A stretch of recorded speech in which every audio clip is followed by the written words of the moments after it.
Yo, we out here. We back. We starting earlier than yesterday.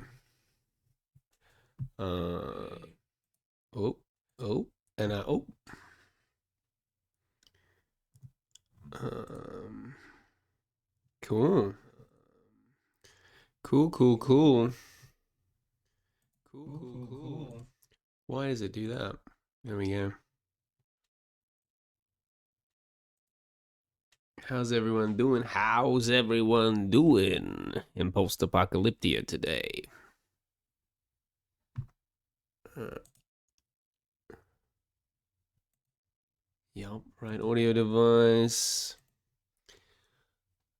Why are we not here? That's probably muted. That's probably why we're not hearing the game. There we go.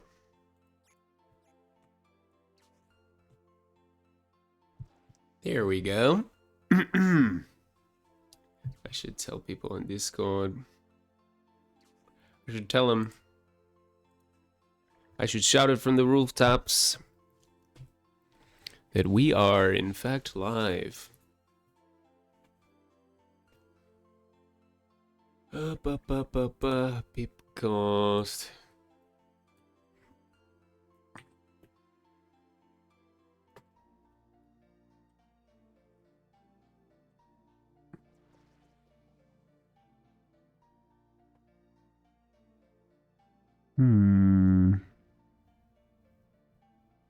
There we blow. There she blows.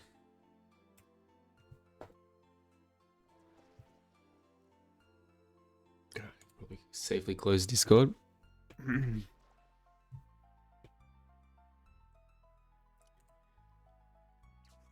Make it RuneScape. Net Fish and Chill. Still the best stream title. I wish I used it when I was actually fishing with a net, I'll be honest. But whoa. I'm gonna keep using it. Harpoon and Chill doesn't quite net. Hang on. It just doesn't have the same ring to it. Harpoon and Chill?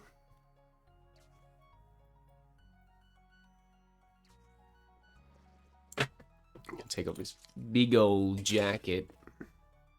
Does this need to come this way a bit? No? This way a bit? Brip. Brip.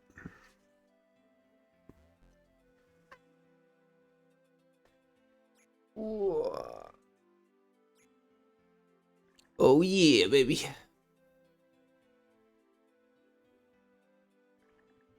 Hell yeah.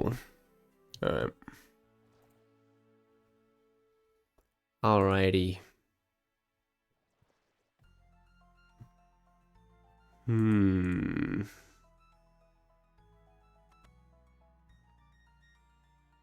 Get that cooking on.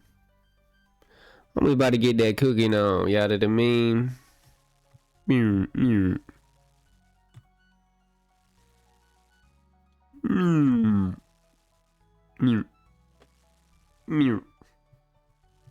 Blah.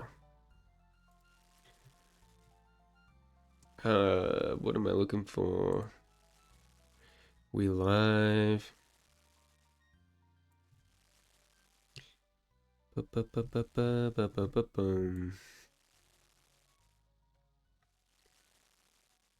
Where's KY? Where KY boy?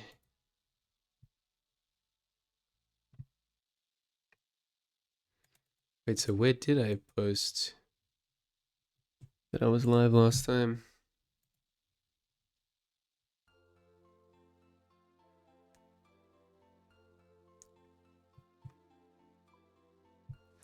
Where did I post that though?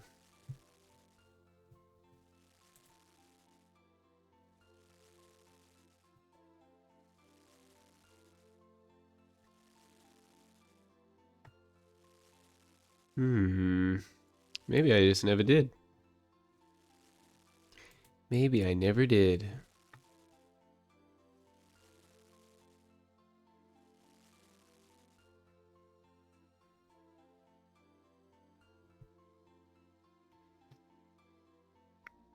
Maybe it never happened after all.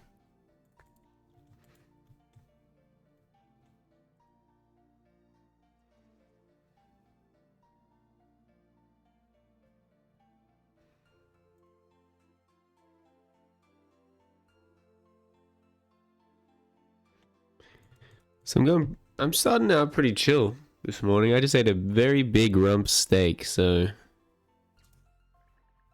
kind of chilling. We be kind of chilling though. We be G-I-A-I illin.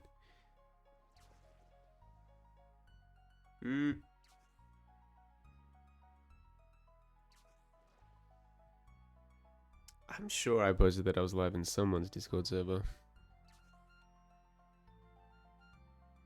I can't remember who.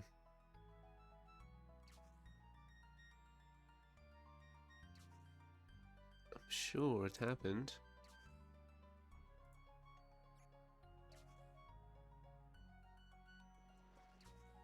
Sure.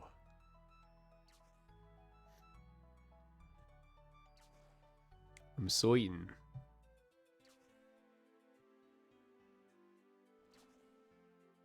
I'm not crazy, am I?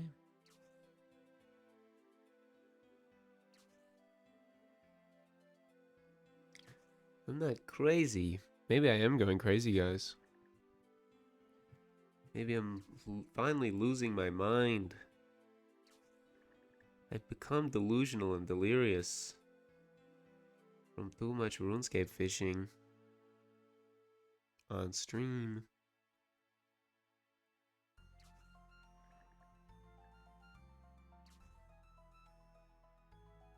Hmm.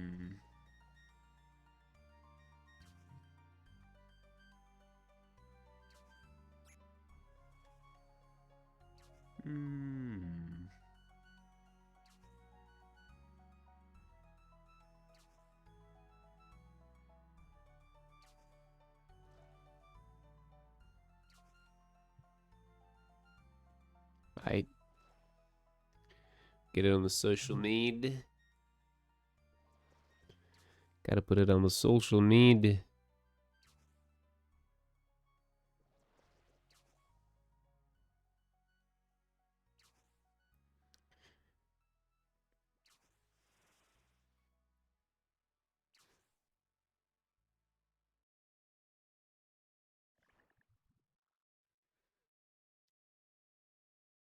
I'm gonna close my bathroom door. It doesn't look good having the bathroom door open. I don't think. I don't think it's much of a vibe at all. I really don't.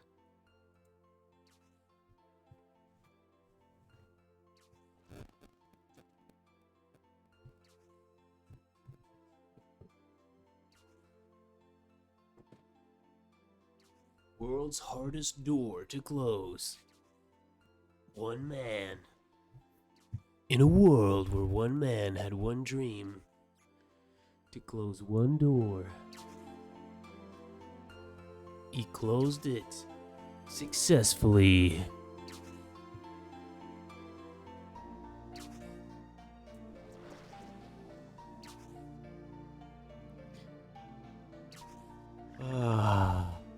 Life is good though. Difficult to close door complaints aside, life is good.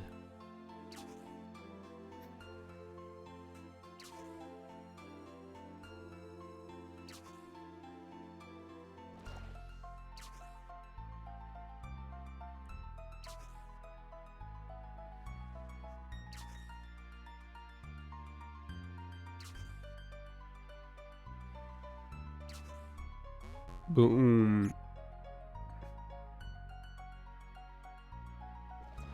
We got the fish.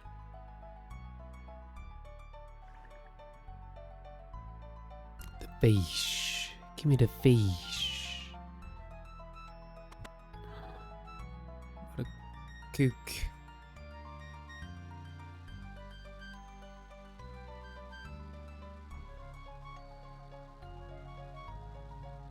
Cook the fish.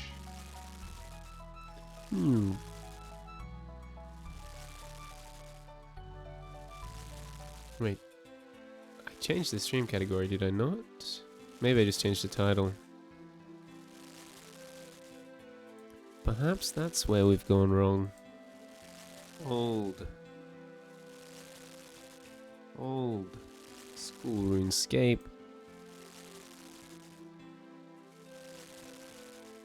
Hell yeah. Hell yeah. We're cooking the fish, bro. Cook that fish, baby. Yeah, I know you want to cook that fish, though.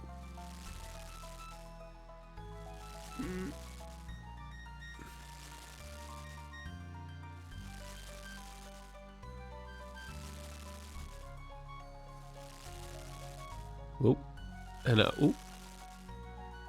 I think we need a little more on this side, a little less on that side. Maybe that's good like that. Maybe we good though. On account of that goodness we just heard. Alright, fish cooked. Fish cooked, mate. I just want to check how much fish I've got now. Because it's probably a lot of fish. At this point.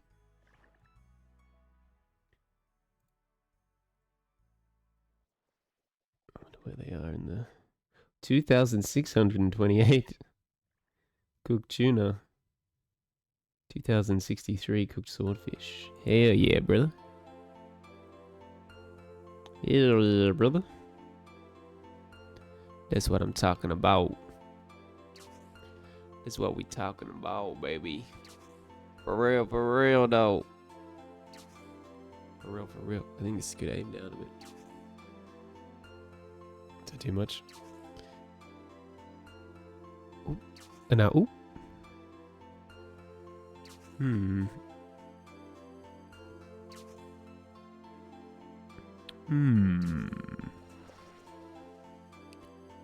Diddly dum dum.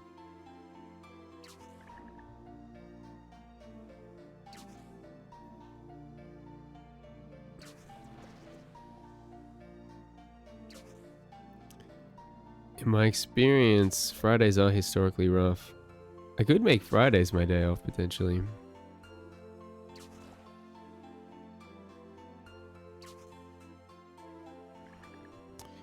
Be live.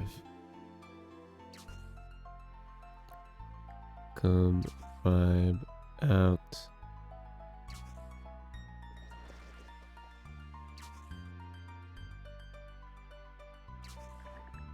Let's make it white.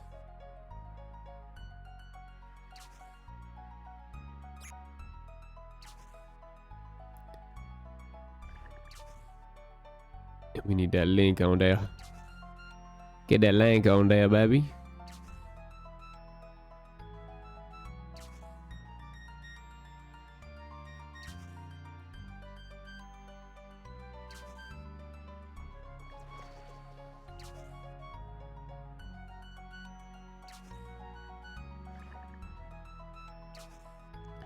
Copy. Paste. Done.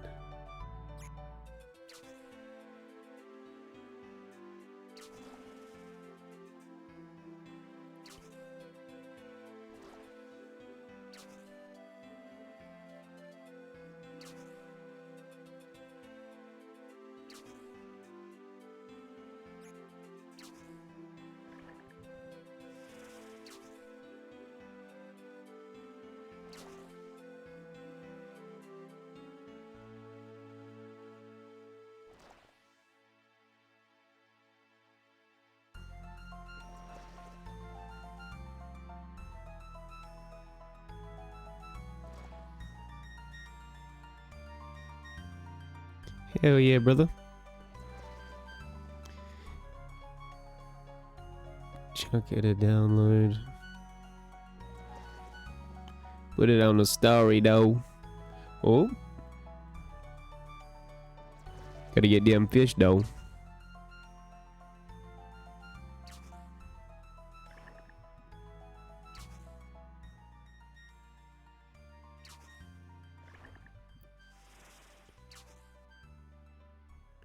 Gotta get them fish though.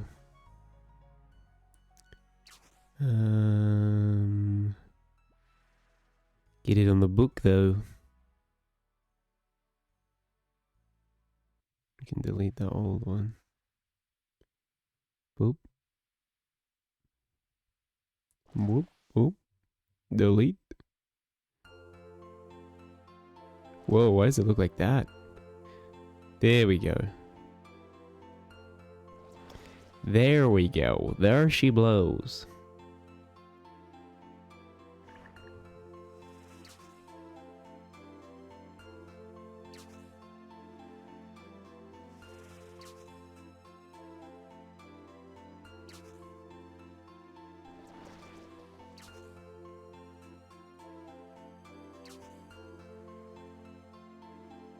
There she blows.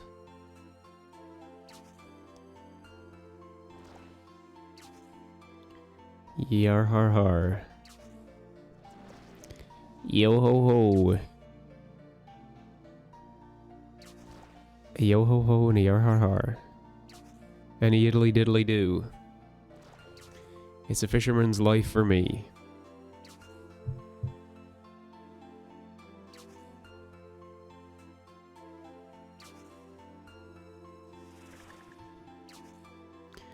Yar, it'd be a fisherman's life for me.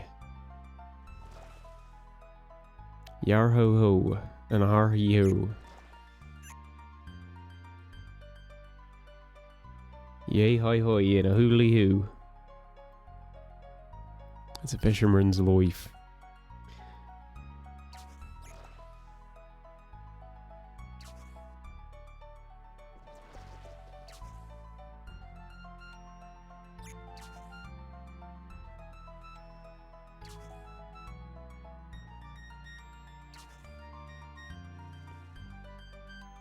Boom. Boom. Alright, what else? Snapchat. Whack it on Snapchat, baby.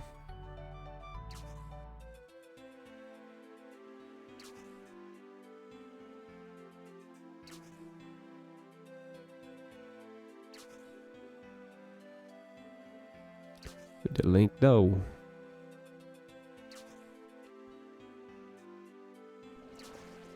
Gotta have the link though.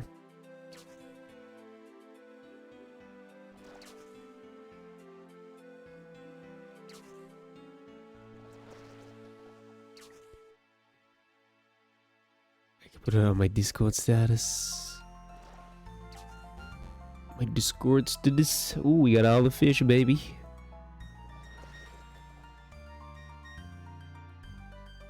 So 70. I think when we get to 76, I can do sharks. Which is exciting. Very exciting.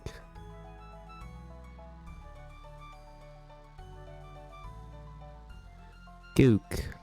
Gook the tuna. Live now.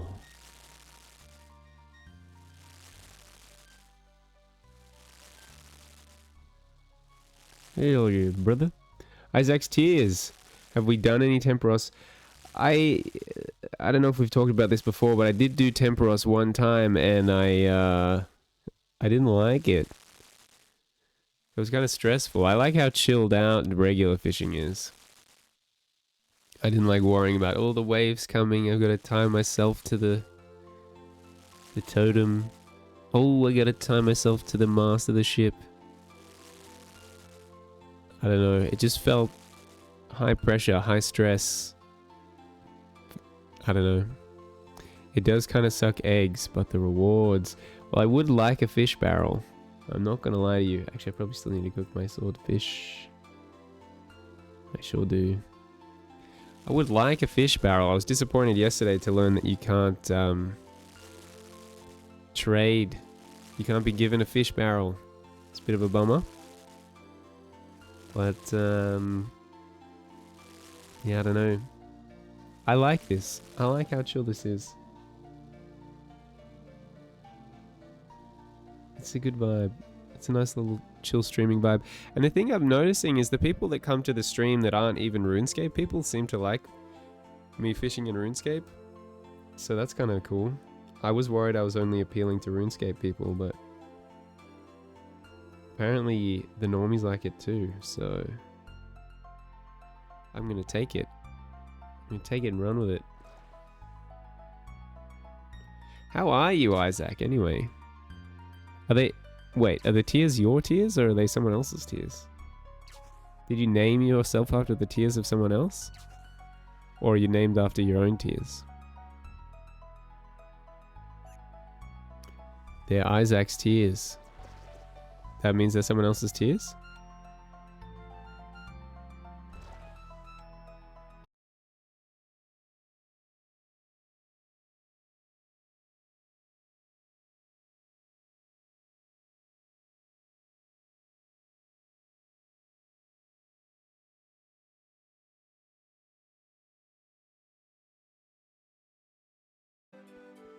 Don't know why we've disconnected. Looks like we're back. Sorry about the brief intermission there, folks. I think that was on Twitch's end. I have 0 dropped frames.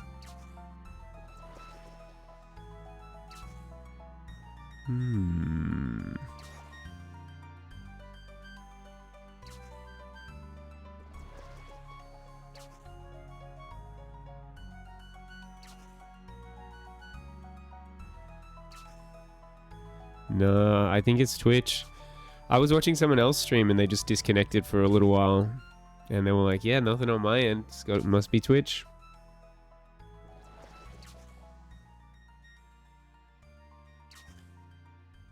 But looks like we're all good. Looks like we've recovered swiftly. Only happened one time.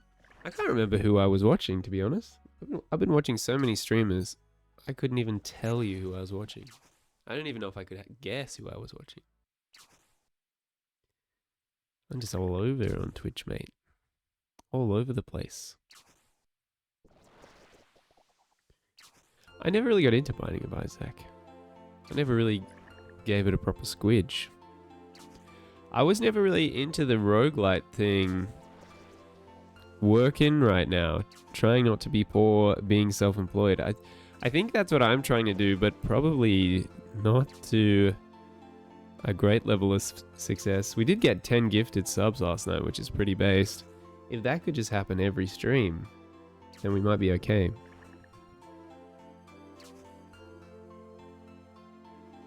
But I'm very grateful that it happens at all. It's pretty awesome.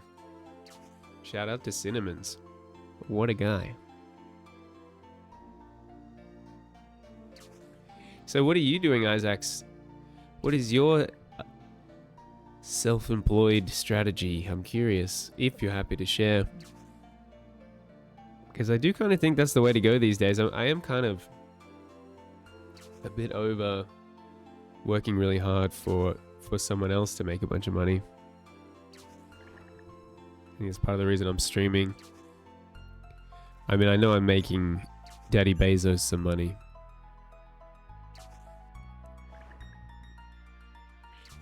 But at least I'm doing my own thing. It feels like I'm building my own thing.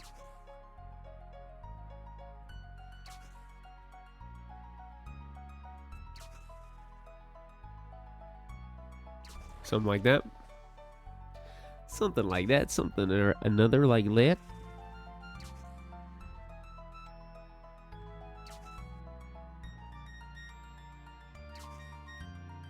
Can always see if there's anything good on the tube.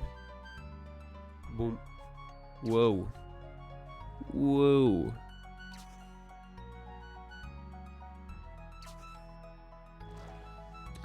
Whoa, whoa, whoa.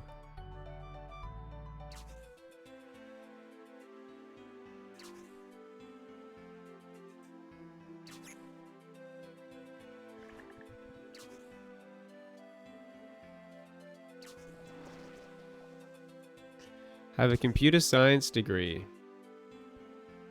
And I'm doing my best to use it effectively. I'm not using it at all, but I do things in stuff.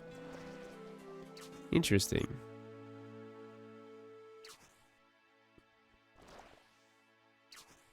Computer science degree. Doing my best to use it effectively. So what's the business? What the business do? What the business do? What the business do? Pokemon Scarlet and Violet, huge improvements on Switch 2. I'm kind of interested in that. I would like to watch Extreme Peace Episode 1, but I don't feel like I can do that on Twitch. I'm sure it'll be very offensive. Pokemon Scarlet and Violet, Game Freak's 2022 mainline Pokemon games, had infamously poor visuals, rudimentary The business is me and whatever I tell the government. Do you mean between you and whatever you tell the government? lighting, low-res textures, and stiff animation afflicted these open-world efforts. It's very true. Plus, the game suffered from near-constant drops beneath their 30 FPS targets, had low rendering resolutions with constant aliasing, and used crudely decimated animation for objects more than a few meters from the player. Technically, they were a failure by any reasonable standard. But Yes. those games were designed to run on dated original Switch hardware, which It's true. The Switch 1 was dated when it came out. It was like old. Was it like an old Nvidia chip? It was old at the time, from some old Android tablet at the time. I can't believe the Switch 1 has lasted this long. 8 years is crazy. shouldered part of the graphical blame. The Switch 2 offers considerably greater specs, and conveniently, this pair of titles has received a Switch 2 update to enable better visuals. So what should prospective Switch 2 players expect does look a out of lot better. Pokemon Scarlet and Violet on Nintendo's new console? Wow. Wow. The largest visual difference in Scarlet and Violet on Resolution. Switch 2 lies in image quality. The original game ran between 720p and 1080p in docked mode, and about 576p to 720p portably, without anti-aliasing treatment of any kind. It's pretty rough. That wouldn't be too offensive looking necessarily for a game with a relatively small scale. But of course Violet, which is the actual version of these games that I'm playing today, though all my findings should apply to Scarlet as well, is an open world title, creating vast views with plenty of ultra-fine details to resolve. This updated version of Violet has clean, temporally treated visuals in comparison, with a vastly more stable rendition of its world. The game looks genuinely quite solid now in image quality terms, and holds up well on a 4K television set. Hell yeah. Shimmering is mostly a thing of the past, and aliasing artifacts are generally absent, especially in still shots. The resolution setup here is a bit interesting. We're getting a 1080p internal resolution in docked play without signs of DRS, which is a somewhat modest upgrade over its last-gen counterpart. It's the image treatment, looks so though, much that better. impresses. It's slightly soft on a 4K TV. Isaac's Tears says, I used to work in an office. You used to work from home, but got sick of making people money. Yeah, exactly, man. Answering to people for their projects. Now I get to set what I make, and giving someone an FU price is amazing. Except when they say yes, lol. So what are you doing? Are you building websites or what? TV, but it otherwise provides a good-looking image. I suspect we're seeing a utilization of one of NVIDIA's DLSS technologies on Switch 2 here. In part, that comes down to Man, it certain looks so much shared better. image quality characteristics with other confirmed or suspected Switch 2 titles that use DLSS. There's a fair amount of image breakup on moving objects, for instance, revealing crisp, untreated edges, and long accumulation trails can be spotted on distant moving objects. It's not good at creating an effectively anti-aliased image That is in some bad. of these more difficult scenarios. I think this falls more in line with the DLSS variants used in games like Fast Fusion and Hogwarts Legacy, which exhibit more image breakup than we're used to seeing with PC DLSS. Too much We DLSS. don't have firm confirmation of what the various DLSS presets do on Switch 2, but early indications suggest there may be higher and lower quality DLSS variants Oy, that oy, are oy. available to developers. And this could be one of the cheaper versions. Portable mode runs I'd at say about so. 648p internally on average, though there does seem to be some DRS here, and it delivers a pretty sharp and clean 1080p like final image on the Switch 2 screen. Again, Okay. even though the internal resolution isn't a great deal better than Switch 1, the actual delivered image quality is far, far better. Compared to the Switch 2 docked mode, expect to see a similar visual presentation in stills, but more.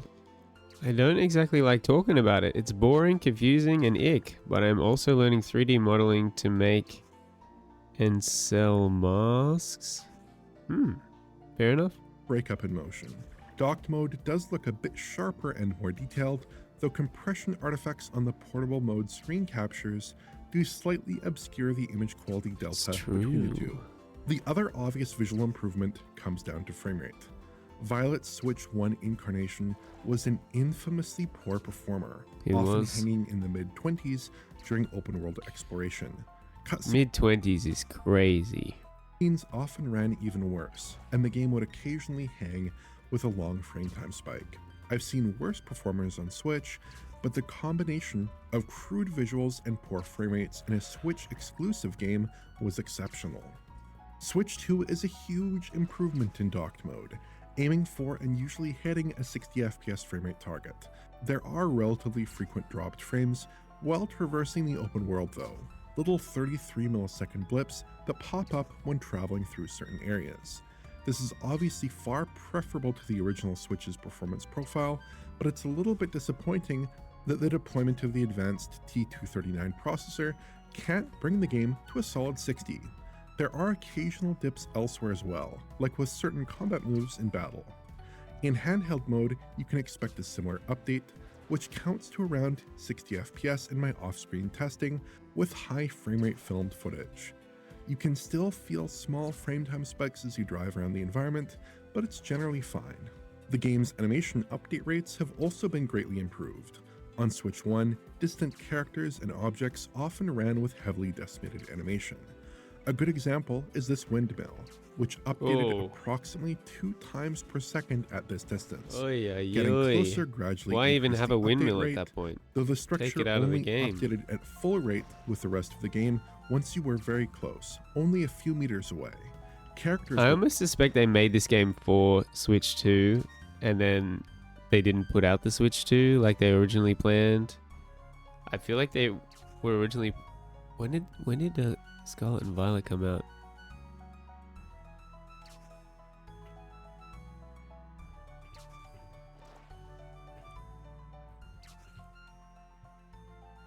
November 2022. I think that's around when they were originally planning to release the Switch 2.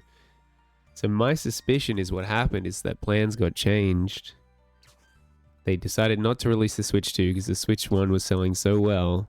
And then they released this freaking whack version of Scarlet and Violet for the Switch 1. were badly affected as well, producing some pretty incredible results like this classroom of 5 update per second students. Oy, oy, oy. Switch 2 appears to be completely liberated from this issue. At any Good. distance, you will see full update animation it seems. The animation that's and good. position of these students walking down the stairs finally aligns, for instance, and the students here no longer distract as much. The classroom students also get a full rate update, greatly improving the fidelity of this narrative sequence. And the infamous windmill also runs at full rate, even at a far distance. This is a huge improvement that likely depends on the Switch 2's greatly So basically they made the game playable, which is nice. upgraded CPU hardware. More Pokemon also tend to spawn in.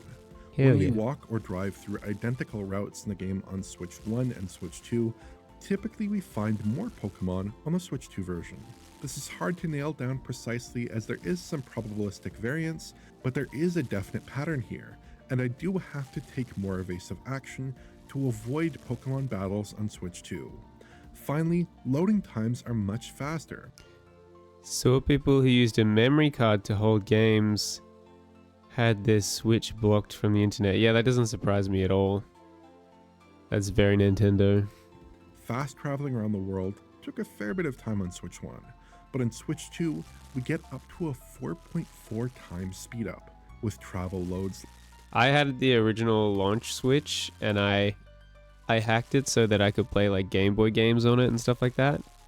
And it was fine as long as you didn't connect to the internet. But for some, I think I went to someone's house where I had already connected my Switch to the Wi-Fi. It automatically connected to the Wi-Fi, and then instantly my Switch just got totally bricked, and so it's just a useless brick now. So that's fun. It's lasting just a few seconds. Loading times in general seem greatly improved on Nintendo's new console. I might actually play this if I get a Switch too. If I get the money. There are a lot of elements, however, that haven't been upgraded for Switch 2. Draw distances are generally the same across both platforms, for instance. Pop-in for characters, Pokemon, and bits of environmental That's a geometry shame. appear identical or at least very similar on Switch 1 and Switch 2. There are some exceptions though, where Pokemon on Switch remained culled unusually close to the player, and these moments don't seem to occur on Switch 2. The pop-in is a lot easier to spot typically now that image shimmering no longer distracts, and the game's effective pixel True. count has been raised. Some of the apparent draw distance glitches have been preserved on Switch 2 as well, Oh yeah, yo, like how the student and her dog are called oddly as we traverse back that and is not forth here. good. It's not quite as bad as before, but it's still obvious. Pokemon still aren't persistent after they leave a certain radius from the player. Once a Pokemon Ooh. pops out of view, don't expect to see them again necessarily once you move closer. Oh jeez. This lack of persistence does annoy somewhat, and doesn't really match player expectations for open world gaming. No, it does not. Shadow resolution also appears roughly the same as before. Expect to see very low res shadow maps throughout the game, with a blobby aliased appearance. Shadow filtering does appear slightly different, however, and arguably looks a touch more refined, with slightly less obvious edges. Texture resolutions also appear unchanged. Up close, expect to see the same low quality textures with crude normal maps that we saw before. Also expect similar issues with texture tiling at a distance. Of course, distant textures resolve with higher resolution bitmaps, so there's greater texture detail at a distance, even if the base asset is identical. Texture filtering remains pretty poor though, with a muddy resolve on the street on both platforms. Pokemon Violet also makes use of still full-screen images occasionally during cutscenes, Ugh. presumably to avoid scene changes. These images appear aliased and low resolution, just like their Switch 1 counterparts, sure do. and don't seem to be updated at all for Switch 2. The game also occasionally uses pre-rendered videos, which again are unchanged. Pokemon Violet doesn't support HDR at all either, unless you want to force it on for all software in the system settings. I think this is pretty much fine, given that the game wasn't authored with HDR in mind to begin with. Does it look good when Finally, you the force it game's on them? underlying visual techniques are unchanged. There's no SSAO here, indirect lighting quality is poor, animations are stiff and awkward, and models appear basic and low fidelity.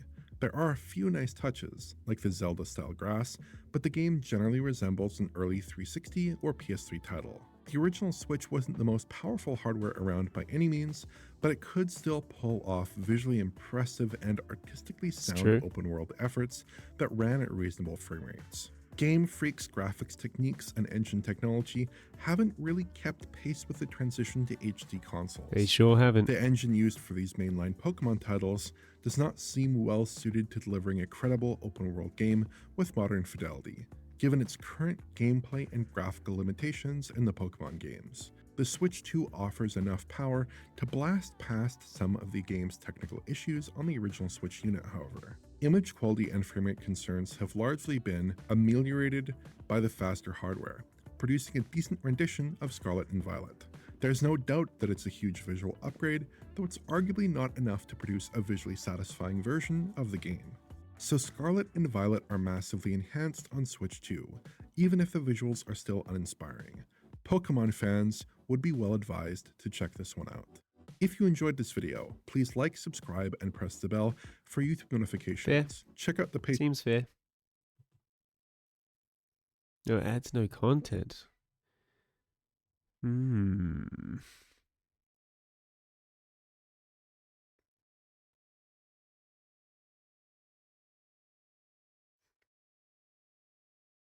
What happened to Beats by Dre? Were Beats ever good though?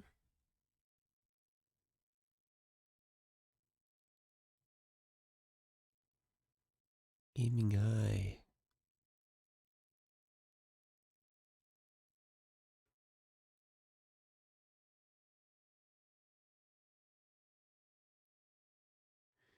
Hmm.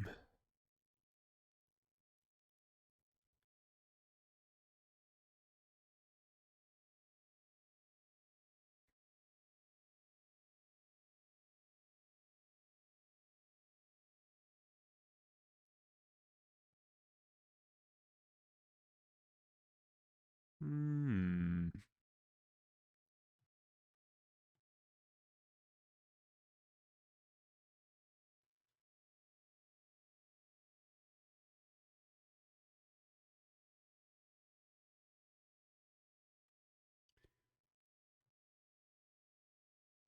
People interested in Halo Infinite? I felt like it was kind of good. There was definitely some good stuff about it.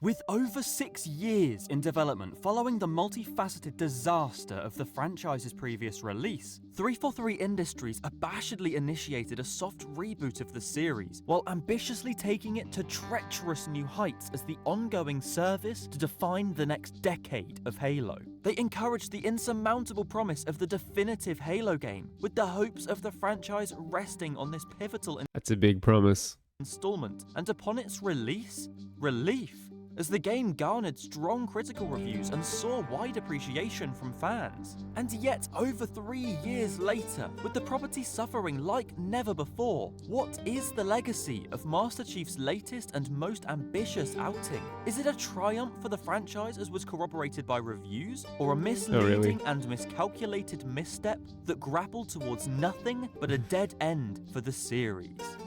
This is the story of a game that suffered a disastrous development, from in-house drama to conglomerate politics, that saw its original outline decimated by extensive cuts.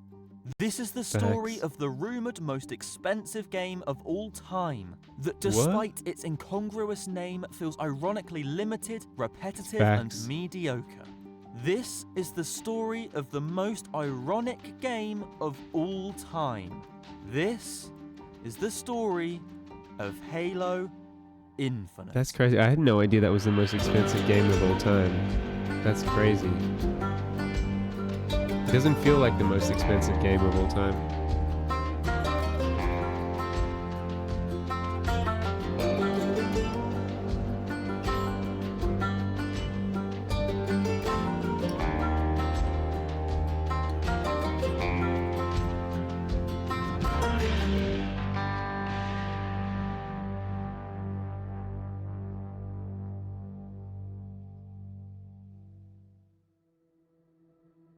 So, as something of a central thesis, what exactly do I mean by the most ironic game of all time?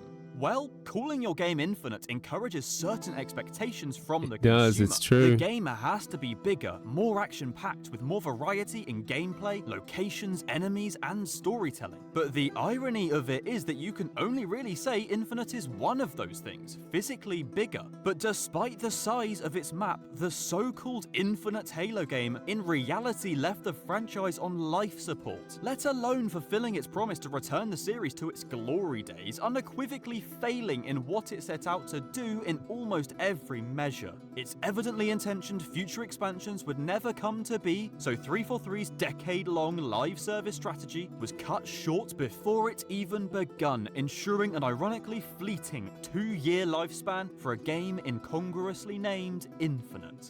In this video, I aim to give the most thorough account of the game's more than turbulent development through several development detours, TM, while dissecting exactly why this most mediocre of campaigns, in both its gameplay and storytelling, leaves so much to be desired. And I'll be focusing solely on the campaign for now, as while multiplayer is indubitably crucial to the franchise, and Infinite's multiplayer is just as, if not more, laughably finite than the single player, it's the campaigns that have always mattered most to me. And after first completing Infinite, that had promised so much, I reluctantly accepted the scathing disappointment that only senseless hype for a conglomerate's cash cow can create. But that unresolved frustration is what led me to creating this video.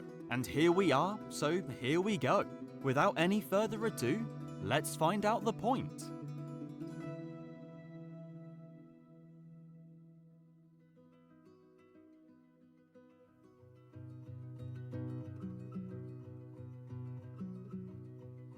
development of Halo Infinite supposedly begun immediately following the release of Halo 5, with 343 presumably planning to stick to the 3-year development cycle that would see the conclusion of their Reclaimer trilogy. But with the less than favourable reception to both of 343's attempts, especially with Halo 5's disastrous campaign setting a new low for the series, it's clear the studio rolled back its immediate development plans to spend some more time to deliberate over the direction of Xbox's flagship franchise. Others have discussed the problems with Halo 4 and 5 ad nauseum, so I won't go too in depth about why those games failed to stick the landing, but suffice it to say that those titles left 343 in a serious position of pressure pending the release of their next game, with a drastic change of plan needed to keep the property alive and, well, alive. Not that that could lead to over-promising or anything.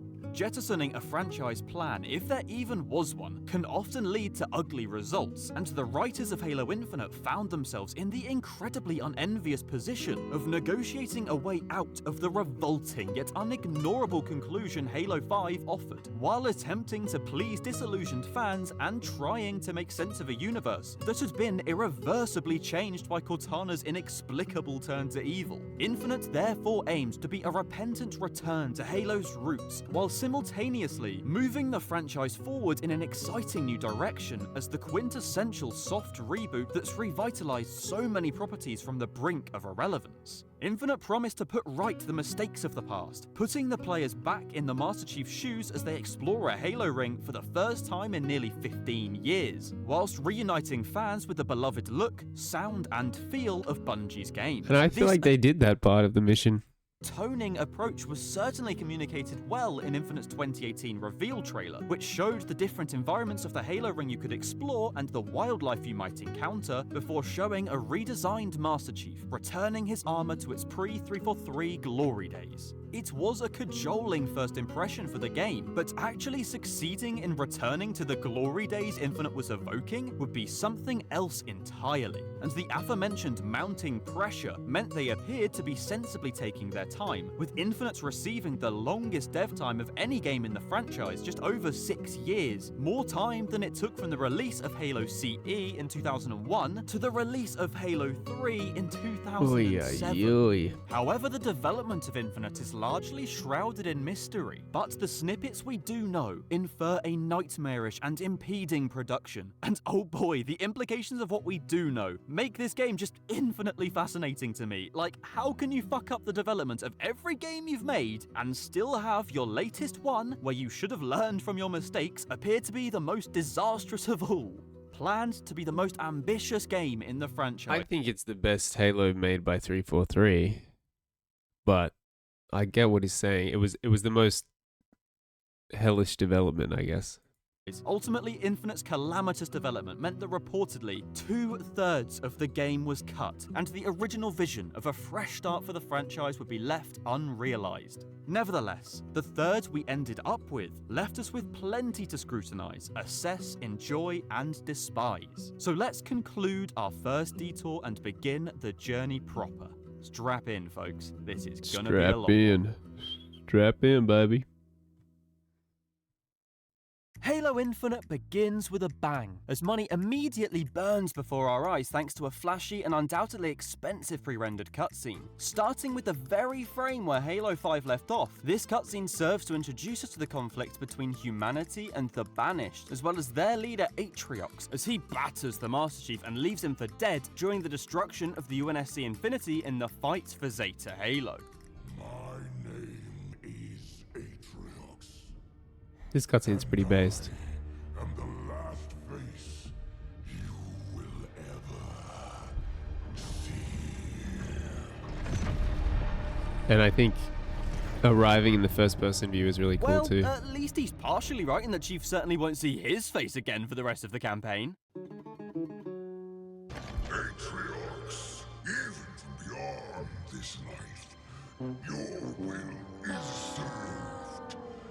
But anyhow, I'd assume this epic CGI explosion fest was subsequently added to create a bit of action for the game's introduction. And don't get me wrong, I'd rather include it than have nothing at all. But the immediate at all. impression drawn from this cutscene is at that all. wouldn't it be better if we were actually playing this crucial battle that looms over the entire narrative as the opening mission? Infinite suffers greatly from staging its events so that all of the more interesting, dramatic, and action-packed story beats have already happened before we as the player even take control. It feels like we're playing the aftermath of a more exciting and spectacular Halo campaign by piecing together all the events we missed out on and don't get to play. And speaking of the aftermath of a Halo campaign, it becomes apparent right from this opening shot that the enduring turd of a conclusion that Halo Ooh. 5 left us is so cripplingly fundamental to the Halo universe that they have no choice but to hurriedly resolve that game's cliffhanger off screen, but still unavoidably have it looming so detrimentally over Infinite no matter what. And I understand. I think they probably should have just done a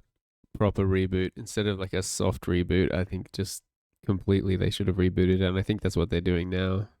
That 343 found themselves stuck so firmly between a rock and a hard place, and they absolutely went in the right direction by moving past the creative or whatever as swiftly as possible. But then I remembered that it's 343 that got themselves stuck in this dilemma to begin with, and this game is consequently worsened by their previous mistakes. I'll endeavour to judge Infinite based on its own merits, but 343's incompetence in their decision-making in the decade preceding Infinite and the 3 years preceding it remains such an unfortunate hindrance that it makes it increasingly difficult to discuss the campaign without this context in mind. But either way, Infinite rightly begins a brave new story of its own, and that story truly begins with our introduction to the pilot.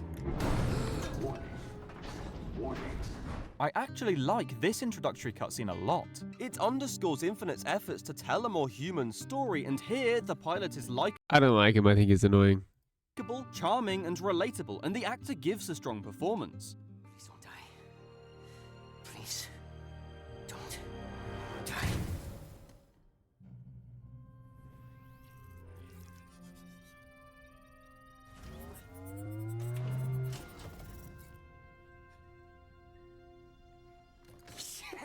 Yes! Yes! Yes! We're going home! For what it's worth, I think this cutscene is a real highlight for the game. This part where Chief is floating in between the ships and the piano kicks in is an excellent tone setter, demonstrating humanity's peril following their defeat to the Banished. True. You have one bullet against an entire army. What can you do on your own? I told you. It's enough. So I see. I honestly had such high hopes for the game when they first showed off this cutscene, and my hopes were raised even further once I began the first mission, which I'm also pleased to say is one of the best in the game. So, after Chief touches down on the enemy ship, he tears through its defenses, doing what he does best as we finally take the controls. And upon reaching the bridge, we overload the engines and a I didn't like the opening mission that much. I feel like the best stuff in this game is the open world stuff. daring escape ensues. It's good stuff. It's here that I'll say Infinite's gameplay and presentation are by far the best 343 have produced, and had this been the Halo game that we've been playing for the next 10 years, I'd be more than happy with the solid foundations that are laid down here. Yep. It feels fun, it both looks It's and true. sounds great. Doesn't True. this appear to be an excellent start for the game so far? Don't worry, let me fix that for you quickly. Right, so as a complete outlier to the remainder of the game, Warship Gabrakan is essentially the one and only level to feature any kind of dynamic set piece, as you grapple through the banished true. ship while it explodes behind you, That is swinging true. your way between the falling sections of the vessel. This feels both exciting and dramatic as the opening of the game, and it appears technically impressive, like a next-generation Halo game should. Don't get me wrong, it's nothing 343 haven't done before. In fact, it reminds me a lot of Halo 4's opener, and it's nothing special compared to any number of Bungie missions. But to me, these exciting set pieces are what Halo is all about, and it makes this first mission a bizarre abnormality when compared to everything else that follows it. So why start with a more traditionally designed Halo level if you don't then utilize this format at all for the rest of the game's runtime? But more on It's that later. hard to make. We're focusing on story for now, so I suppose it's time to talk about one of its weakest elements. And everything we know about the Covenant's 1,000-year history. Atriox was the first to defy the Covenant and survive. The Banished were an intriguing new faction when introduced in Halo Wars 2. The question of how to include the Covenant after Halo 3 has only produced messy answers, as 343 scrambled for excuses as to why you're still fighting these guys after the conclusion of the trilogy, and the Banished have offered the best solution yet. A defected faction of Covenant deserters. The backstory of their rebellion within the Covenant makes them not just the usual 343 moustache twirlers who are one-dimensionally evil, but big monkey men that you can actually relate to yet still fear and be motivated to defeat. You know, like proper villains. They represent the best the Brutes have ever been. So how does Infinite build on the solid foundations laid down in their debut? Well, this guy's basically just gonna shout at you. A lot. Atriox, hear these words. Even from beyond this life, your will is served. Your forces occupy the ring. Within hours, it will be under our control. Humanity will cower before There is a lot of They will blah blah blah from this guy. blaze in defiance. Will be all but a memory. His name's Escharum, and being a nuanced villain with characteristics, a backstory, and any kind of agency within the narrative, it's just not really for him. I'm not exaggerating here, but all he does throughout this entire game is call you via hologram to tell the player how ultimately powerful and fearsome he is. And not once does it feel like he actually does anything that affects the plot, or in fact, just anything that doesn't involve monologuing as if he's on stage. How threatening. It's like if in Halo Wars 2, Atriox was introduced via hologram to tell the Spartans he's really scary, I promise. But no, we see him emerge from the shadows. There are a lot of holograms in Halo Infinite. There's a kind of depressing amount of holograms in that game. And hand the Spartans' asses to them as our first impression of his character. So we know he's a threat, and then we uncover his compelling backstory to boot.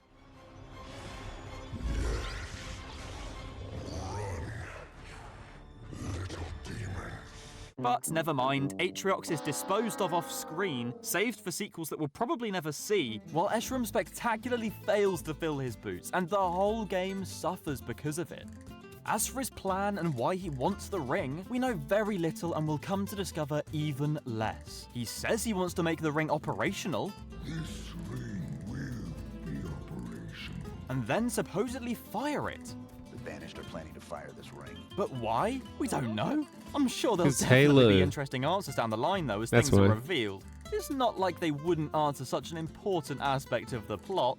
Plot aside, though, in gameplay, the Banished are basically just the Covenant again, which is fine. These enemies are as enjoyable to fight and fun to listen to as they have been for over 20 years. So as the main enemy True and real and good. faction in Infinite, they serve their purpose effectively. You just better get used to fighting them. A lot.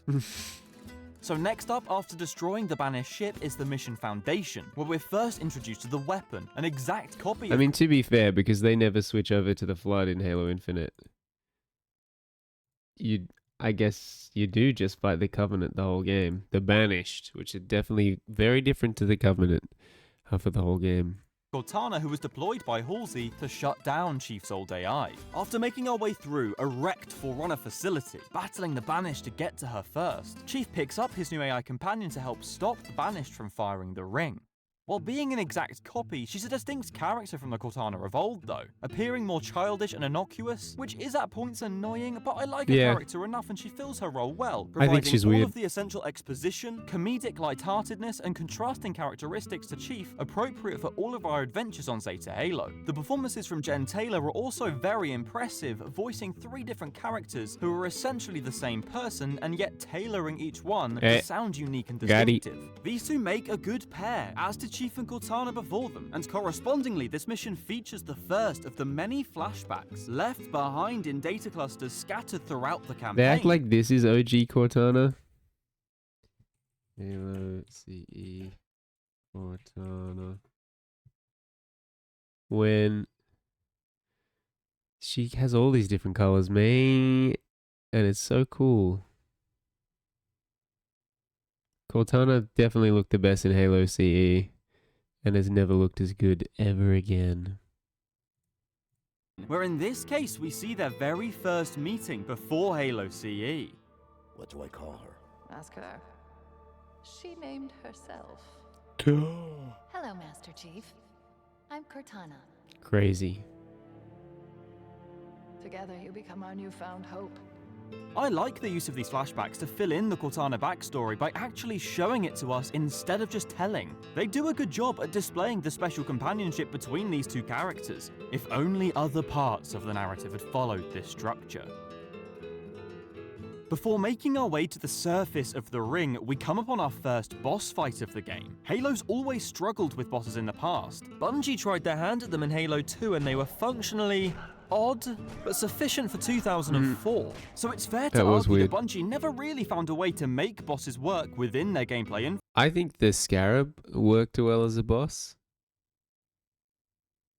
And I feel like there's other examples. I mean, this was overly hard, but it wasn't terrible. infrastructure. 343 then infamously tried their hand at them in Halo 5 with the Warden Eternal, who you have to fight on a ludicrous 6 different occasions across that campaign. Whack. That's him dealt with again. Infinite Again. certainly improves upon these past iterations, but I don't think they're the remarkable highlights of the game 343 seemingly positioned them to be. Where before, we had spectacular encounters with cosmic consequences as the climax of a Halo level, we now just have a modest confrontation with a banished B-lister. At least in Halo 2, the adversaries you fight are built up as serious and engaging villains who earn the right to be taken down in a unique and Facts. memorable way. Infinite feels like it for the most part has bosses for the sake of it, like it's the end of a level so it must be boss fight time. They're certainly fun for what Oh, Nightbot, what are you doing? Peep, Megastar is talking about you. Hell yeah, bro. Go to Megastar stream. Let's go. Twitch.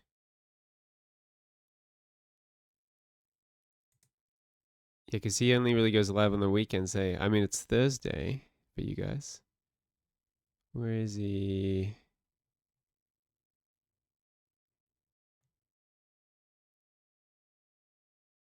There he is. Well, 20 viewers. Heck yeah, dude. Pokemon? Cares look like a fucking model Oh, out of bro. a damn magazine, bro. Like, you know, listen, chat. Just please hear me out. You know how you run across them ads that somebody be too. I can't say it. All right, like this man look like somebody that God created that didn't carve himself. Bro. Oh, Like bruh. God carved this man. This man ain't got a single. This man got a single flaw.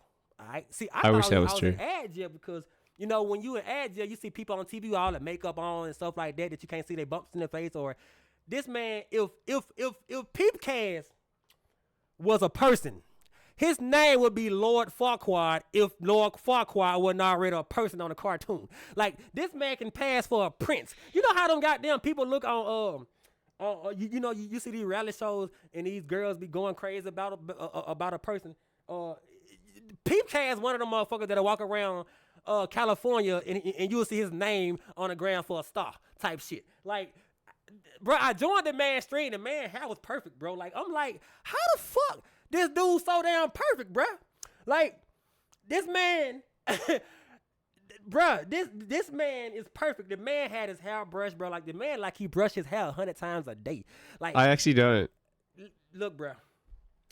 The man should be a model. That's all I'm gonna say, bro. I thought I was in ad jail, people. Like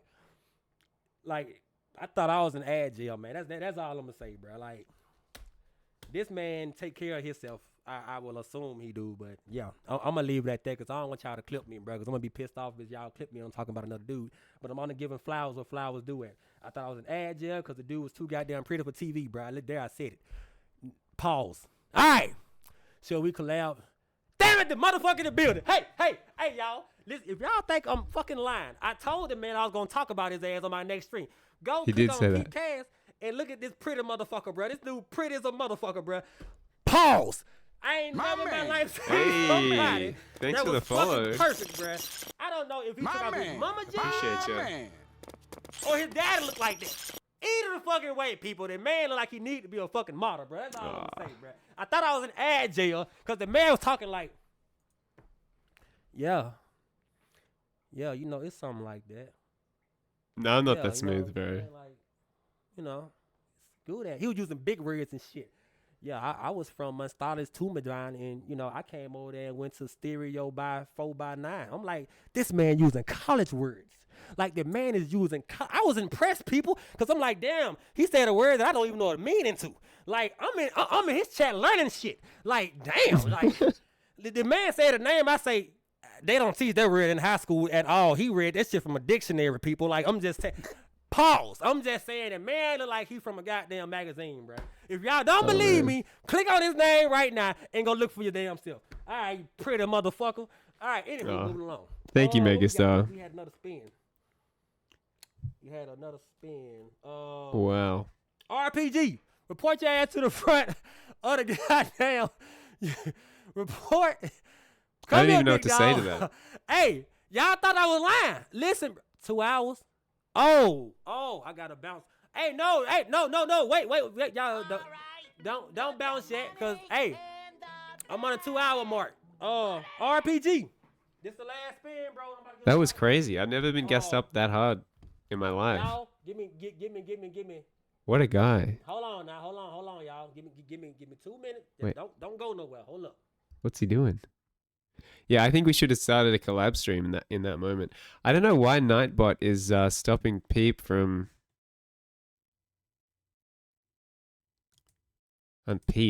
Bean from saying things in caps. Well, welcome to the stream, everyone that just showed up. I appreciate you all. All right, I'm back. That was quick. That was really quick. RPG, let's go ahead and get this over with, big dog. Where we at? Got the spin going on right here. Let's get it. You have to turn off the excess caps button. I didn't know how to do that. I just added well, that was pretty awesome. I just added the Nightbot last night. Mine did that too, lol. So what do I even do? I wouldn't even know how to change that. Poor Bean, because I think Bean can only speak in caps. I'm pretty sure he has a rare condition that only allows him to speak in caps. I'm just playing some RuneScape. I don't know if you guys know this game, but it's a very chilled game. How am I going to fix this Nightbot situation? I don't even think I use Nightbot. I could just ban Nightbot, right? Ban Nightbot. Go to the moderation Nightbot. I banned it. I banned Nightbot. I didn't have Nightbot before and everything was fine. I got Nightbot. I don't know if it really changed anything, to be totally honest.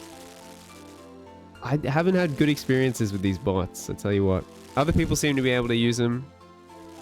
I think, I don't know. Robots and I just don't get along, I guess. Not a robot guy. Also, how are you, KJ Plays? How you been? What you been up to? What you been doing?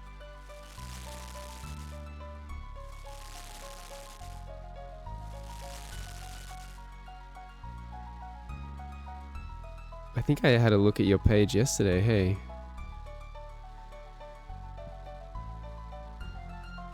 Looks like a bit of the old Fortnite. Been hitting the Fortnite? You're just... I'm fine, just chilling you. I'm pretty good. I'm very thankful for the I Am Megastar shout out. That was awesome. I should give the love back.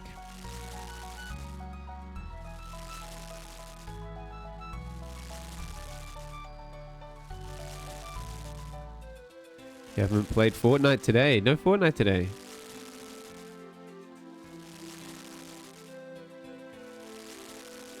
Hopefully I've spelled it right. Yes, I've spelled it right. That's good. What a guy. I'm kind of curious what he's doing now. Man, he gets a lot of viewers. That's impressive. Why am I not hearing this? It's right here. I never used it. You know, no, it's that one right there. It's the raid one. I never used it. You feel me? But I would love for y'all to use it, man. You know what I'm talking about? Like, All right. I think he's just doing his regular thing now. But that was pretty cool. I've never had that kind of shout out.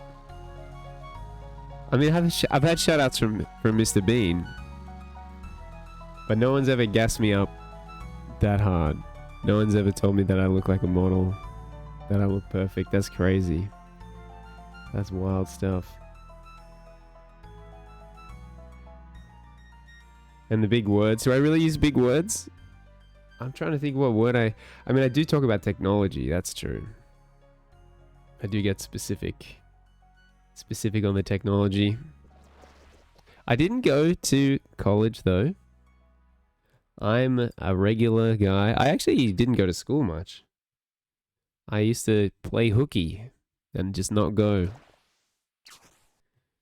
Because I didn't like it. You know? Wasn't a big fan. Was not a big fan of school at all. I thought school was terrible.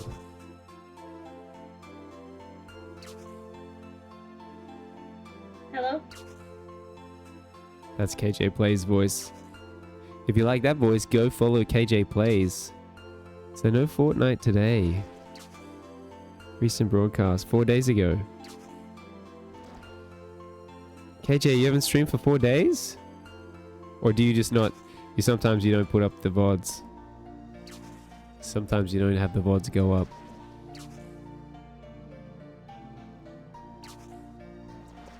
That was pretty cool. That was a pretty cool little moment there.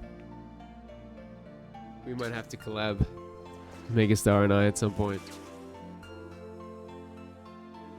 You stream randomly. You got other work. You doing other stuff with your life. See, I'm just broke. I'm just doing the broke thing. And just hoping that the whole streaming thing works out. That's what I'm doing. But I've been doing like every day for like 6 to 14 hours a day. And it's going alright. It's going alright. And I'm enjoying it, which is, I think that's the important thing. Enjoying the streaming big time. But in this exact moment, I need some water.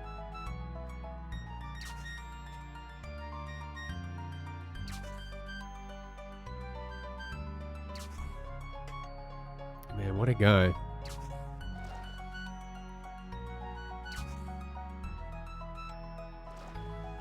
I'm gonna have to watch the VOD on that one, I think. Check out Megastar. Because I caught his birthday stream. That was pretty cool. But he seems to stream pretty few and far between, but everyone shows up, which is cool. Because I think his birthday stream was his last stream. And then, I don't even know how long it's been. It feels like it's been a couple of weeks or something. And then everyone shows up. 26 viewers, man. I don't even know how long he's been streaming for.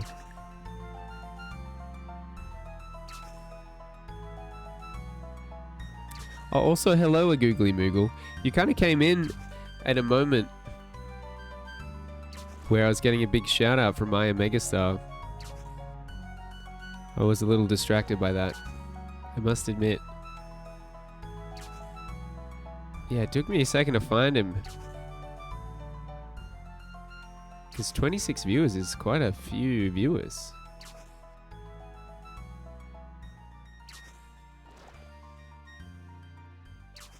What a dude. What an awesome dude. I like he has those Pokemon at the bottom of the stream. I like Pokemon. First affiliate stream, my B-Day stream, giveaway stream. I think that's the title from the previous one. Wow. Oh, wow, wow. Fortnite. Fortnite. I really like the way Will Smith says Fortnite. Fortnite. I don't know if you guys know MKBHD. Mark S. Brownlee. Fortnite. Classic memes from the YouTube. I think that was the last YouTube rewind ever. YouTube rewind.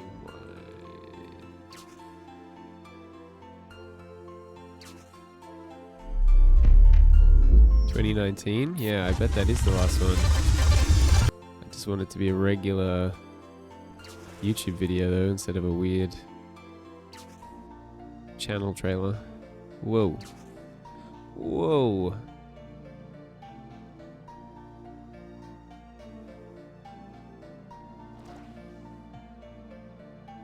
Should be my 2018? No, that one was pretty bad. I think it was 2019.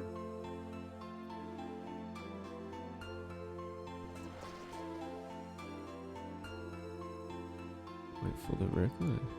Is that it? I think this is it. Just quickly mute the game.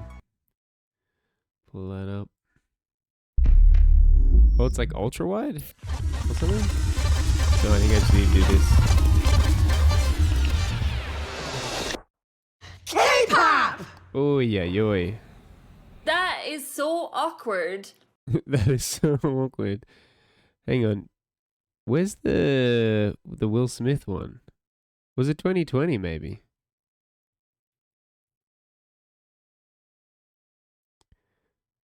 Is this it? Mr. Beast? Wait, was that it? Oh, that's loud. My bad. I didn't realize it was gonna be that loud. Double rainbow. Oh my god. That ain't it. YouTube rewind Will Smith.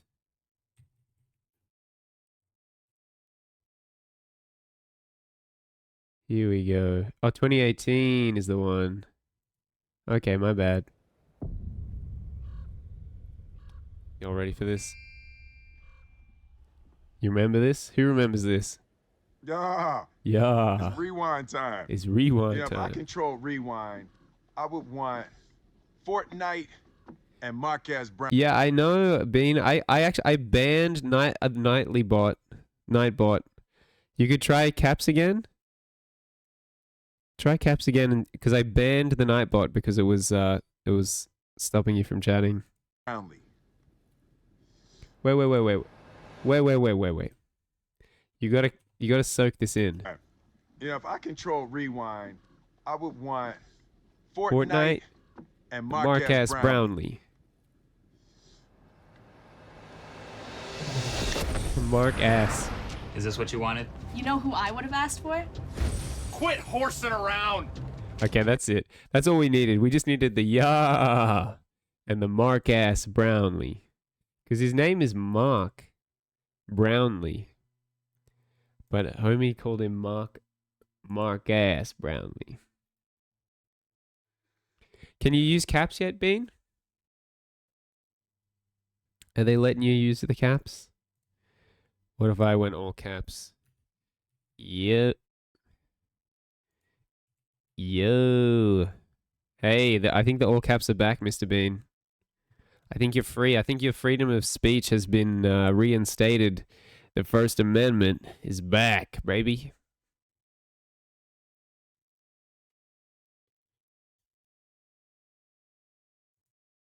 I need some water.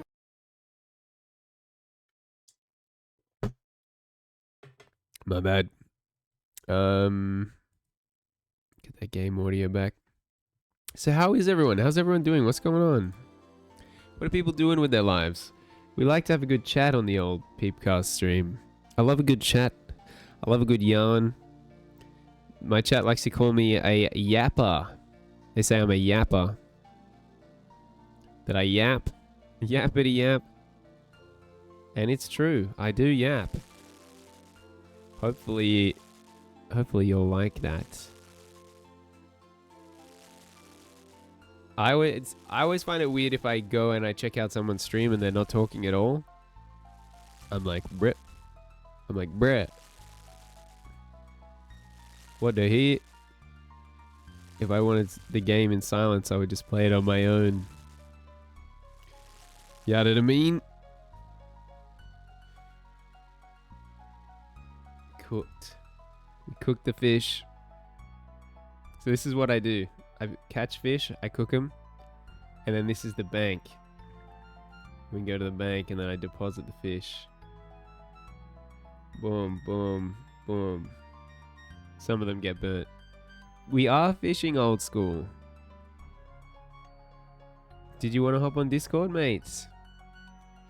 I'm guessing you weren't here for the I Am Megastar shout out, but Bean told me that I Am Megastar was streaming, which is a special occasion whenever it happens. So he doesn't have the time to stream all the time like some of us do. And he was saying fishing as well and just chilling. Meaning that you don't want to get on the call. That's okay if you don't. I'm not sure if that's what you mean. Yeah, and I went over to his stream and he was saying that I'm perfect looking, I look like a model, all this stuff. Okay, he's not keen to be on the call. That's fair enough, my man. That's cool. What do we got here? Leveled up to 87. 87?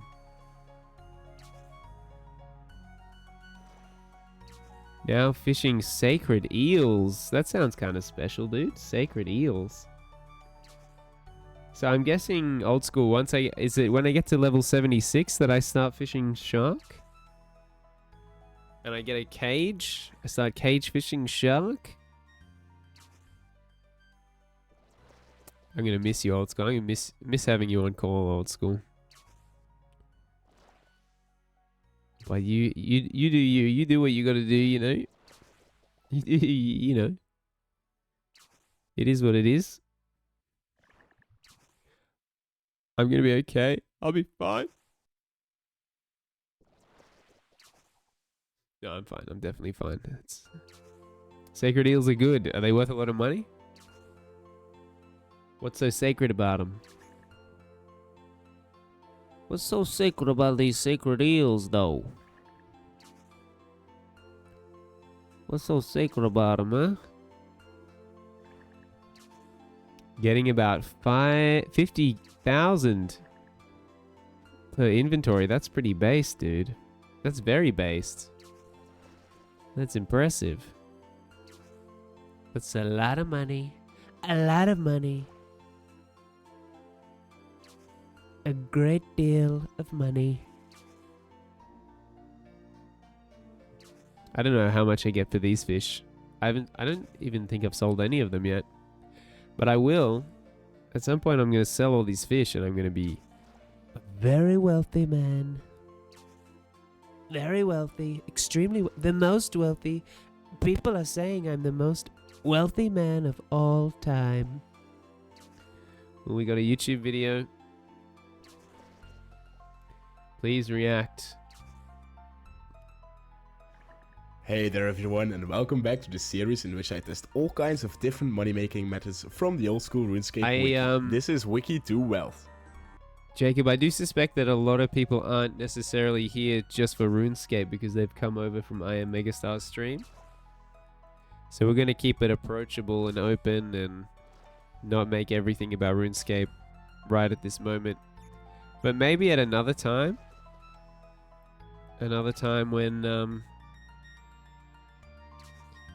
we're knees deep in the RuneScape audience.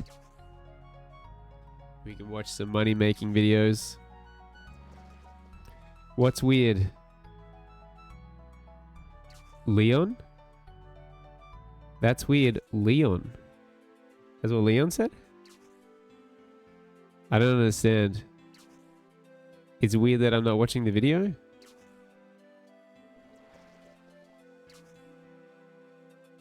I don't know, bro.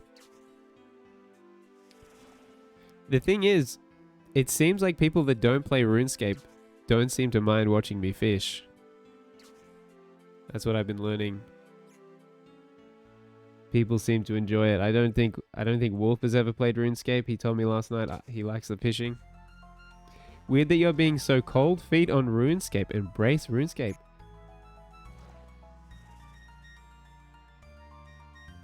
I could do a poll.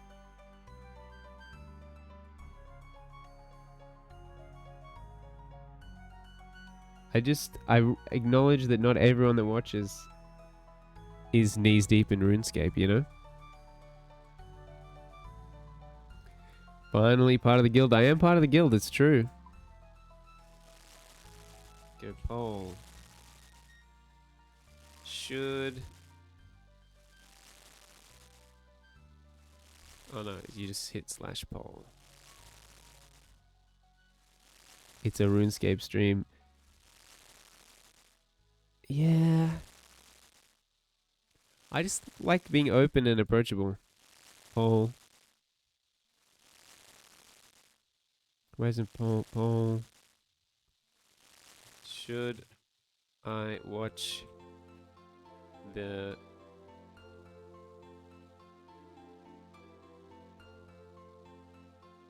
RuneScape money making video? Yes. No. Don't care. Boom, poll.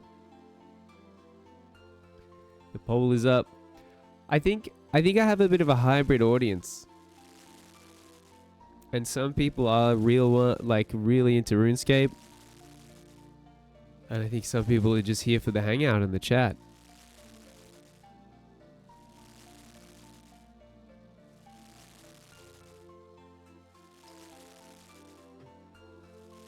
We'll see how the poll goes. Oh, we got 2 votes for yes. 2 votes for yes. We might end up watching the video. I could be wrong. I mean, I do often... Like, I used to think that the people that didn't come to the stream because of RuneScape, I used to think that they didn't want to watch me play RuneScape, but they did. They voted for me to keep fishing, so... I could continue to be surprised.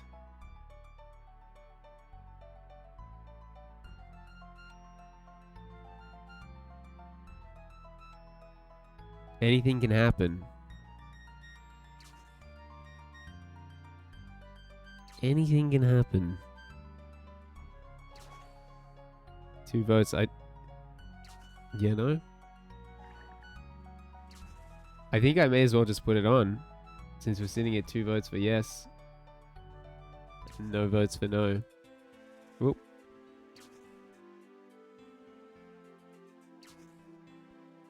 Assuming it'll have background sound, so we'll mute the game. Hey there everyone, I've got a ton of AFK time on my hands again, and you know what that means? Time to try out another chill money making method. This time I'm heading over to fish some sacred eels. These little guys are incredibly AFK, so instead of the usual 1 hour test, I'll be grinding out this method for a full 25 hours. The goal, of course, is to make as much GP as possible, but I'm also expecting a decent chunk of fishing XP and cooking XP along the way. Alright, let's get started. I'll see you in 25 hours. I like his what makes Sacred Eels UI. so AFK friendly?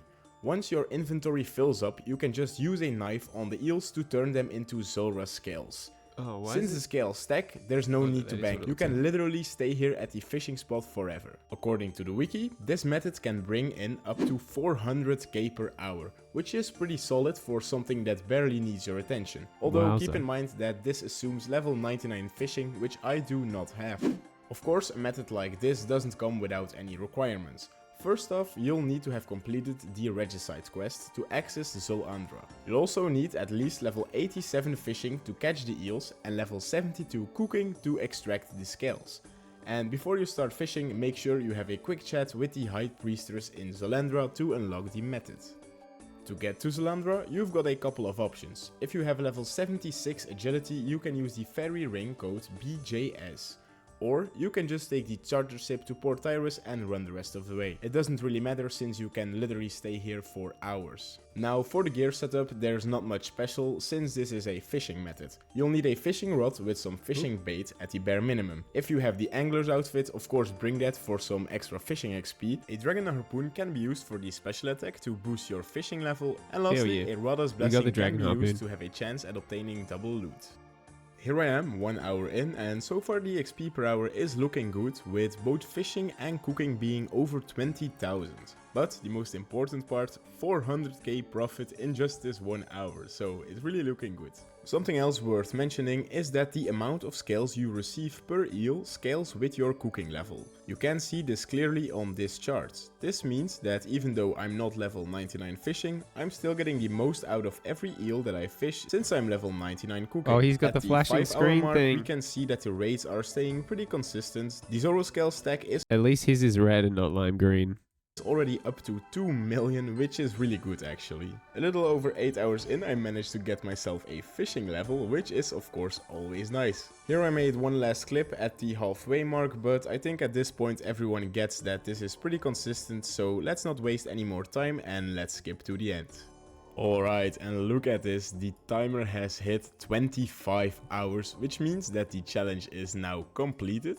It took me a little over a week to complete this, so a little over 7 days, and I'm just gonna finish up with cutting these last few eels. I don't think that will make the difference. As you can see, we managed to gather almost 39,000 Zora scales, so that will sell for a lot of profit, but we also got quite a bit of XP. So let's go see how the results are. Alright, so the 38,000 scales should sell for 9.9 mil, so we didn't quite get the 10 mil, but that's still pretty good. Alright, it looks like they are slow selling for 9.7 mil, so I'm gonna wait a while until they all have sold.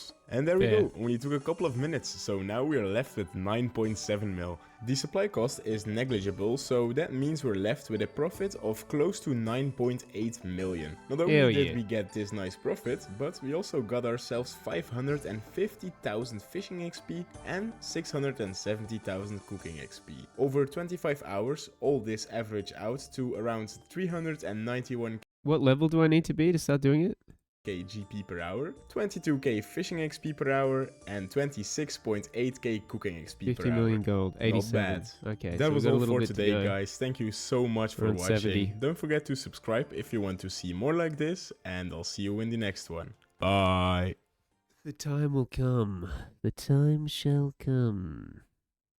Tried AFK sacred eel fishing and made millions. Millions.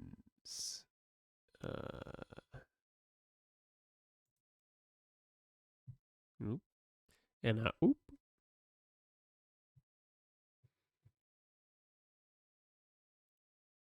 Looks like it's all cooked. We are cooked, baby. Insanely AFK. I like AFK, you know me. I love not worrying. Why am I not hearing the game? Should be hearing the game right now. There we go. There we go.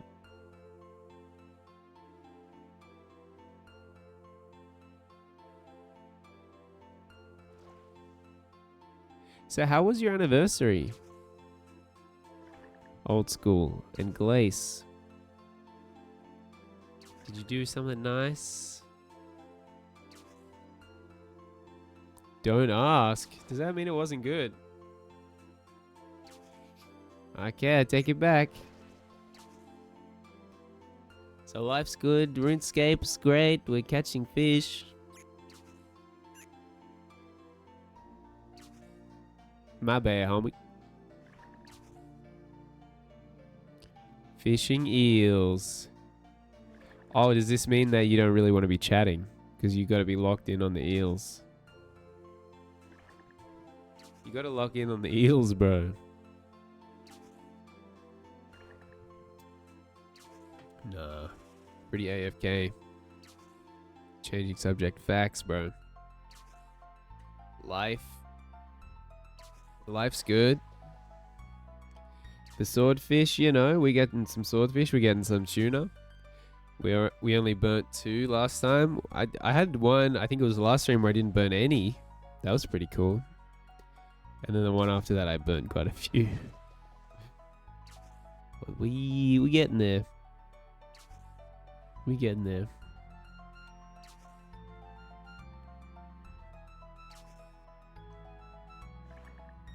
We're getting them fish though.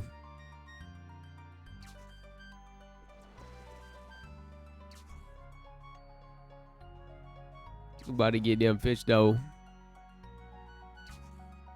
Getting on them fish though.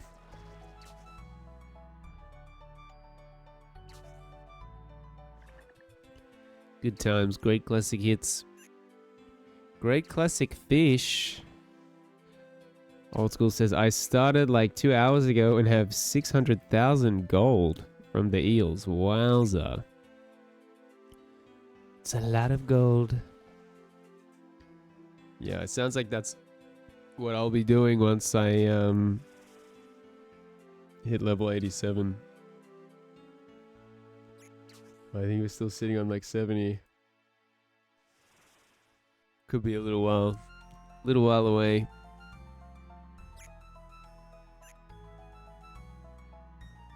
Did you the guy in the video said he didn't have his fishing to 99. Old School, is your fishing 99 or no?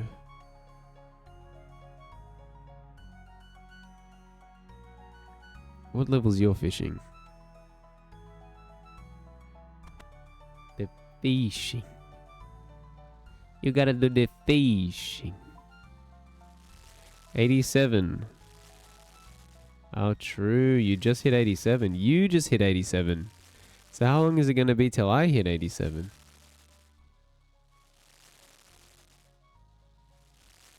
Do I even want to know? Do I really want to know?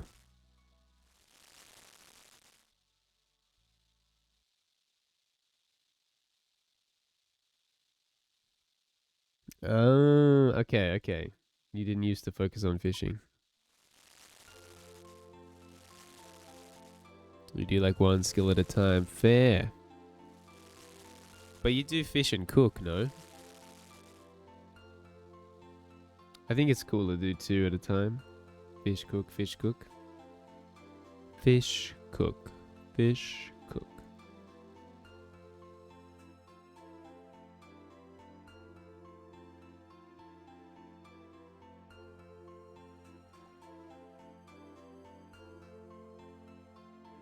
Oh, I didn't even get a full inventory. That's annoying. I was too busy looking at my skills to look at my inventory. Oh, your cooking is already 99. True. Because you did the wine thing? You hit 99 cooking with the wine dough? Wine style? Oh, yeah.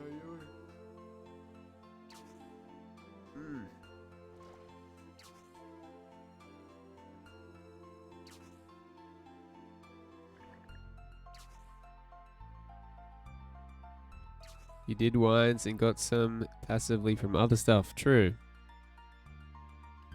Struth me didgeridingo, mate. Struth me didgeridingo. It does seem that cooking these fish is worth it because they become a lot more valuable. So I do think this is my optimal fishing cooking strat right now.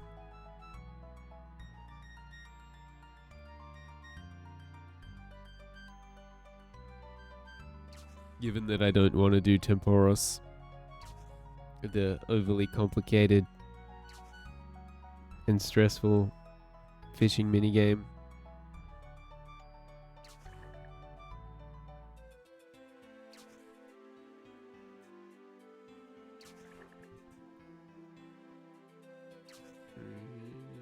Old school. RuneScape. Netfish and chill, baby.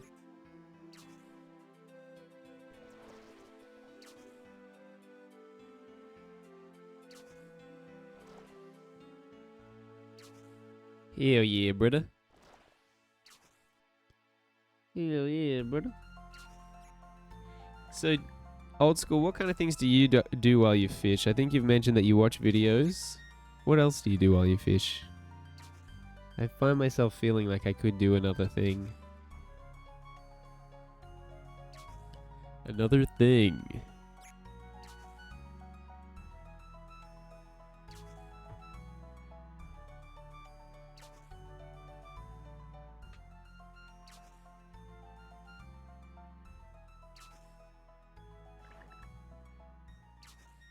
The leveling is definitely slowing down.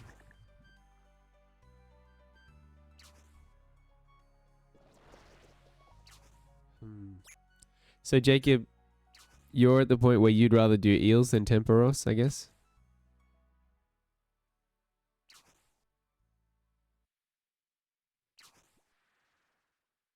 Because part of me almost wonders, is dead for you? Why is it dead for you?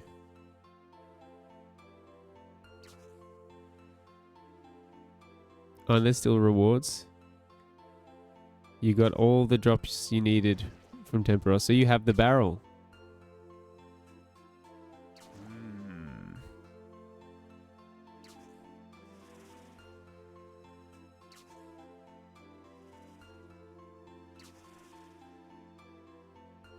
You have the barrel and the tackle box.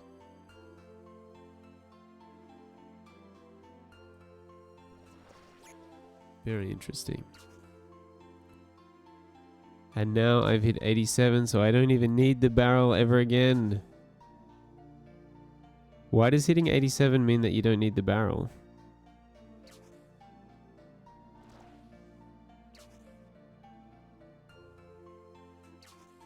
Welcome to the 1 to 99 Fishing Guide. Today you're going to learn everything you need to know about the fishing skill. That includes the most profitable methods, the fastest methods, the most AFK methods, and a load of different alternative viable methods. You'll be walking away from this video as a master in everything fishing. You just dropped the eels. Wait, but how are you making... Oh, because you scale them. Of course, my bad. You got them. And if you're looking for more 1 to 99 guides, check out the Skilling Guides playlist on the channel. Now before we jump into the fastest 1 to 99 method, there's a But you could have the barrel, no? And fill the whole barrel with eels and then scale more eels at a time or gut more eels at a time. It still seems like advantageous to have the barrel. What the heck? The barrel can only be emptied at a bank. Oh, true. Okay. A bit of basic information you're going to want to know. Fishing uses two types of items, divided into consumables and equipment. Consumables are used at the rate of one item for each fish caught and are stackable, while the equipment is non-stackable and reusable. Net fishing requires a small fishing net. Bait fishing requires fishing rod and some fishing bait. Fly fishing requires a fly fishing rod and feathers for bait. Harpooning requires a harpoon. Cage fishing requiring a lobster pot. Barbarian fishing requiring a barbarian rod and usable baits. And you could do the fishing trawler minigame to get a set of anglers outfit for an additional 2.5% more fishing experience gained per fish caught. But as a warning, it may take you many hours to get the outfit. Furthermore, for those of you guys who are wanting to earn some money while fishing, for a second there I was like, should I get the outfit? You may want to acquire the Rada's Blessing from the Corinne and Kibo's diary. The easy, medium, hard, and elite diaries all give a 2%, 4%, 6%, and 8% chance of catching 2 fish at once. However, you will not receive Eva Baby, any how's it going? Thanks for the first time chat. Old School says he's got the outfit. Eva Baby says hello. Heart. Hand heart. And then a heart. And says it's not too bad. Going well, thanks. That's good to hear, Eva Baby. Fish that are caught. And lastly, the blessing must be equipped while fishing. Are you for into this to take RuneScape, effect. Eva Baby? Using the fish barrel from Temporos will allow you to store 28 raw fish, making time between trips to the bank longer. And lastly, turn on the fishing plugin on RuneLite. Now on to the guide. The fastest way to get 1 to 99 fishing. Early levels can be skipped by completing quests that give fishing experience. Completing Sea Slug, fishing contest, and the free Pirate Pete quest of Recipe for Disaster will grant you a total of 10,612 you found me from I Am Megastar. Hell yeah. Which will get you up to level 27 fishing. Shout out to I Am Megastar. Let's just give him another. I Am Megastar. That was such an amazing shout out. Oh, I have to wait 25 minutes before giving I Am Megastar another shout out. Okay. Let's go shout out Mr. Bean. 96, who told me that All I Am these quests Megastar have was talking about me on his stream. requirements and can be done at a low level. Completing them is a much better route for early fishing levels than catching fish. Notably, the experience reward Yeah, from Bean is amazing. Bean and I Am Megastar are amazing. Slug is enough to get you from level 1 to 24 fishing, and it's faster to complete the quest than catch low-level fish. Completing Taibuana Trio and the Fremnik Trials will grant you an additional 7,812 experience, which would get you up to 33 fishing, but they do have higher requirements to complete. 3-tick fly fishing trout and salmon offers the fastest fishing experience from level 20 up to level 58 when using tick manipulation. You'll need a fly fishing rod and feathers to catch the fish. 3-tick fishing is done by using a herb on swamp tar and clicking on the fishing spot. When timed correctly, you'll have a chance of receiving fish every 3 ticks instead of 5. Drop the fish in between catches before clicking on the fishing spot. Without tick manipulation, this method is only recommended as a low-effort alternative past level 35, as Temporas offers faster experience. At level 47, drift net fishing becomes better than 3-tick fly fishing, if you also need to train hunter. Recommended fly fishing locations where the fishing spots have minimal movement or are useful otherwise are southeast of the southern gate to Perfidius, where the fishing spots do not move. The area requires partial completion of Regicide The fishing spot's not moving sounds really good. to access. After fully completing Regicide, you can quickly get there by using a Loreworth But I guess Old School and I fished where we fished because there was always a fire there and we were fishing and cooking. But yeah, that sounds like a really good spot. camp teleport scroll and running east through the dense forest. Shallow Village is the best location for banking your See, I just stopped because my spot moved. fish. The area requires the completion of Shallow Village quests to access. You can also go to southeast of the Farming Guild or north of the Chaos Druid Tower near East Ardome. Barbarian Village has a permanent fire nearby where you can cook and drop the fish. All these areas Should I go there when I hit 75, Old School? are different in their own way and have advantages and disadvantages. Now onto the experience rates. These rates I'm going to mention are assuming you're not wearing the angler's outfit. The AFK rates include time spent dropping the fish, and the actual rates vary depending on how fast the fish are dropped. Using the spots southeast of Perfidius will result in about 5% faster experience per hour. Did you know that there's a few Discord servers that are dedicated on Is it worth doing those quests so that I can fish there, or should I just keep doing this? giving GP out? One way players make a lot of GP without necessarily playing in game is by entering giveaways that usually occur on YouTube videos, streams, social media posts, or Discord. Wait, people give away GP on social media? Is that not against the rules? servers. Here's an example of a giveaway-based Discord server that gives hundreds of millions of GP, if not billions of GP away weekly. Everything they do is completely free to enter, and they also track any Twitch streamers that have giveaway in their title and have a notifier for anyone who's interested Ignore in that type this of part. content. I'll leave a link in the description for those of you guys I who did want to have a join skip and button have a earlier, passive but I way think to it's make pretty some much over. GP. At level 20, fly fishing is 23,000 XP an hour, 3 ticking, 13k an hour if not. Level 30 is 45k an hour, 3 ticking, 25k an hour if not. Level 40 is 53k an hour, 3 ticking, 30k an hour if not. And so on, following this list I'll have up on the screen. All the way up until level 99, which is 93,000 experience an hour, 3 ticking, and 50,000 experience an hour if not. Once again, this is the only fastest method until 58 fishing, and should also be stopped at 47 to go drift net fishing if you need hunter experience too. Speaking of, go watch the hunter guide if you want to know how to drift net fish. 3-tick barbarian fishing becomes one of the fastest training methods at level 58. This method offers small amounts of passive agility and strength experience, which makes it one of the most efficient ways to train fishing, especially for players with low agility and strength levels. Even though barbarian fishing becomes available at level 48, it is faster to do drift net fishing or 3-tick fly fishing until level 58, which allows you to catch leaping salmon. If you're not going to use any sort of tick manipulation, it is better to continue doing drift net fishing. However, even without tick manipulation, this method still offers relatively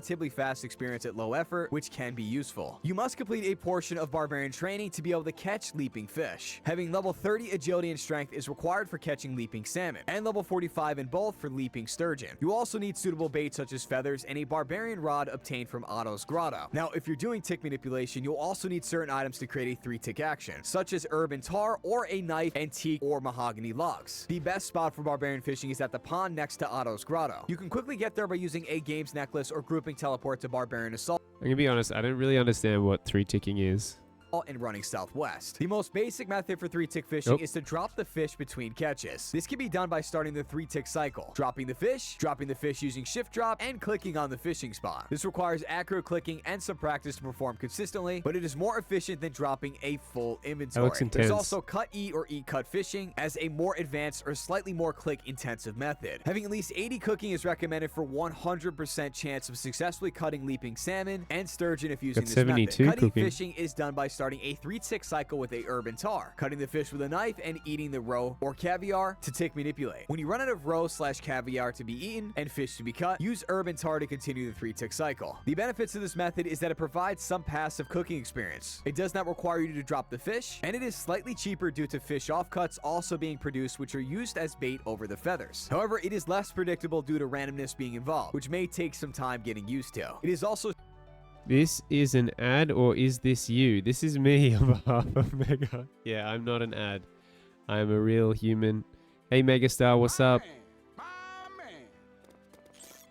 Oh, we're not seeing the alert for some reason? Oh, it's because it's underneath the video. But thank you for the follow, I presume, is what just happened just now. Do you really like it? I didn't think you'd even care. What? Wait. No.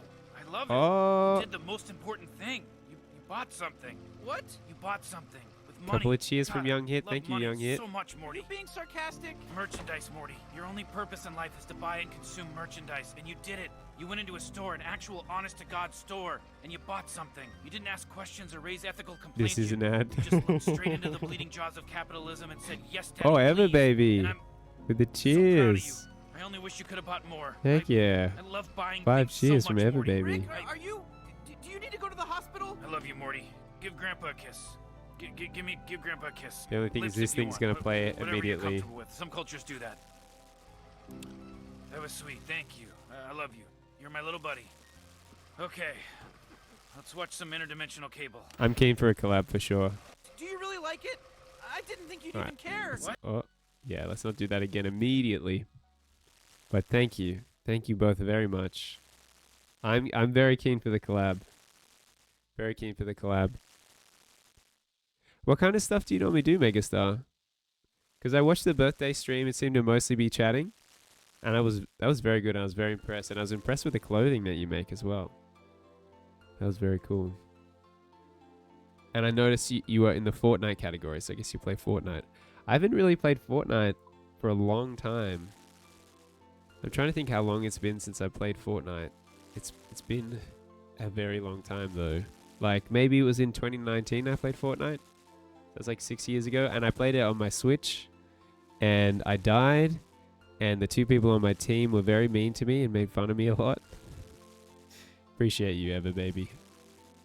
Appreciate you very much. Oh dear? What's the oh dear? Are you worried that I might play Fortnite old school? It's not your fault that you are horrendous at video games. It's not my fault? I always assumed it was my fault that I'm bad at video games. Hey Megastar, I'm everywhere. We can set it up, and thanks, I appreciate that. I'll def send you something. Okie doke. Yeah, I love a good collab stream. It's a good time. Did one with Bean. I thought it went really well. It's really fun. We can play whatever. Hell yeah, brother. Would you ever play RuneScape? Would you ever come do some fishing? Catching fish. Yeah, we do like catching fish. It's true. Dang. You're bad too, Ever Baby. Yeah, I don't know. Is there a video game that I'm good at? I don't know. I think I'm pretty good at Super Mario Bros. The original Super Mario Bros. Hey, Megastar's gonna get RuneScape. Let's go. RuneScape collab. That sounds like a good time. RuneScape collab with Megastar. Hell yeah. Stricter with timing. If the cutting and eating is done too late, the cycle becomes offset. Once again, these experience rates that I'm about to read off are assuming you're not... Oh, Ever Baby recommends it. Hell yeah.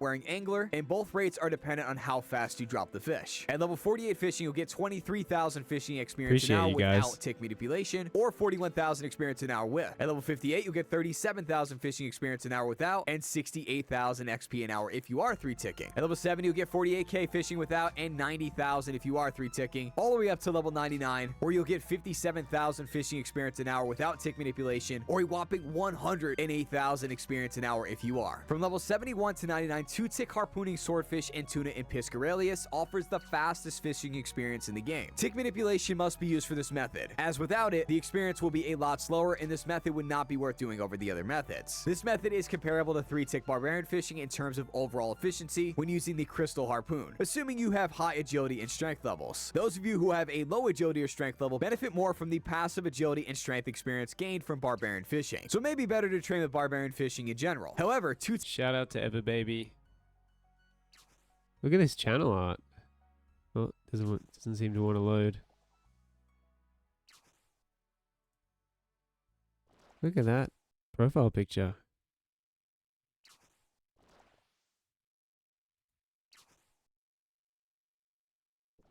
Supporting my man, RPG Me Live.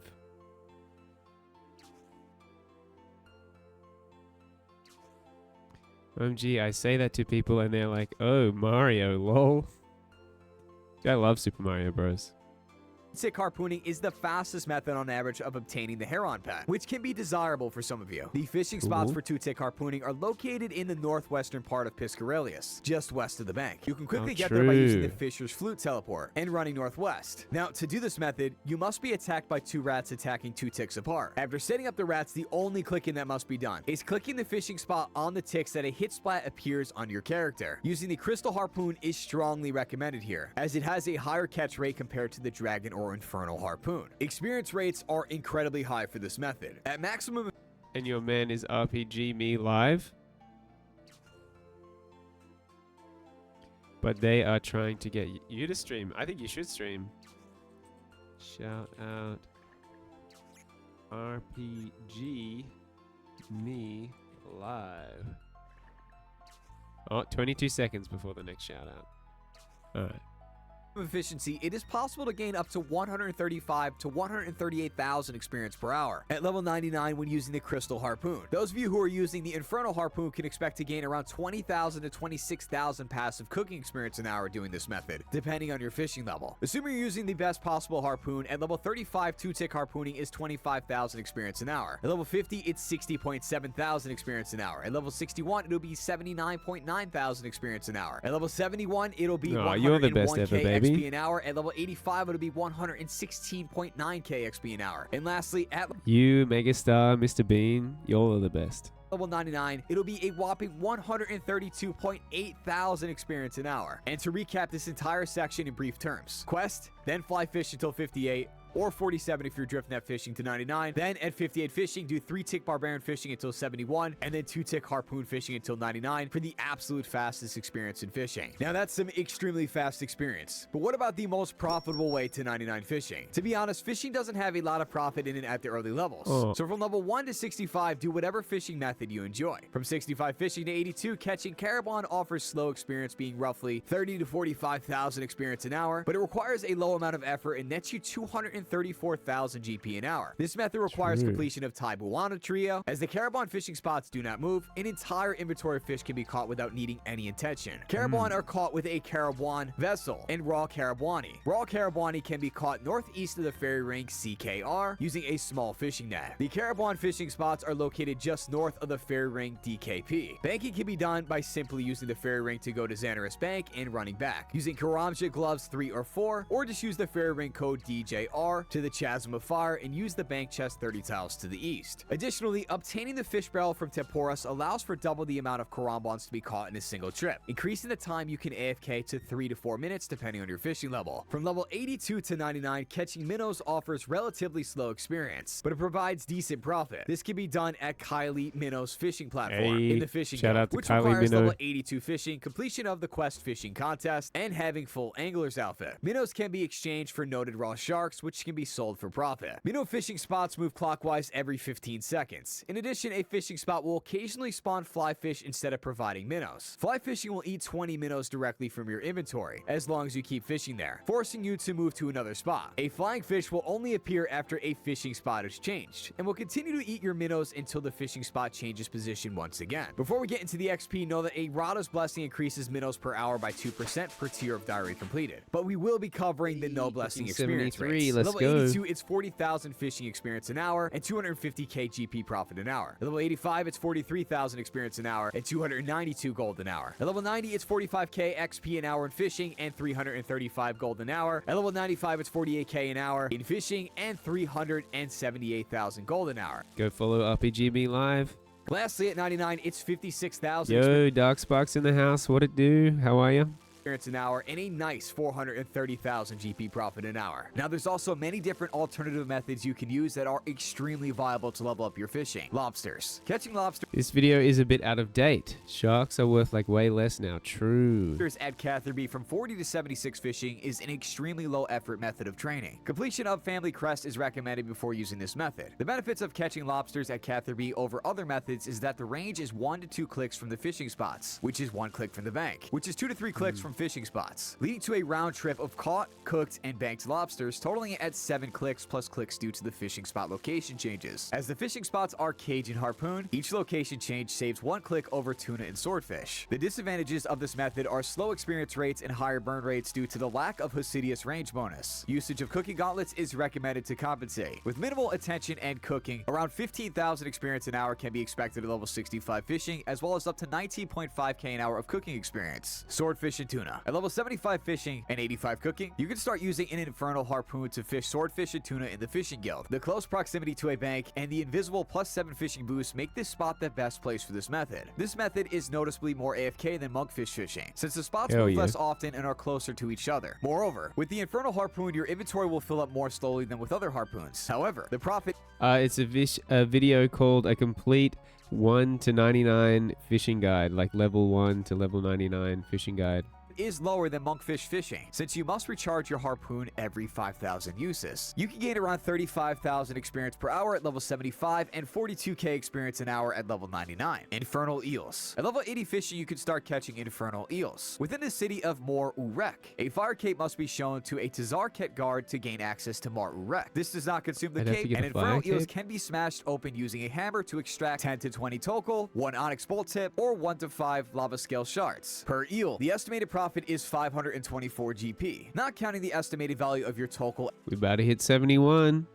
at 165 tokal per eel caught. It is recommended to fish infernal eels in the southeasternmost area of the city, as the other two areas may have their fishing spots disappear more often. You can expect to get around 28,000 experience per hour at level 80 and 35,000 experience per hour at level 99. Anglerfish. At level 82 fishing, you can start catching anglerfish in Port Piscarilius. In order to catch anglerfish, sandworms are required. Sandworms can be purchased from Tainan's fishing supplies nearby or the Grand Exchange. You can gain around 15,000 experience per hour at level 82 and 23,000 experience per hour at level 99, and make a little bit of profit on the way. Dark crabs. Catching dark crabs inside the resource area becomes a viable low-effort option after completing the Elite Wilderness Diary. The diary reward increases the catch rate for dark crabs significantly and provides you free access to the resource area. The fishing spots inside the resource area also never move, which makes this a very low-effort option. However, as the resource area is located in deep wilderness, you will encounter player killers here and there, but they're fairly easy to escape. The fish can be noted at piles for 50 coins each. It is advised to bank the fish in Edgeville every so often to reduce your overall risk. Now,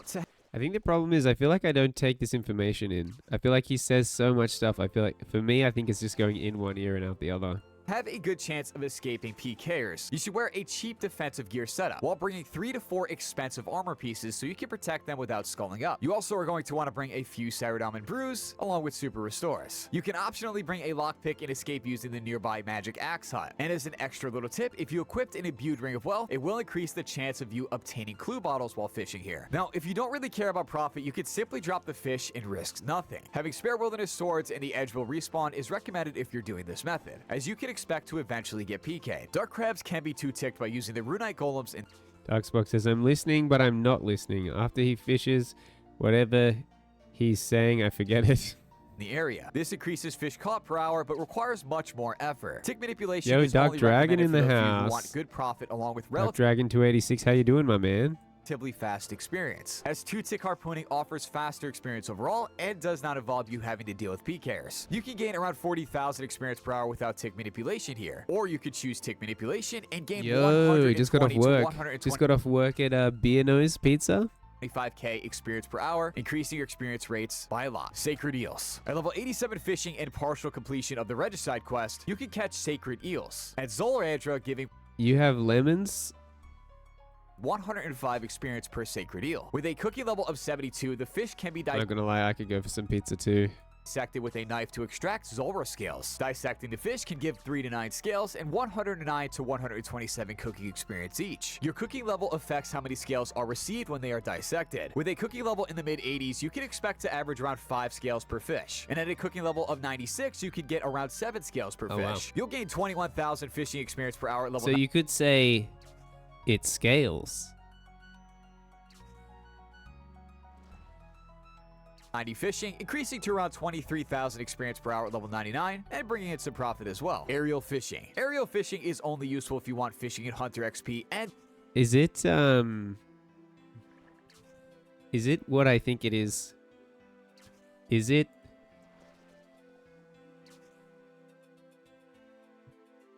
Oh, oh, oh, oh. Hold it down. Is it? Pizza time.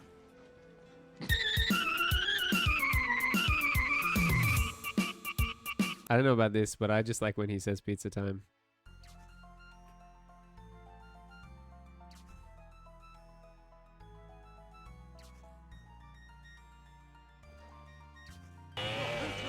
Stop! Stop!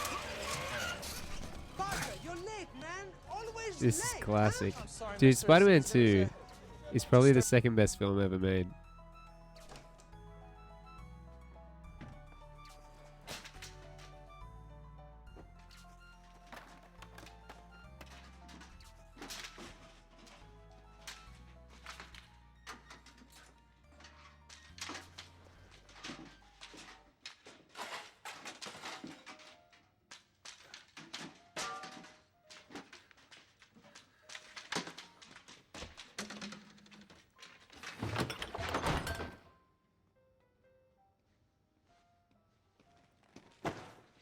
Pizza time.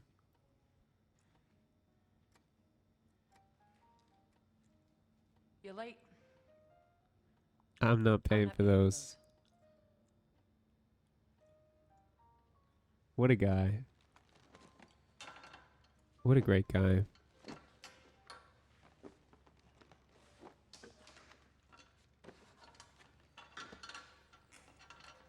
What an amazing guy. Best guy. Best Spider-Man. don't have the angler outfit, or you just want the uniques from aerial fishing itself. So if this very specific thing is the case for you, go watch the hunter guide I have on my channel, Temporos. Fighting the Temporos offers relatively fast experience, and it requires fairly low amount of effort compared to the tick manipulation. It feels like a lot of effort to me. Methods. Now, not cooking the harpoon fish means getting lower amounts of points and loot, but significantly more fishing experience. With a crystal harpoon and a fishing level near 99, this is the fastest experience in the game if not using tick manipulation methods. Although with no crystal harpoon, or if you're not near level 99 fishing, driftnet fishing will yield higher experience rates. With the experience per hours, assuming you're using the best harpoon available to you, at level 35 you'll be getting 22,000 experience per hour. At 70 you'll be getting 58k an hour. At 80 Traffic center of the world. It's the pizza shop's fault. Wait, what business has a 30-minute or free thing in New York? Yeah, facts, bro. Yo, Dark Dragon with the 1, 2, 3, 4, 5, 6 cheers, my man. Do you really like it? I didn't think you'd even care. What? Morty, no. I love it. You did the most important thing. You bought something. What? You bought something with money. God. You bought something with money. Thank you, Dark Dragon. It's just what I do, you feel me? My man right there. He's a real one. And again, he's done it again. I love money so much, Morty. Are you being sarcastic? Merchandise, Morty. Your only purpose in life is to buy and consume merchandise, and you did it. You went into a store, an actual honest-to-God store, and you bought something. You didn't ask questions or raise ethical complaints. You just looked straight into the bleeding jaws of capitalism and said, "Yes, Daddy, please." And I'm so proud of you. I only wish you could have bought more. I love buying things so much, Morty. Rick, are you... Do you need to go to the hospital? I love you, Morty. Give Grandpa... Do you really like it? Alright, we don't need to do it again. even But care. What? thank you so much, Dark Dragon. And thank you, Ever Baby. So at work today, I was looking for someone that streamed this. Is insane. I just got home from work. I'll catch you next time. Thank you so much, Ever Baby. Appreciate you. Appreciate you very much. And seriously appreciate you, Dark Dragon. 286. With the 12 biddies. Not biddies. Cheers. The 12 cheers. My man. What a guy. I'm going to have to get some more alerts for cheers. Maybe some that don't go for like 2.5 minutes. Whoa. Whoa. Morty, no. Do you really like it? I didn't think you'd even care. What? Morty, no. Whoa. I love it. You did the most important thing. You bought something. What? Thank you. Thank you, Dark Dragon. The 18 biddy, the 18 cheers. I don't know why I keep saying biddies. My man. YW Broski. Absolute legend over here. How have you been, Dark Dragon? You still playing Elden Ring Night Rain? Still chipping away? You'll be getting 62,000 an hour. At level 90, you'll be getting 66,000 experience an hour. And at level 99, you'll be getting 70,000 fishing I experience. know you finished the game a little here and there. Yeah, I guess once you finish it, you kind of probably slow down a bit. Are you're still playing Kingdom Come Deliverance 2 as well? Also, if anyone's looking for someone that plays Kingdom Come Deliverance 2 and Elden Ring Night Rain and just Souls games in general, please go follow my boy Dark Dragon 286.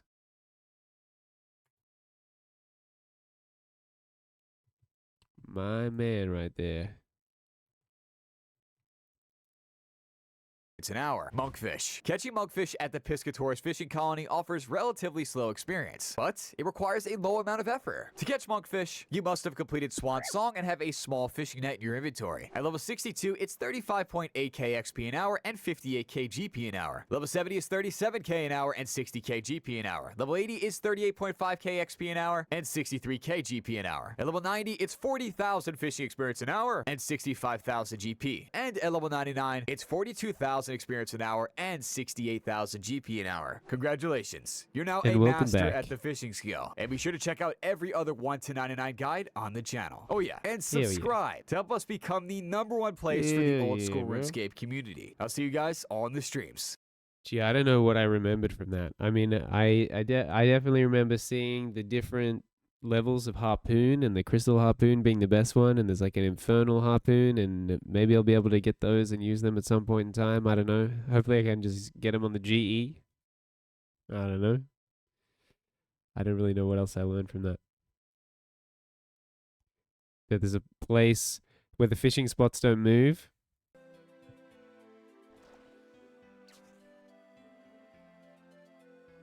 Oh. Oh. Yes, I remember fishing too, Darkspark. There was definitely fishing. Look at him fish. I do be getting fish.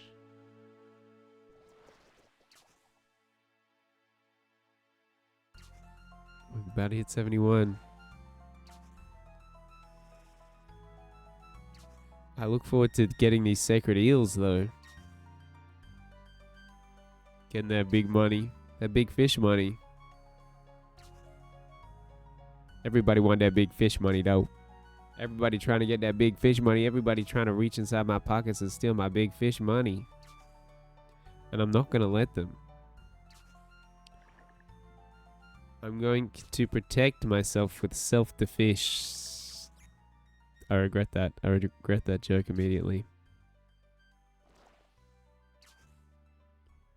But I will make lots of money when I sell fish.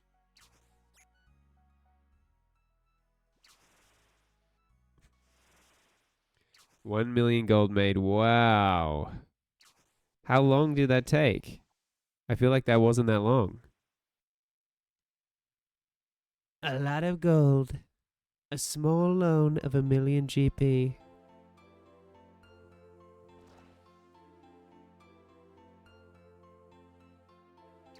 Two and a half hours maybe, and you got 1 million gold.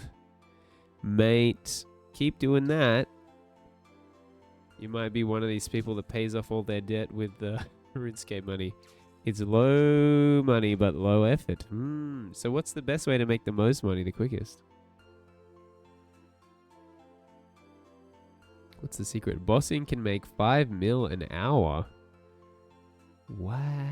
But you don't feel like doing bossing because it's intense, I'm guessing. You're just trying to chill out. You're trying to vibe out. I might move the chat over there.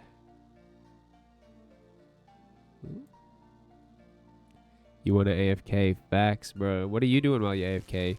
You're watching this glorious Twitch stream. Best Twitch stream of all time. I guess you can come down a touch. A touch? I was going to say a tad and then I went with a touch and then it said attach. This guy. This guy. Get a load of this guy. Get a load of this guy.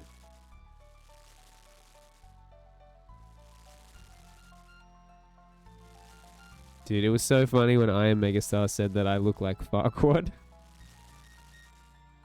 That was hilarious. I think he's right. Let's check the resemblance. I'm gonna move my monitor every time now. I wonder, I'm probably just better off leaving the monitor here and then just changing this. Started my stream, but you're still here. Dog, thank you.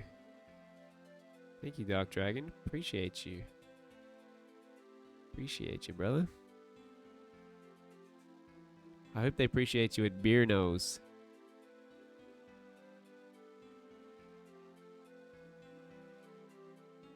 Alright, Lord Farquaad.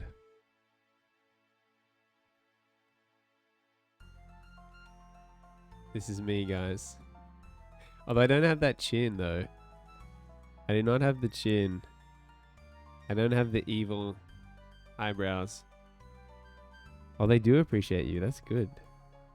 That's good, Dragon. I think that's one of the most important things about a workplace is, like, being appreciated, being cared for. What do you think, guys? If I flatten my hair down, if I got the hat, they rely on you so much. It's kind of good. They need you. I don't know if I can do the eyebrows, though.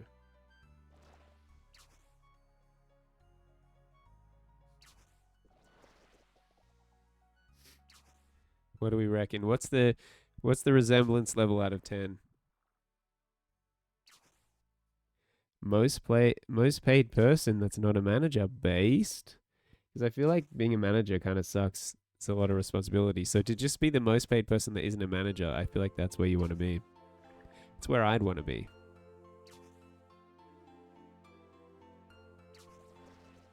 What about this one?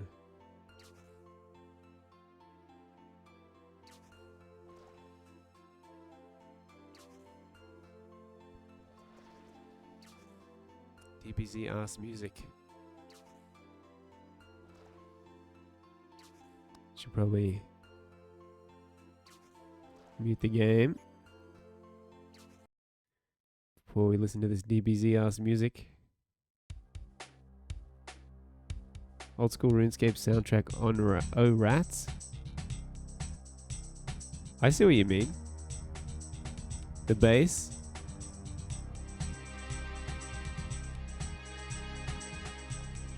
It's got some Bruce Faulkner vibes on it.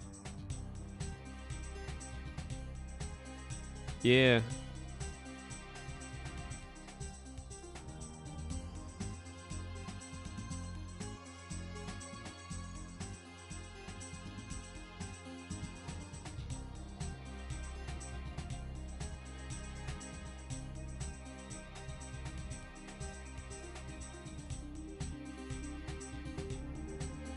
Hell yeah, brother.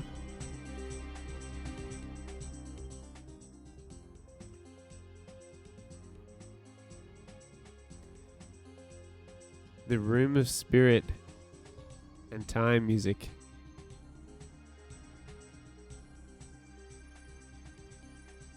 It sounds like something that could be in Legacy of Goku, too.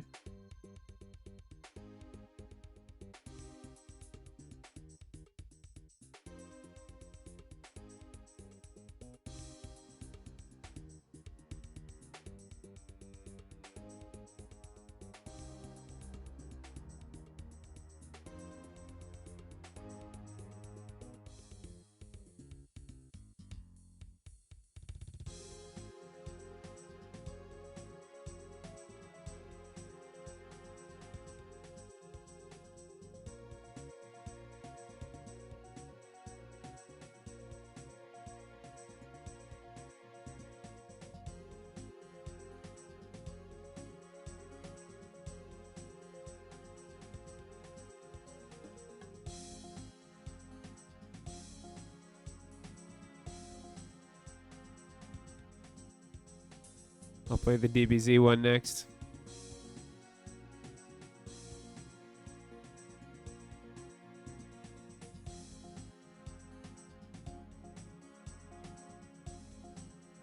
Yo. I didn't think you'd even care. What? Morty, no. Young Hit with the 5 cheers. Bought something. What? Bought something. Money. God, I love money so much, Morty. Being sarcastic. Thank you so much, Young Hit, for the 5 cheers. Toast to your stream, homie. Young Hit, my man. I tell you what, those 5 cheers hit.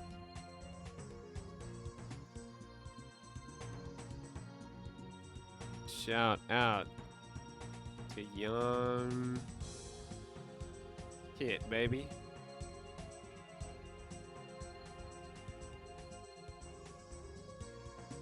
Go follow Young Hit. It does sound very Bruce Faulkner, doesn't it? You gotta go. You gotta do what you gotta do, man. I'll see you around. I'll check out your stream. Young Hit.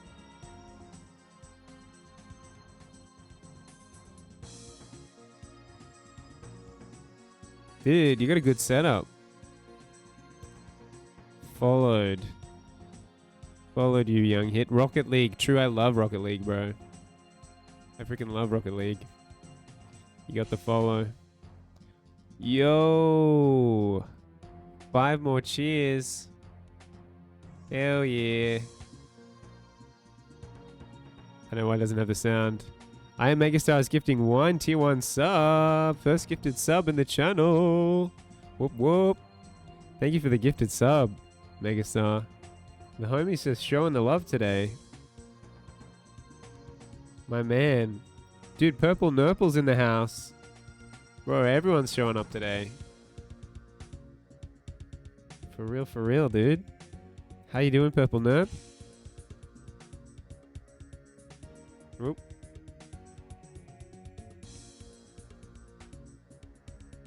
Shout out. I am Megastar. Oh, I have to wait 21 seconds before giving you another shout out. They're trying to stop me out here. What's up, fellow Earthling? Yes, greetings, definitely Earthling, fellow Earthling. While you're fishing, Goku is training. It's true, Goku do be training. Let's open that link, that old school set. Boom. Piccolo's theme. We love Piccolo. We're a pro Piccolo household. While you're fishing, Goku is training, compare the two. Oh, bro, I know this theme. I love this theme. Okay. Gohan. It sounds a little bit too Vegeta. Krillin. I need you to get to Namek. Find all 7 Dragon Balls. And wish everyone back to life. Piccolo? Good man. Personally sparred with him on the 1566 Grimglom Olympics, bro. Based? I didn't know Piccolo was real in real life. That's so good. That's probably where Akira Toriyama got all his ideas. He probably traveled through space in real life.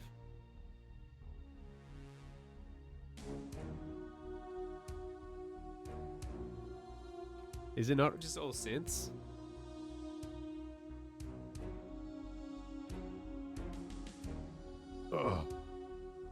Krillin. Harpoon. What? What? Why is homie not harpooning? Swap left click. Huh? Why is he not harpooning? Wrong spot, maybe. Wrong spot. My bad. My bad, homie. The string thing. I mean, it could be a synthesized version of a string instrument. I mean, they're both synthesized. Fishing Goku, but I need more power. Some good old-fashioned RuneScape. What a vibe. Hell yeah, brother. Hell yeah, we love RuneScape in this house. Especially fishing. This music's pretty chill compared to what we were just listening to. Piccolo's theme goes off. RuneScape and DBZ have history? Really? Ooh, Purple Nurple says, it's nice to take a break from getting my forehead beat on Liza P. I gotta say, Purple Nurple, I noticed that you're really good at Liza P. Like, you're really good at getting in there. Especially because those attacks have such a long wind-up. I feel like you know exactly when to start these really slow attacks. And then you hit him and then you get out of there. See, I was never really good enough at Souls games to be like that. I'm not really on that level, unfortunately. I tried playing Demon Souls. And I didn't like... When I died, I had to go back really far and kill everyone again. And same with Dark Souls 1. And, Elden Ring was just hard, even though you didn't really have to do those long walkbacks. It was just really hard. Takes about 50 deaths to start learning boss patterns. I'm a glutton for punishment. Yeah, see, I don't think I have that glutton for punishment thing. Let's mute the game again.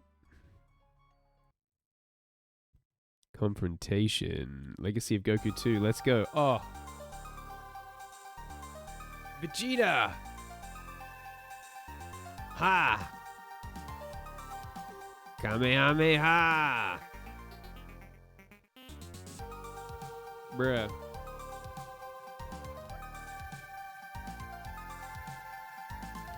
Beware the piano.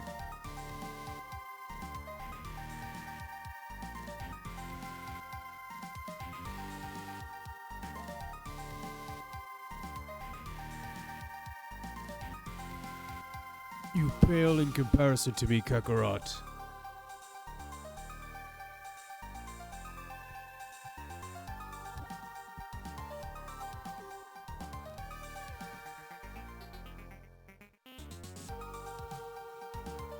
So Leon hasn't seen Dragon Ball at all. And I own all of Dragon Ball. Up until Super now, pretty much. Definitely start with Dragon Ball for sure. And you really earn Dragon Ball Z. So we're going to watch from Bardock, son of Goku, all the way until the end of GT. Based? I never really thought of starting with Bardock, son of Goku. I usually just watch the shows in order. And then Bardock, father of Goku, makes a lot more sense. I usually just watch the shows in order, and then sometimes I'll watch the movies. Just randomly. Man, that went off, bro. That went off. The Legacy of Goku, though. Bruh. What a game.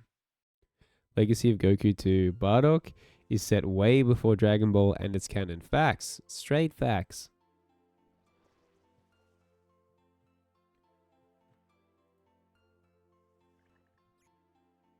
Yes, sir. Yes, sir. So we got the Dragon Ball. The Dragon Ball fans are rising. The Dragon Ball fans are gathering. And they can't stop us, dude. They cannot stop us. Dude, just the whole Legacy of Goku 2 OST, though. Maybe I should play this game again. I think I am gonna save it, and I think I'll play this game at some point. I'll do a Legacy of Goku 2 stream.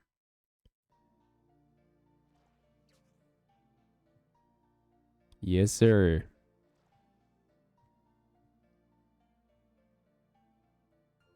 Bloody love Legacy of Goku 2, mate.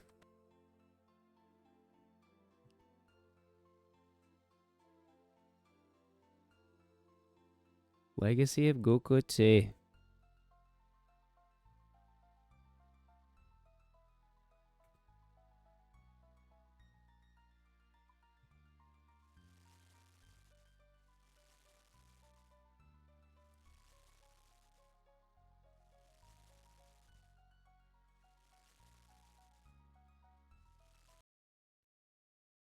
Old School says, this is a thing? Dragon Ball 4K intro.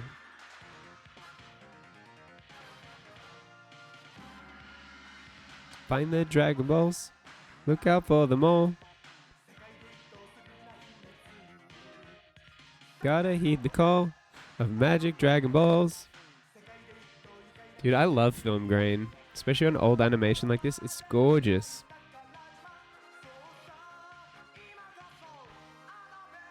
Sure. Through the fires of time, they've waited patiently. When all 7 balls are found, the dragon is set free. Rising, rising, mesmerizing, unbridled ecstasy. Luminous and blinding, hidden somewhere in a field. Luminous and blinding, with your desires revealed. Ageless, timeless, what you'll find is beyond belief. Let's fly, fly, fly, look high and low. Search the sky and the sea below. Let's fly, fly, fly, and make new friends along the way. Find the Dragon Balls, look out for them all. What a great adventure this will be. Gotta heed the call of magic Dragon Balls. Mystery. Adventure doesn't wait. A fantastic journey for you. A thrilling mystery. Hell yeah. That's a shame that all they got was the intro. That's a shame. I would love to watch the whole thing in 4K like that. That'd be amazing. How is it they only got the intro? How do they not get the rest? Where the rest at though?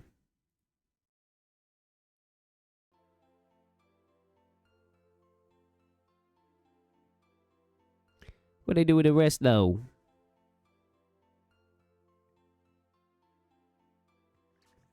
Mew.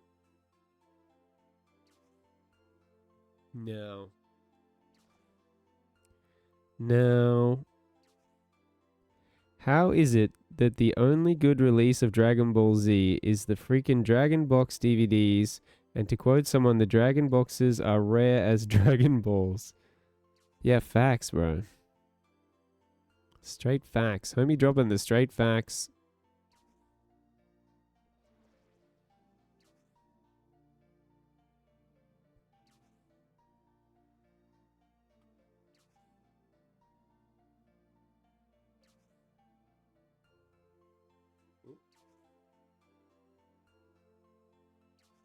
And oh.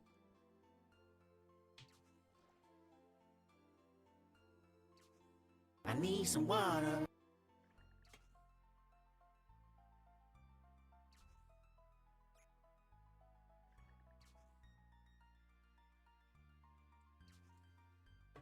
That is crazy. I would have thought of all the people on Earth, you would be able to get your hands on the whole Dragon Box.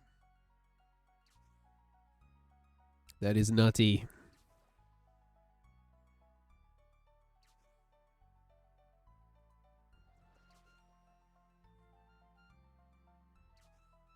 That do be right nutty though.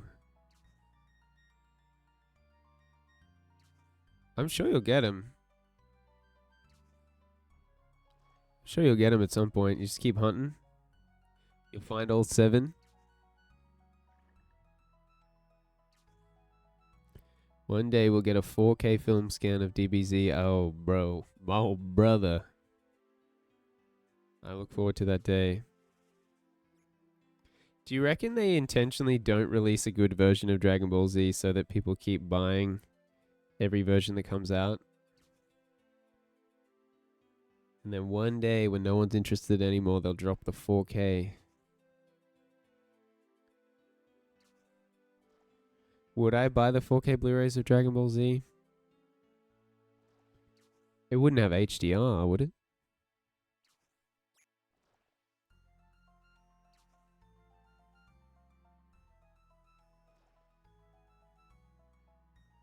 Nope. No.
I feel like you'd get the Dragon Ball Ultimate Collection if it was like Dragon Ball and Z and GT, all 4K of film scans with Faulkner. I mean, that does sound very good.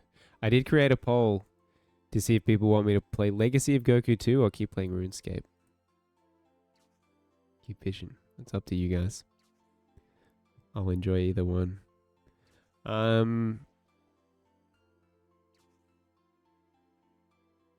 I don't know, because if I could have it on my computer and it could be exactly the same quality, I might just do that. I bet they would charge a lot of money for that. I reckon they'd be charging like $1,000 for that. Maybe more, dude. They've always charged a lot, I feel like. You'd buy it $1,000? It's a lot of money. At 1,000 sold. You reckon it would be more? I could see it 1,200, 1,300. You'll make these investments. I think they would separate them though. I think you'd get a Dragon Ball 1, Dragon Ball Z 1, and a GT 1. Because not everyone can just drop like $1,200 on a 4K Blu-ray set. I can't.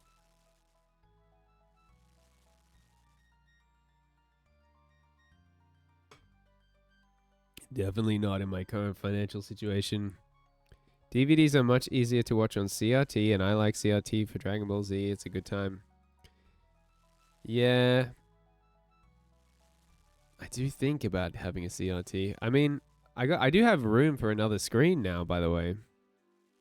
I've been thinking about this. I actually have room for another screen because now that I have my TV and my monitor at my desk for streaming, I could have a different screen at my couch. There's not. It can't be too deep though. Is the only problem.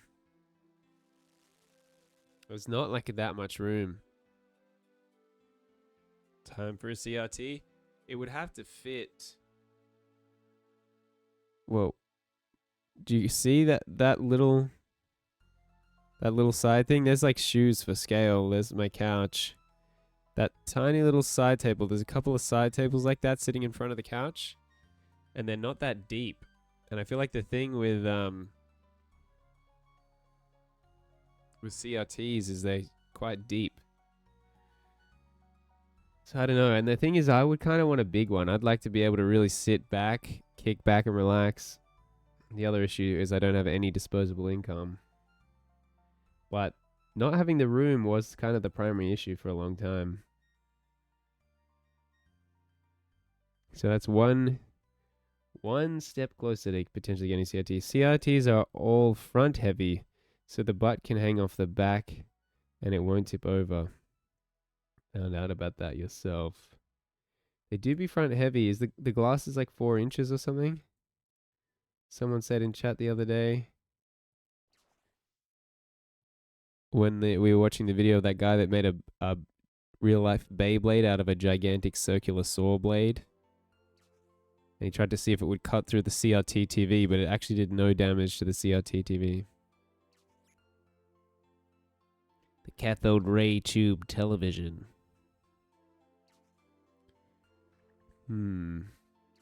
It's like super thick. So I'd have to have the table come out further in front of the couch, but I think that would be fine. I'd probably be pretty happy to have a CRT at this point. I just don't have any money.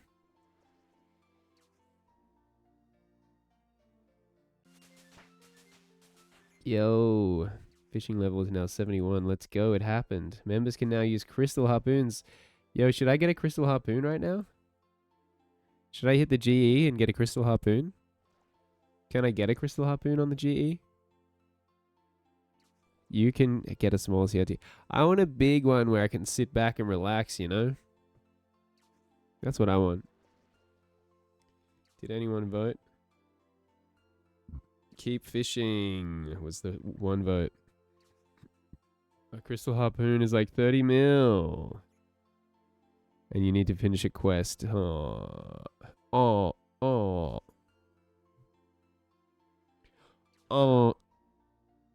I'm sure that my time will come. The video said something about harpoons, so get harpoon. The video did say something about harpoons. That's why I got so excited to see that I can use a crystal harpoon now. But apparently 30 million GP is the price, as well as finishing a quest. I don't know if I'm up for that.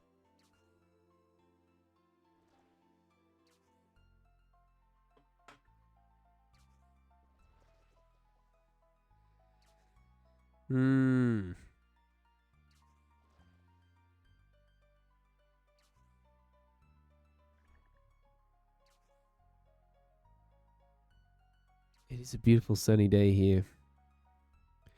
A gorgeous, beautiful sunny day. I'm glad I have big windows.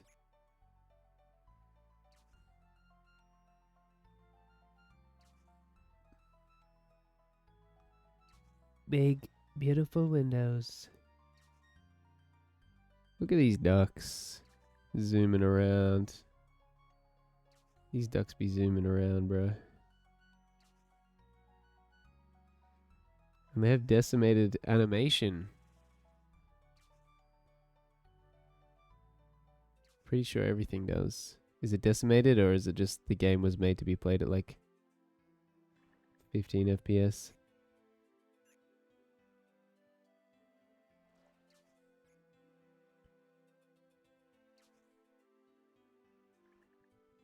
Boom. We about to get those fish, though. Hell yeah, brother. Hell yeah, brother. It's fishing time. They can't stop me. No, they can't. They tried to stop me, but they could not stop me.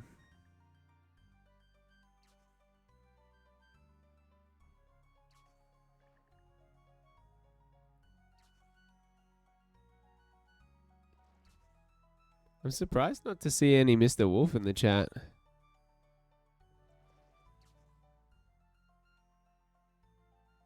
It's quite the surprise.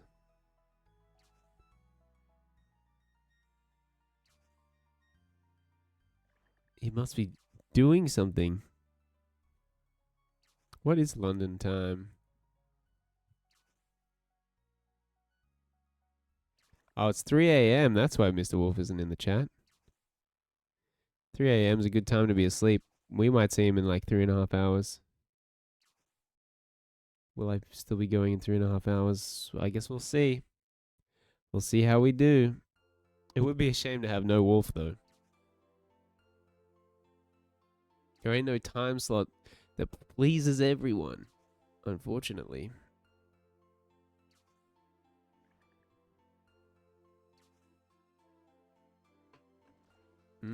Eating cookies that Leon made. That sounds good.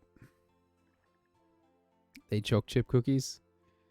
I could go for some homemade choc chip cookies right about now. Right about now. Yeah, I want cookies. You're making Darkspark want cookies. Everyone's making Darkspark want pizza and cookies. Where the pizza and the cookies at, though? Where the cookies at, though? These are love hearts shaped with jam. Ooh.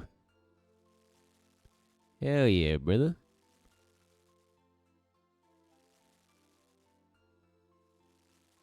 I'm a choc chip cookie guy myself. Love a good choc chip cookie. A kind of soft, melty. If someone says something food-wise, I'll most likely want it. Yeah. Weirdest thing, yesterday I was just streaming, I was just watching some video, and then I just randomly was like, I'm craving hot cross buns. Just out of nowhere. That was a weird moment. Hot cross bun moment. I do kind of feel like chocolate, though. Oh, yeah, fresh baked cookies. Subway cookie? I could hit a Subway cookie, dude.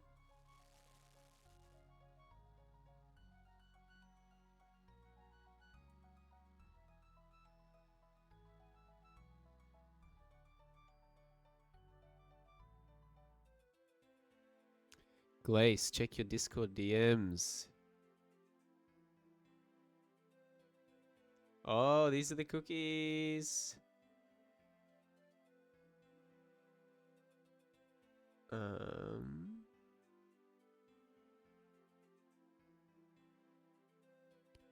Boom. Look at that. Yum, dude. Oy, oy, oy. Oy, oy, oy, oy, oy, oy, oy, oy. Nicely done, Glace. Nicely done.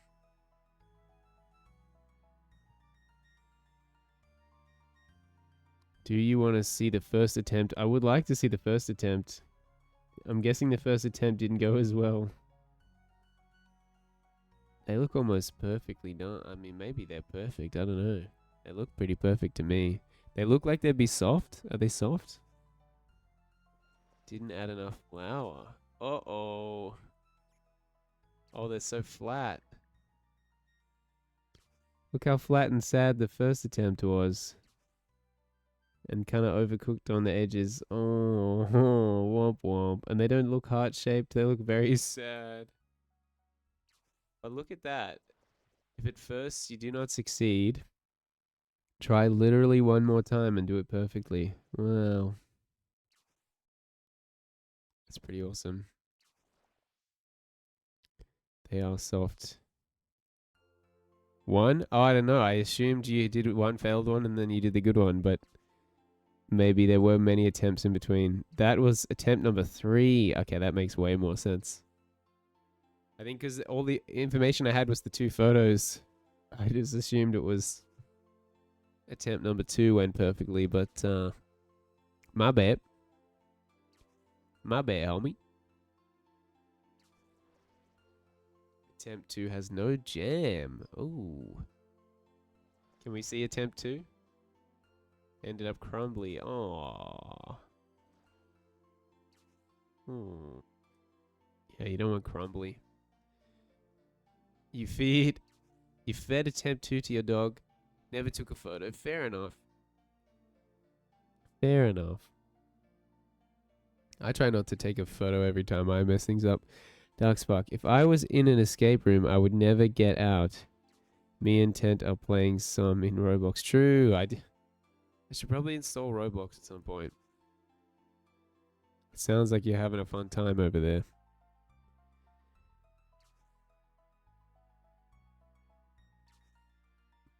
Roblox time.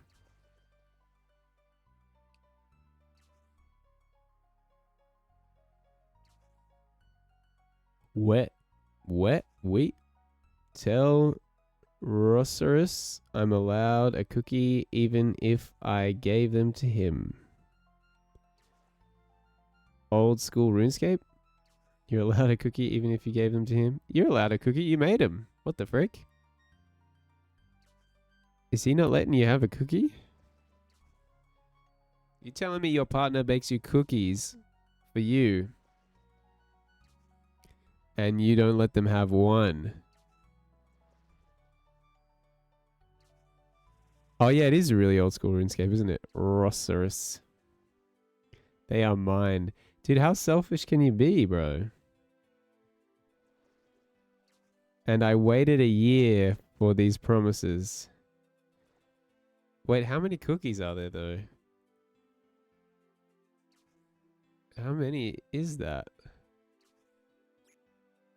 5 plus 4, that's 9 cookies. 9 cookies and you can't let your partner who baked them have one? Oh, I bake. I made 21 of the good attempts.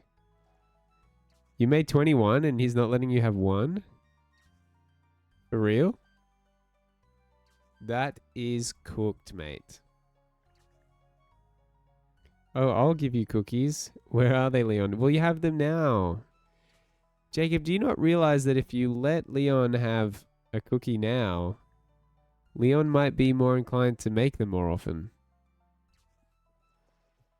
What do you think about that? What about the baker's tax? Whoa. Wow. I didn't realize Jacob was so aggressive. That's very aggressive. The pizza is aggressive.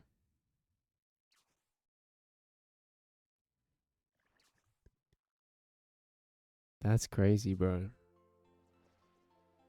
This is crazy, bro. I've never encountered anything like this. I've never encountered this kind of aggression. I've never encountered this kind of cookie-based aggression in my life. And nor have I ever encountered the cookie-based aggression being directed at the person that baked them. Well, I guess you're being aggressive towards me for suggesting that you give one of 21 cookies to the person that baked them. You're out of control, bro. You're out of control. You got cookie dish.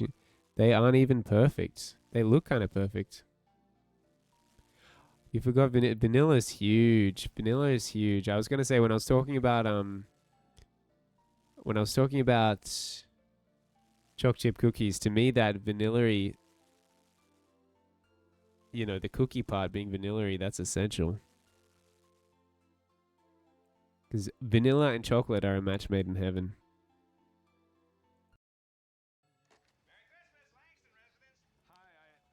Ted? Howard! Hey, buddy! How's it going out there? Everything okay? Yeah, fine.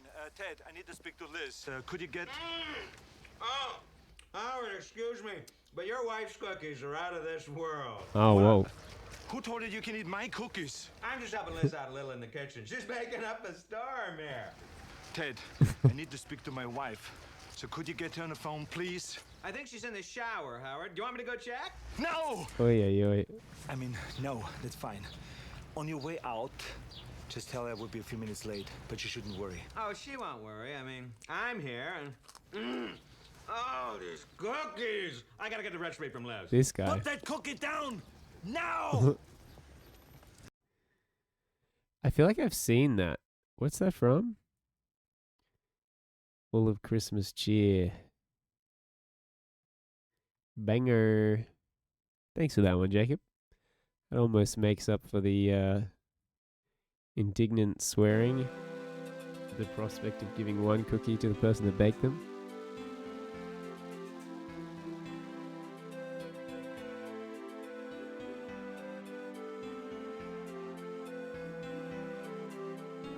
I mean, Leon gets the half-eaten end bits. What? Why are there half-eaten end bits after the jam is gone? What? I was gonna say, I guess Leon could just bake more and not let you have the more cookies. Just keep them from you. If I was Leon, that's what I would do. I'd be like, okay, you got your cookies? You would steal them. Wait, so your whole argument for this batch of cookies is that they're rightfully yours and they were baked for you.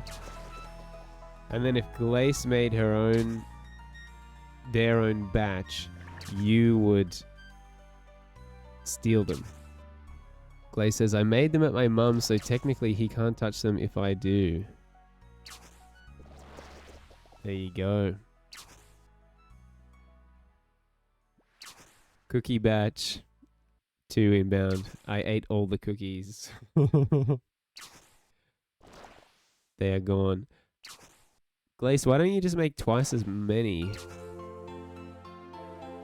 42 cookies. Why don't you just give him all he'll ever need and then maybe you'll actually get some.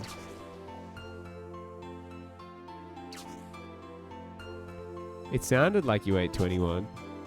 I was given the impression that you ate 21. Did you get 9? Technically, the recipe could make 24. But you made them a bit bigger? Man, I want cookies now, bro. Where are my cookies at, though?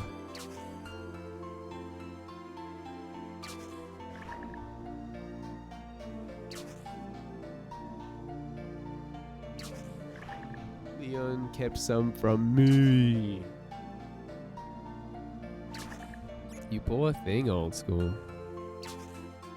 They didn't all fit in the box and gave them to the neighbors and their mother. Isn't that a sweet and very good thing to do? Darkspark says, I just went to the store and got cookies just because of this. I'm jealous.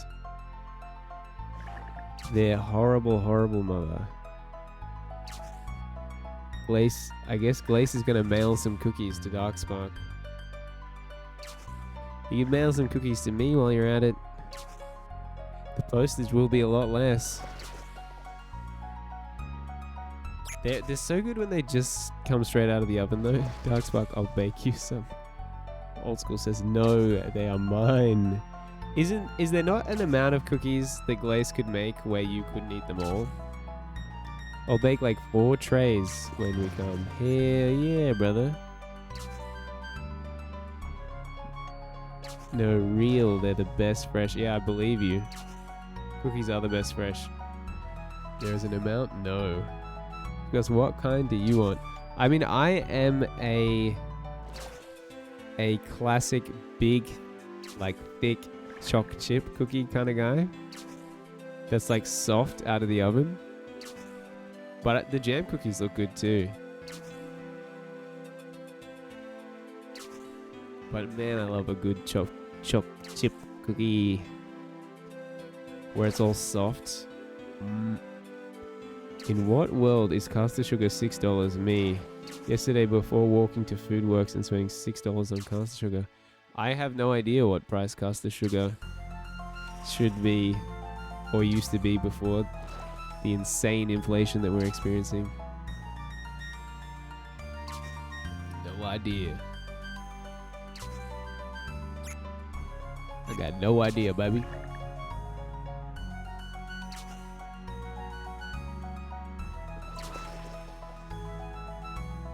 I'm guessing that's too much.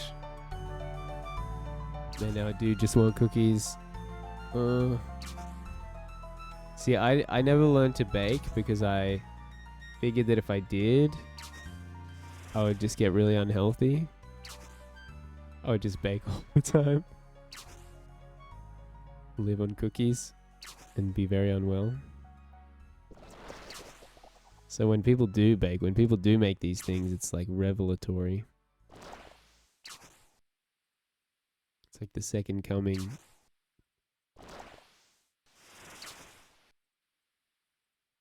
Yes, we know you ate all the cookies. Old school. You have a... Are you the Cookie Monster? Because you're giving me very big Cookie Monster energy.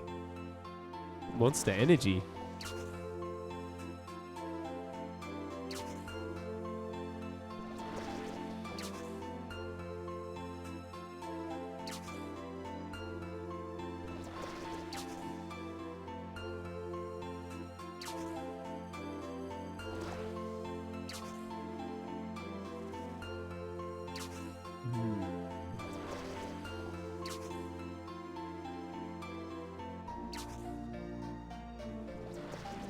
Now I really want cookies.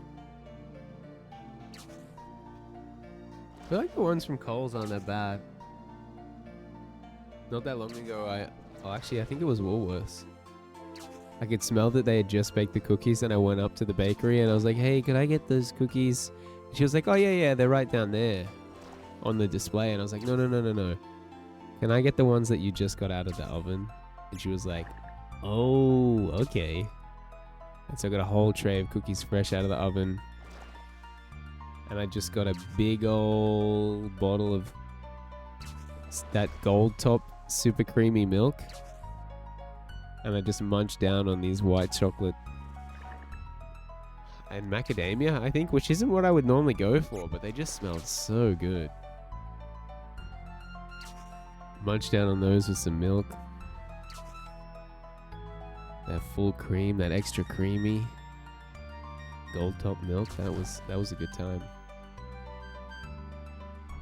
That was a very good time. Man, I'm getting hungry in general now. I got like a part of a steak just sitting here on a plate.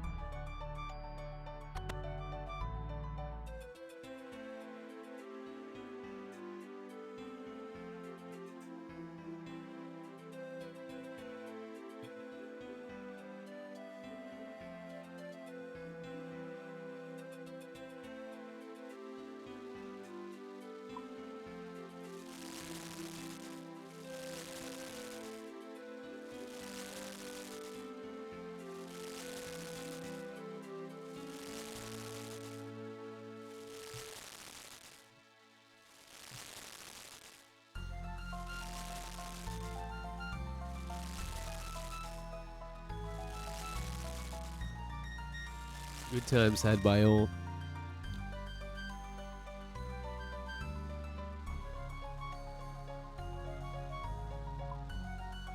I'm gonna get me some kefir.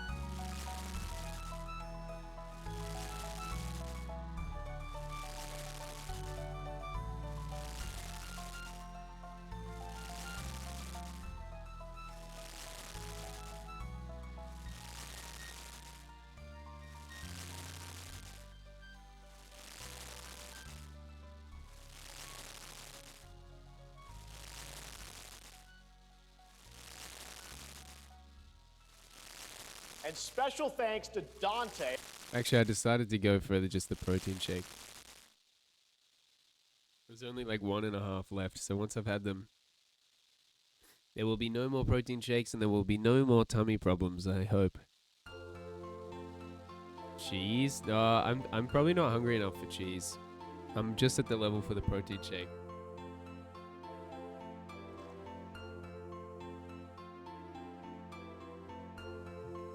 I'm just at protein shake level of hungry.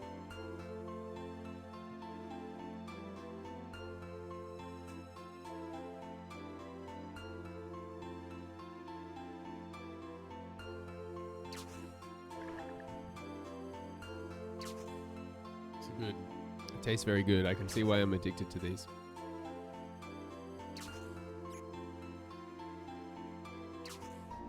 Vanilla wafer. it really does taste like a vanilla wafer. There's a lightness to it. Mmm. Light. Light and effortless.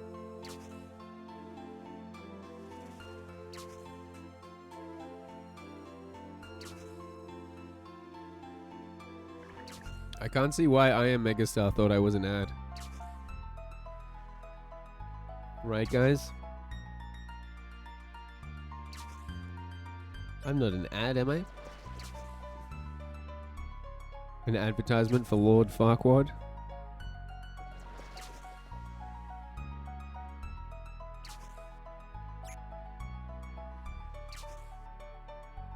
I'm gonna miss these shakes, man.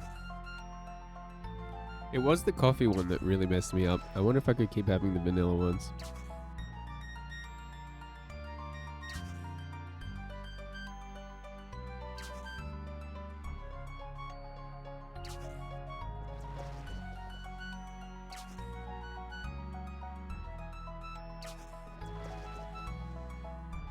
Hey, that's Kylie Minogue.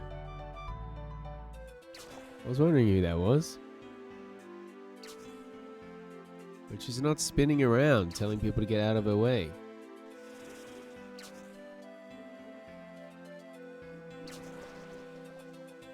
Or saying to people, don't call me baby.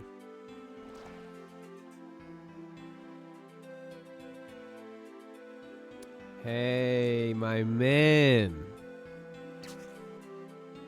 Old School gave Leon the last cookie, my man. There's a good person in there, deep down in there. There's a good person who cares about his partner. 400 hours of eels until 99. There you go. Dark Spark got the cookie. Man, this protein shake's really good, but I could use a cookie.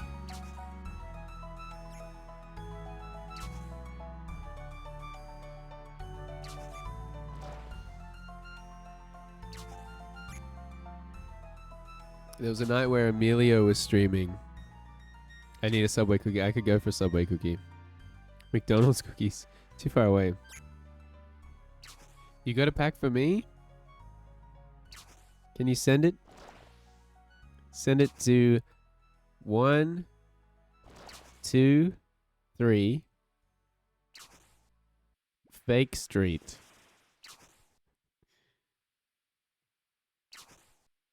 I could go and get cookies. Bet.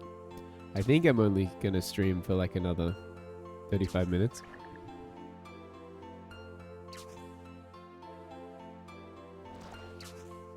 Although I said that, I think it was the day before yesterday. And then I had a sudden influx of viewers. And then I felt like I should keep going.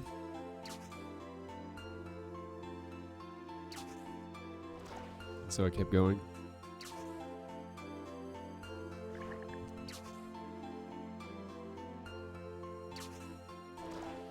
I'm telling Trent you didn't get me cookies. I mean, is Trent really gonna care? Does Trent really care if you get cookies?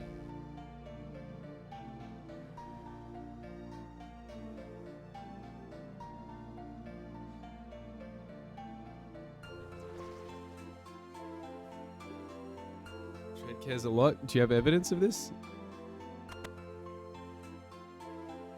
Why would Trent care if you get cookies? Oh, Darkspark gave Trent some cookies. Oi, oi, oi. Wait, do you live nearby each other?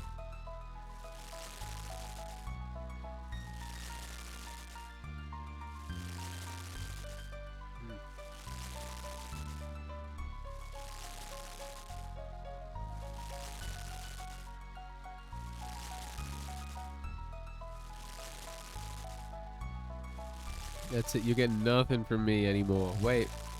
What have you given to Darkspark? You've been sending stuff to Darkspark? Or is this one of those, oh, you're going to get nothing from me anymore, but you've never actually given her anything? Lemons. Lemons. Pipcast. Don't you remember when we told you where we lived? Tents in Cali. Oh yeah, Tents in Cali, and you're in Florida, right? You mailed him some. Actually, for real? Did you actually mail cookies to Tent? Is that a factual thing, or are you just talking smack?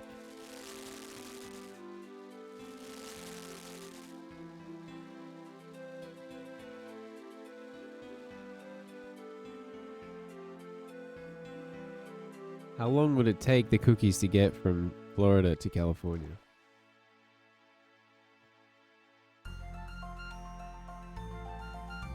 You sent Addie lots of photos.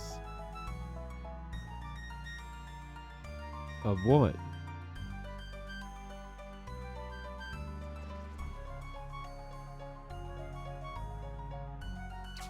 You mailed 10 cookies a week ago?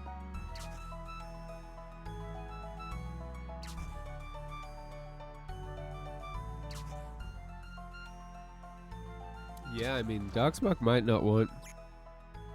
Although, I don't know. It's up to you, Darkspark, if you want your real name to be used. I can delete the chats if you want.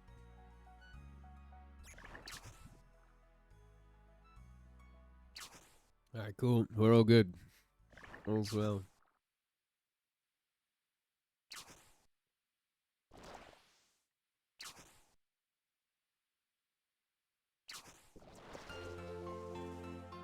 What was the photos? Yeah. What was the photos that I sent you? Wait, old school, you don't remember the photos that you sent yourself? Lemons. I don't really understand the obsession with lemons.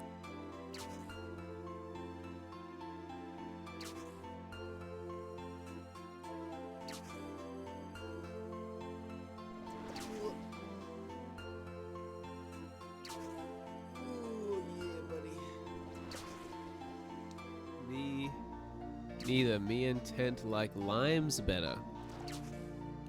You would like limes better. I put lime in my tequila. Tequila, tequila.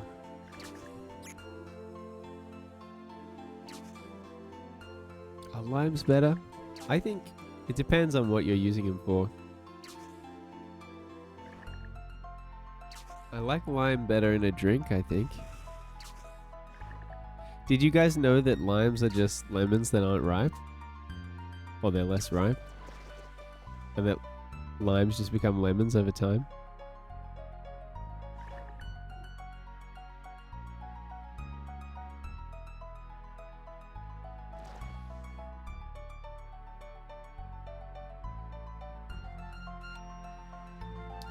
Educational Twitch stream. I'm educating the youths on what really matters. Lemons versus limes, what's the difference?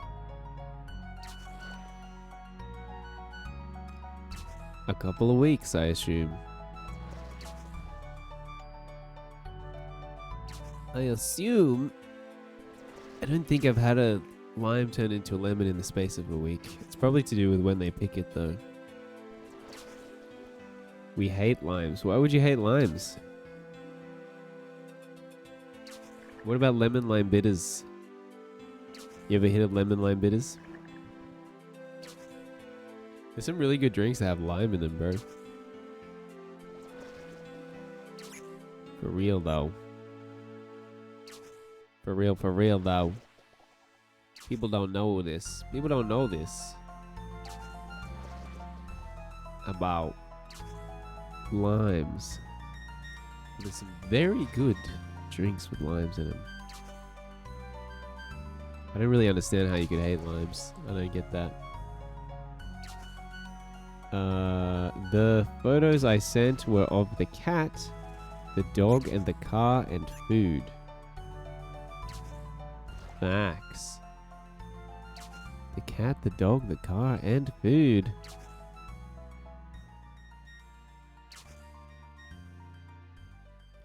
Struth me didgeridingo, mate. Struth me didgerino dingerino.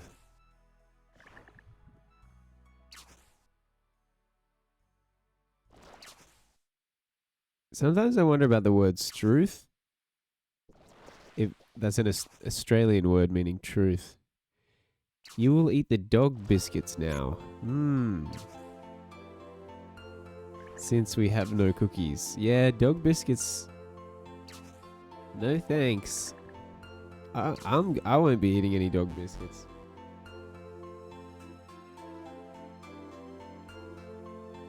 No, sir. None for me, thanks.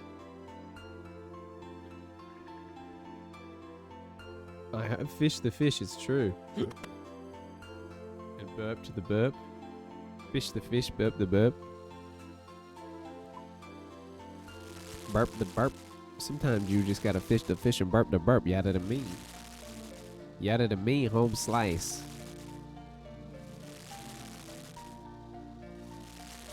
Yada da da da to me.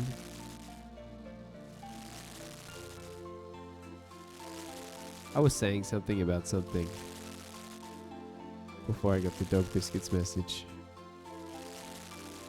It's probably still talking about limes and how limes are good.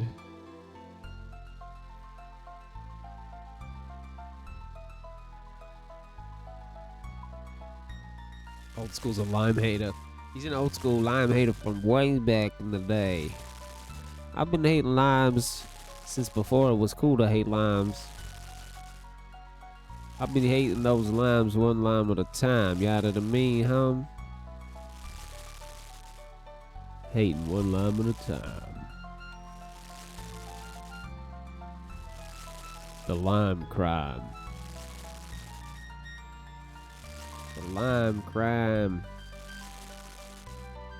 Lemony crickety. Jiminy snicket. Lemony snicket. Jiminy cricket, lemony snicket.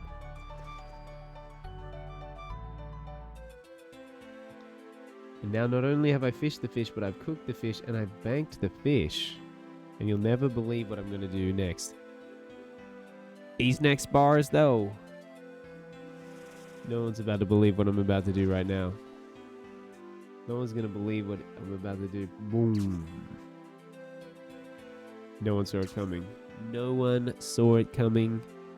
It's shock, horror, and awe across the stratosphere. He's fished. People don't realize this. People never see it coming. They just don't be seeing it coming. They can't see it coming. They're incapable. They don't have the forethought. They don't have the vision. The vision for fishing.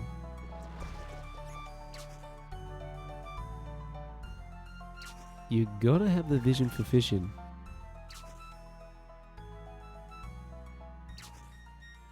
To me, the vision for fishing is a decision.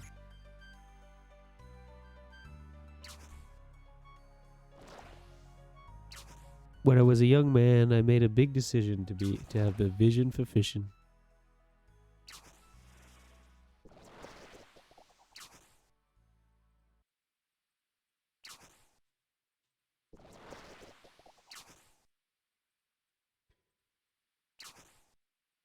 Ibaradani finadani gana.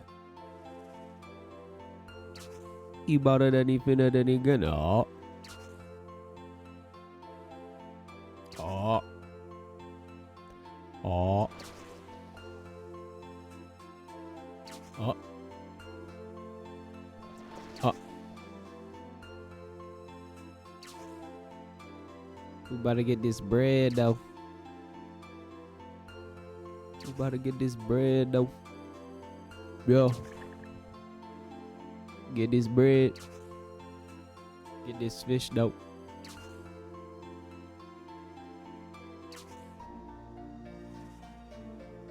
Home slice. Home slice on that fishing grind. How far through level 71 are we?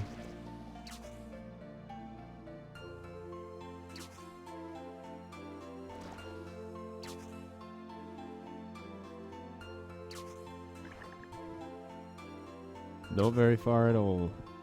It's kind of slow going right now. I mean, I always used to just not even look. That's the only thing, that's the strat. Just don't even look.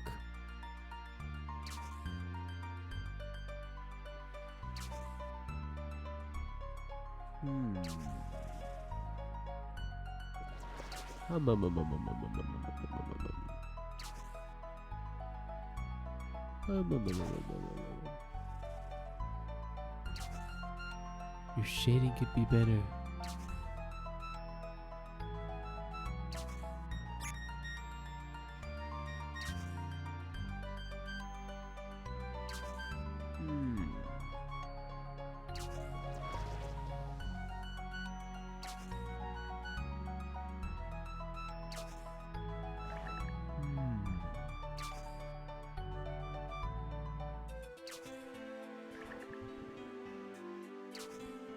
I have an itchy moustache area. Are you going to fish anglers? I don't know, should I? What level do I need to be to do that? What level that is? What do I need to do? 82. I think it might be a while until we're 82.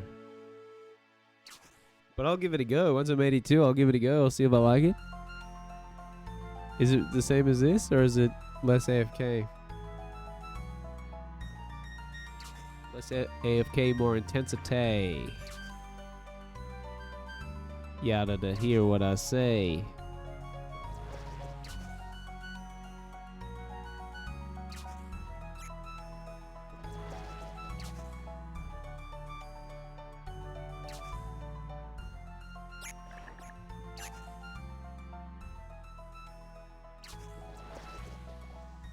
We could,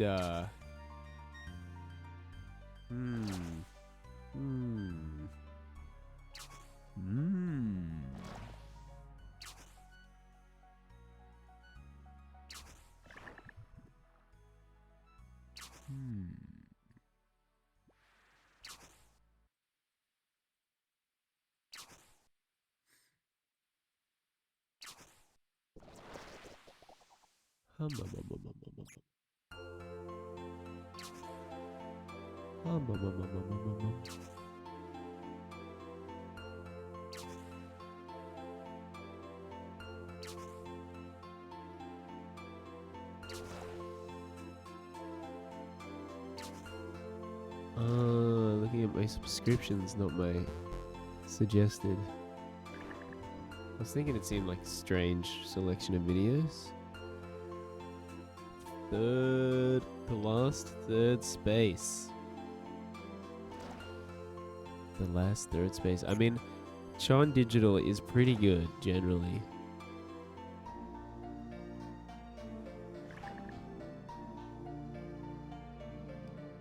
Pretty good. Mew. Oh. The mall, the place you go to get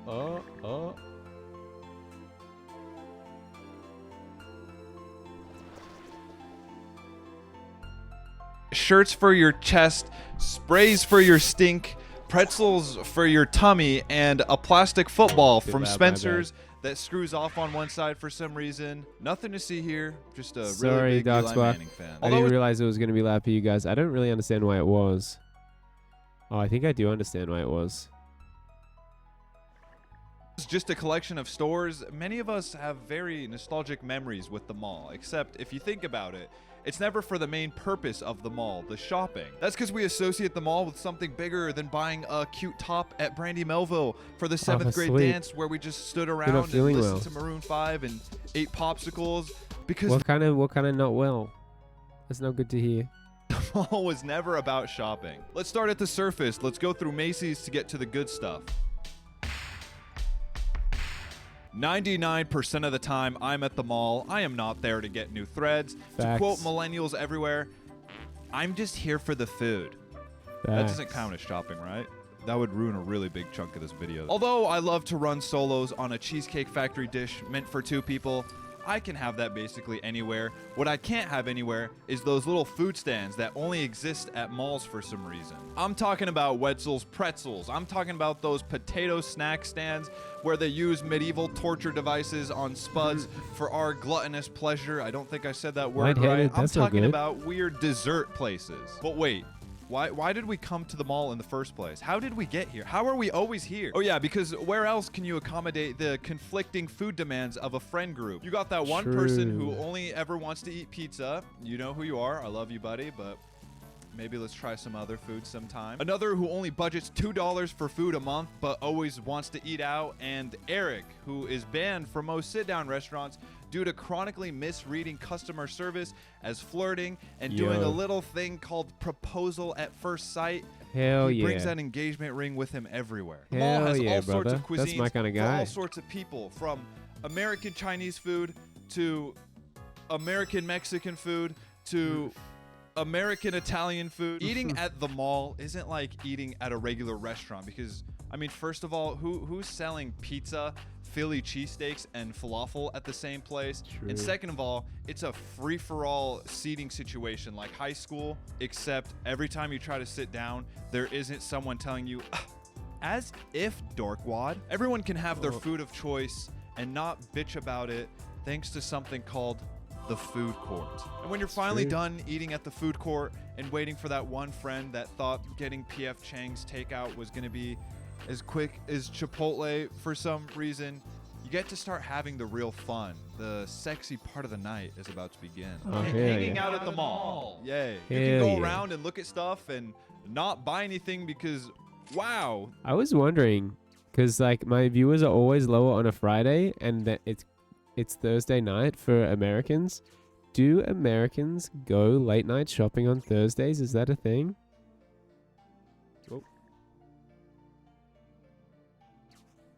Those are really cool price tags. If you're fortunate enough I guess I'm asking Darkspark. live somewhere that's actually meant for human living in terms of weather, you have hella outdoor malls, and walking around those actually does feel like an activity. I'm outside.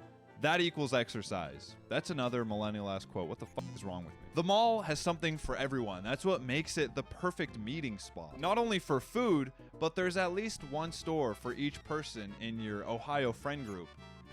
And you don't have to buy anything. For every 10 minutes I get dragged into Sephora, I get to earn 1 minute at GameStop. And They might. I just like staying home. I don't like social interaction. But if I do go out, it's at night for shopping.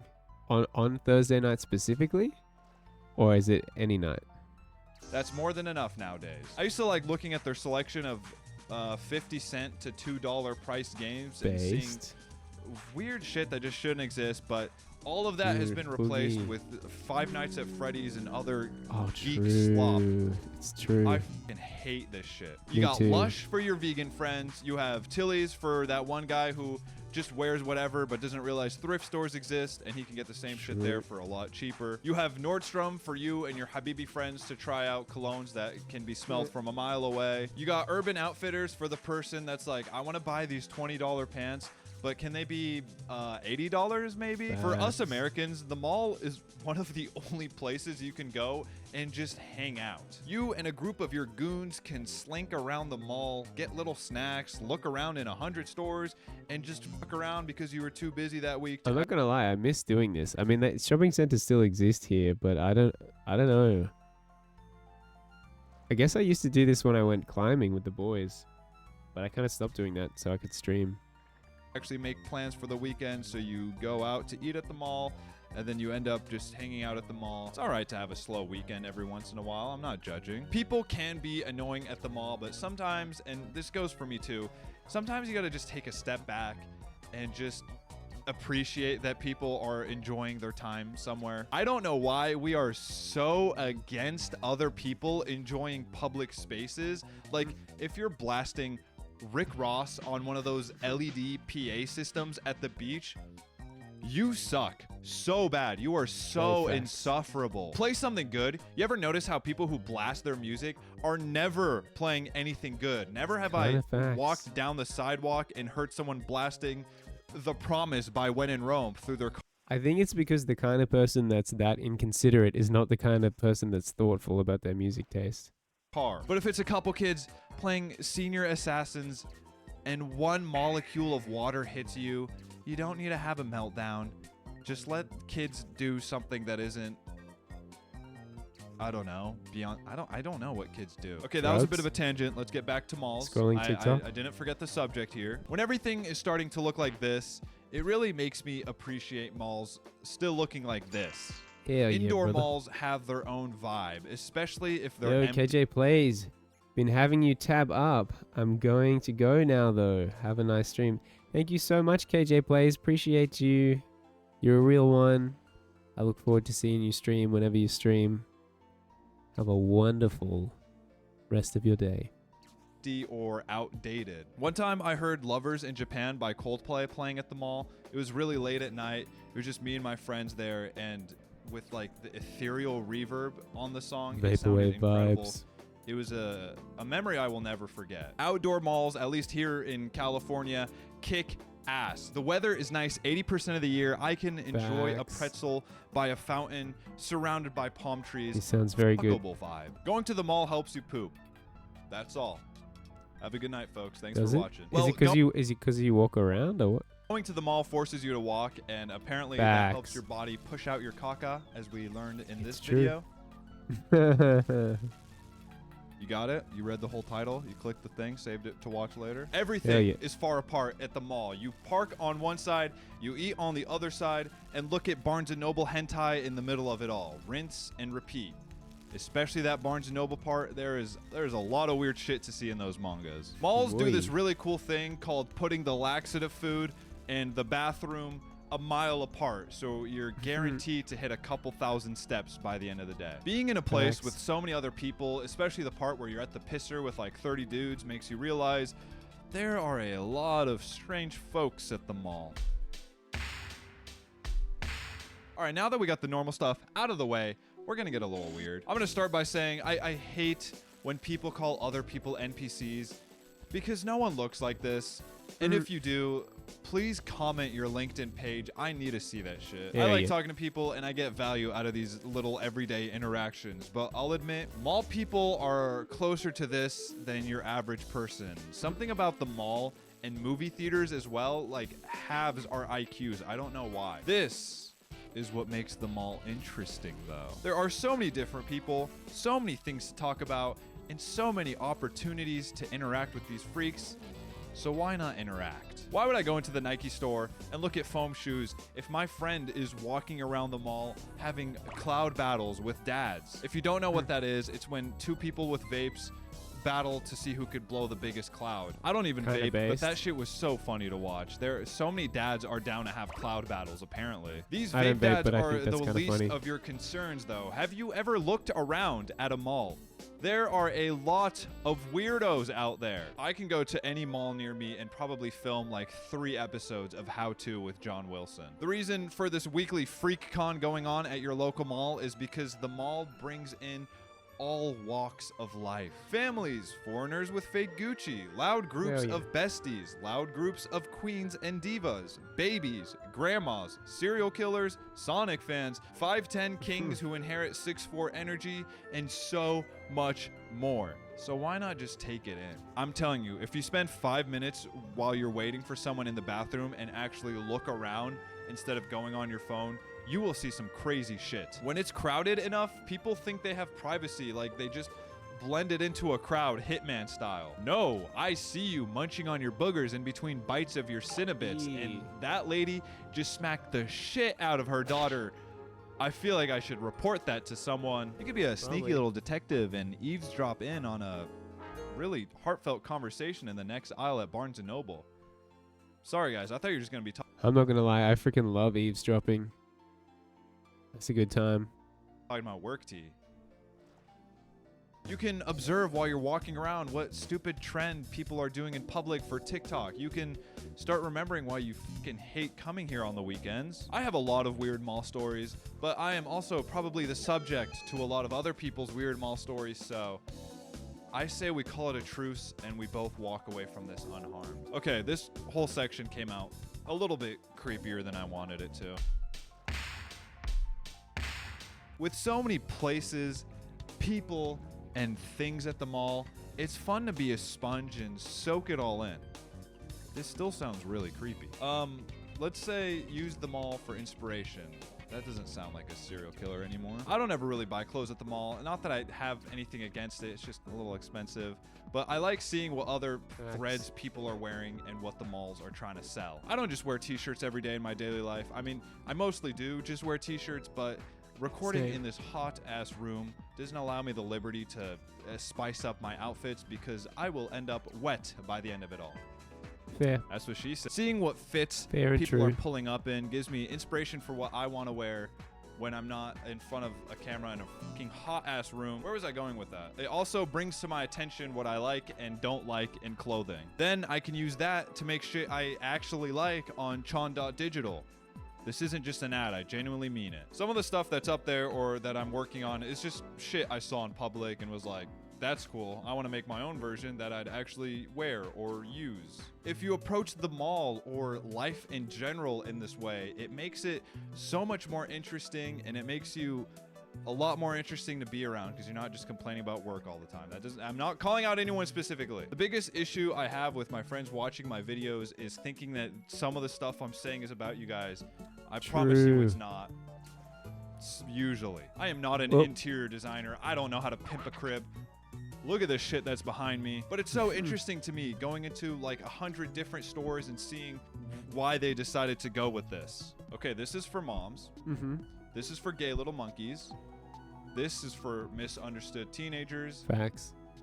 This is for freaking posers, dude. Not only is the mall a place to hang out with your friends and observe or interact with freaks, but it's also the pulse on our culture. A cultural barometer, if you don't mind me saying. Can I say that? Am I allowed to say stuff like that? It's the one place all kinds of people gather at without one single shared goal. It's not a concert where you're all there to see One Direction and hopefully Harry takes off his shirt at one point. It's not a theme park where you flirt with Buzz Lightyear and hopefully he can come with you to your Hotel Disney room. It's a wide collection of experiences, products, and foods that brings in everyone. It puts on display what is trending in our culture, what people are talking about, and what weird dessert snack combinations we're trying to pass off as trendy foods. Or maybe it's just me that thinks that stuff is cool to look at and study in a way. I'm not even trying to be like a manic pixie dream girl. It's like, oh, let's go people watch it. Yo, me, Tent, and Denny are gonna play a horror game. I got a lock in, so give me a min. Yeah, that's fair. I think unless we get some kind of influx of viewers, I think I'm gonna wrap up in like 5 minutes or maybe even less, maybe a few minutes once I find someone to raid. I'm so unique. Sometimes I say something and absolutely no one agrees, and then I put it into a video. What's the game though? Maybe I should be getting in on this. And then get really relieved when someone else in the comments is like, yeah, I agree with that. So you don't have to shop at the mall to enjoy the mall. There's so much more joy to be had there than just buying shit. In high school, my friends and I had a really... Is it in Roblox or is it its own game in Roblox? I gotta get Roblox. I'll get Roblox. long phase of going to the mall like every single Friday. If I know if you guys are watching this, you've been waiting for me to acknowledge this. Yes, we did do that. I don't think we ever bought anything, but we had fun farting in the display cars, playing Roblox at the Minecraft stores. Hell yeah. And accidentally splitting up and playing hide and seek, even though we would never call it that. Did we enjoy these times we had at the mall? No. Am I nostalgic for it now and kind of miss Bye, it? Darkspark. See you next time. Also, no. That time was a horrible Have fun. time in my life. I do enjoy going to the mall a lot more now that I don't do it every fucking week, and especially because I'm going to an outdoor one more often. Apple MacBook says gold there is and rubies in abundance, but lips that speak knowledge are a rare jewel. Facts. Yeah, keep dropping those daily Bible quotes, Apple MacBook. They're very good. The mall nearest to us was an indoor mall. I literally don't know why we always Also, how are you, Apple MacBook? went to that one. Wait, no, I remember. It's because only one of us had a license, and you know, you can't put teenagers on a highway. It's not a good combination. You can enjoy the mall for what it truly is, a place to gather and enjoy the company of your friends and a bunch of random humans. Or you can get annoyed with how crowded it is, how people bring their ugly and annoying dogs literally everywhere, and how you're tired from walking. The stream's going pretty well. Been sitting around 4 or 5 for a while. It was kind of a bit more dead at the start. We kind of had a big peak somewhere in the middle. So I think it's going all right. I'm thinking about wrapping it up and pretty shortly though. Walking. Life is what you make of it. Channel that subscribe button for weekly videos every Saturday. Check out the 40. Chon Store for I guess I stuff should that probably I've hit the made. 4 Follow hour my mark Instagram, probably. And thank you. It's probably the right thing to do. Hit the 4 hour mark probably.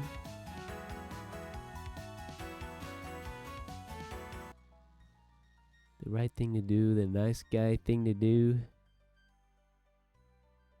Yo, I really enjoyed this guy's 90s man video, so we could watch the 80s man video. Yeah, that's me. My name's Brandon. I'm totally living my life like I'm straight out of the 80s, dude.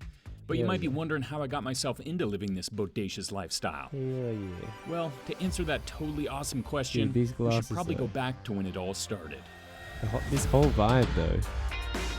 Now, both me and my brother were born in the mid-1980s, so I really didn't feel like I got to experience that time as much as I would have liked to. But the little bit I do remember is that it was big, it was bold, and it was totally awesome. Hell yeah.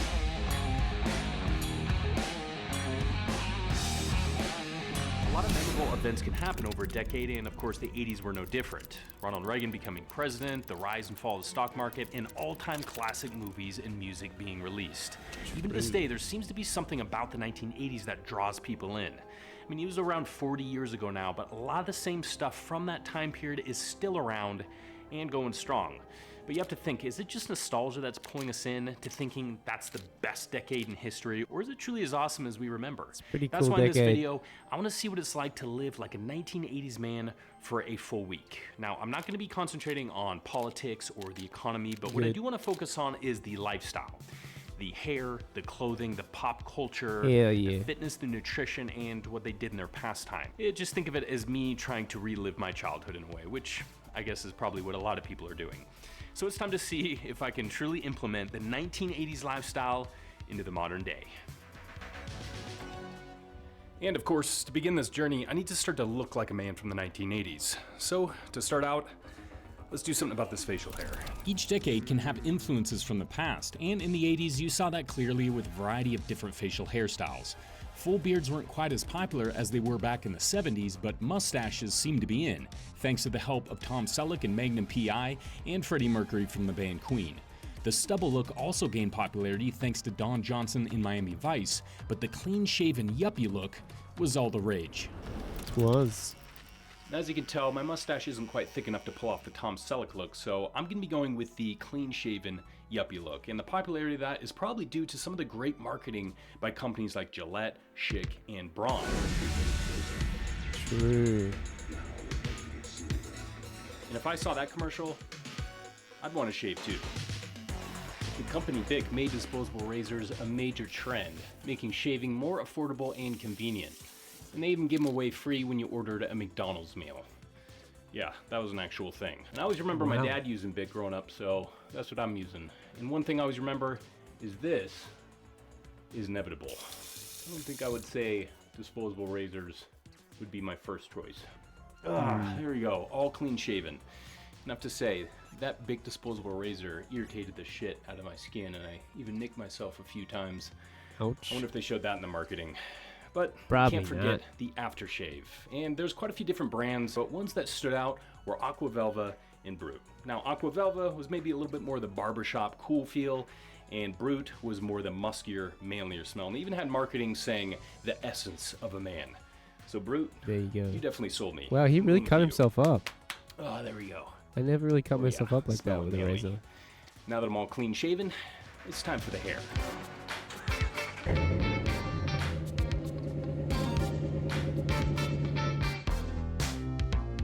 There are many different hairstyles in the 80s, drawing inspiration from several past decades, blending retro influences with its own over-the-top style, ranging from big voluptuous rocker hair, the feathered look, mullets, jerry curl, the greaser, and of course, flat tops came back. And since I'm fresh All off my three recent based. I Lived as a 50s man, I'm gonna stick with the flat top, but with one big difference. Hair dye. And I'm gonna be bleaching my hair today, but I've never done that cool. before, so I'm recruiting my girlfriend here to help me out. Who has also never done it before? Dyeing your hair was the new fun thing to give you a unique look, and with musicians like Billy Idol, Madonna, and Cyndi Lauper leading the way for the newer generation, it was clear that standing out and looking different was what the 80s were all about. All finished Looking up. good, baby. It looks good. It looks really blonde. It's like Yes, it Ivan does. Drago in Rocky So now 4. that I got the hair, it's time to get the clothes. My goal is to find clothing that's from the 80s, or at least similar items you would find people wearing, which was a wide variety of different styles. Power dressing was a sign of the times because the 80s were all about looking bold and successful. Men wore Thanks. oversized blazers with shoulder pads, pinstripe suits, and suspenders. There was also casual cool. Brands like Polo Ralph Lauren, Lacrosse were huge with pastel polos and pop colors. And you can't forget denim and lots of it. Acid wash jeans, jean jackets, and ripped denim were must-haves. You would also see Nike, Reebok, Adidas, and Puma tracksuits, and of course sneakers like Air Jordans released in 1984 changed the game. Then there was the rock and metal influence. Bandanas, leather jackets, ripped jeans, and studded accessories were essential to help emulate your favorite band.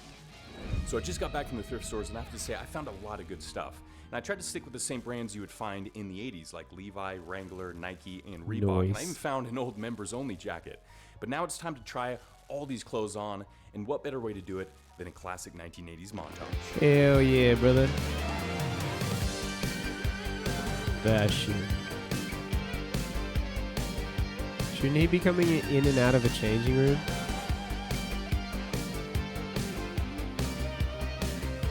Gotta love it though.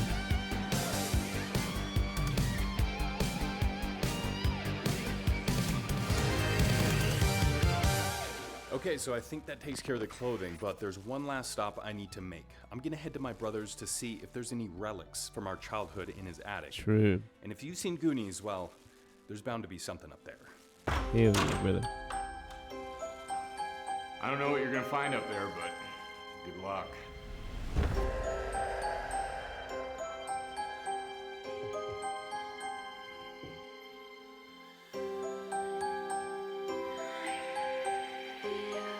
Yo, the Star Wars toys.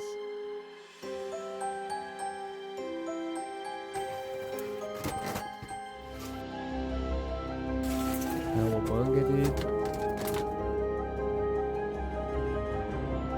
This music is perfect.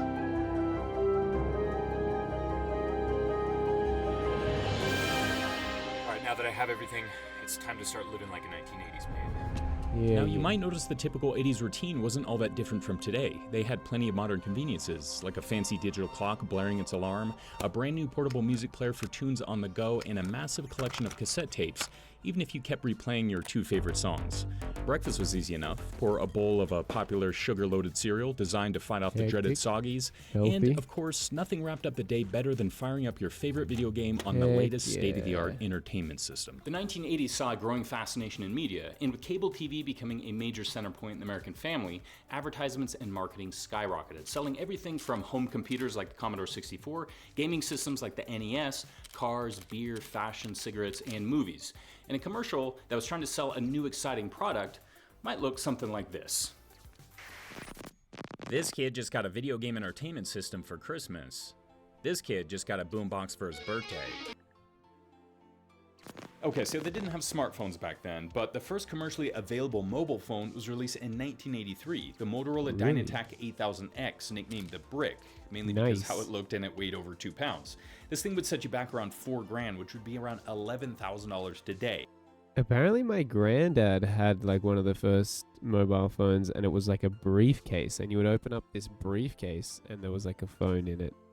So it's interesting that he's saying the first one is just a brick. Maybe I need to look it up. A briefcase phone. Oh, whoa, whoa, whoa. Look at this. Yeah, apparently this is what my granddad had. This seems a lot older than the brick thing. Maybe he said like first popular. So as you can tell, technology was becoming a big business. In fact, it was growing at such a rapid pace, there was movies like War Games that was expressing concern about how it was going to affect the world.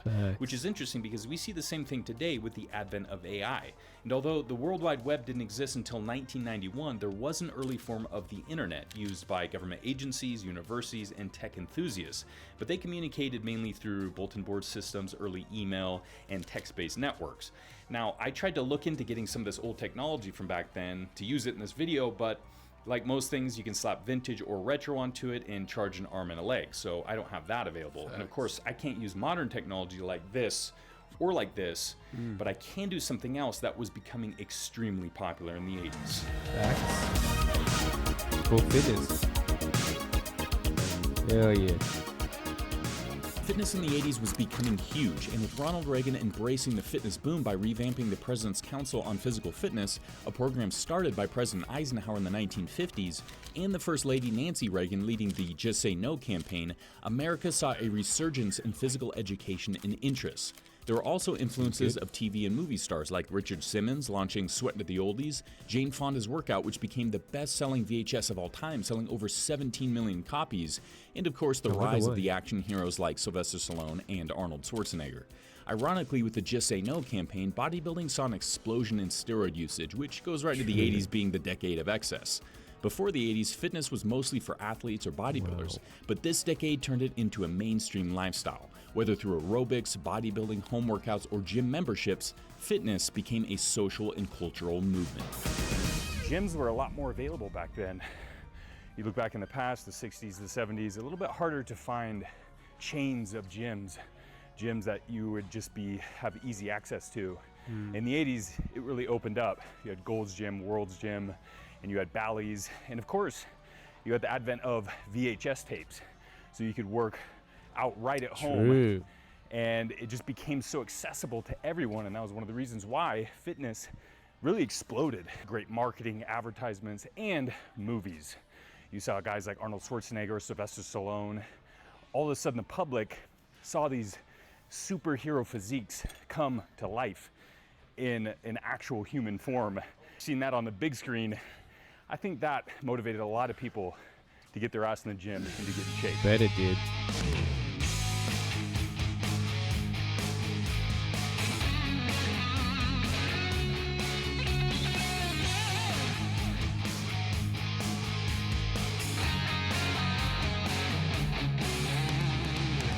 How's my hair? Looking good.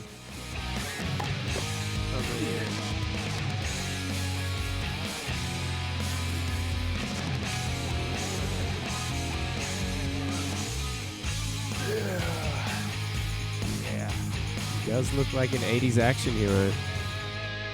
So that was very reminiscent of an 80s workout. I gotta say, it was all about the pump. Hell I yeah. can tell I'm feeling very pumped from that workout. But now that I pumped these muscles up, it's time to get some nutrition. Captain Crunch The cereal. 1980s were a fascinating time for nutrition and food culture, shaped by changing lifestyles, emerging health trends, and of course, a booming processed food industry. One of the biggest shifts in the decade was the rise of low-fat and diet foods. The fear of dietary fat, largely driven by government guidelines and media influence, led to an explosion of Seems fat-free legit. and reduced-fat products. From fat-free yogurt to leaner versions of popular snacks, people were consuming more health-conscious options. At the same time, fast food and convenience Health-conscious options that are probably worse for them because they don't have fat, which generally fat's actually pretty good for you. And they're probably packed with sugar to compensate for it. meals were thriving.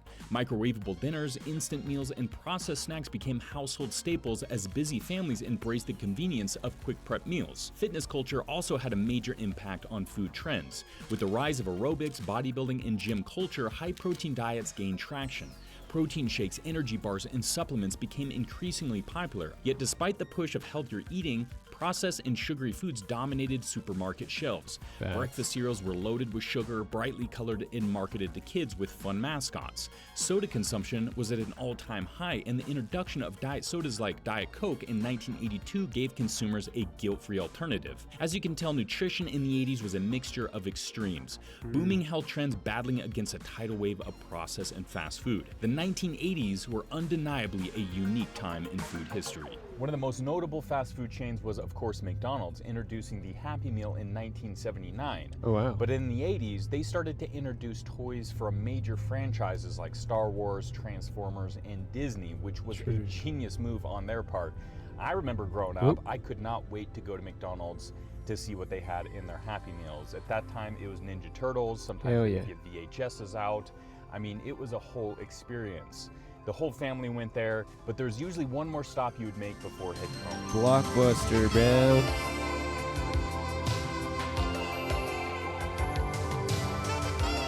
There was something magical about walking into your local video rental store. The distinct smell, the sense of wonder, the thrill of browsing through rows of VHS tapes. Each cover told a story, some cool, some downright terrifying. While these stores may now be relics of the past, the movies from that era are far from forgotten. If anything, they're more alive than ever. I think so. I think a lot of the best movies from the 80s. Growing up, movies weren't just entertainment. They were an escape, a portal to worlds. Including Empire Strikes Back and Return of the Jedi. Empire Strikes Back being one of the greatest films of all time. I could only ever dream of. It's hard to put into words just how much they shaped me. There's something about the 80s movies that just hit differently, like they cracked the code on making something truly special.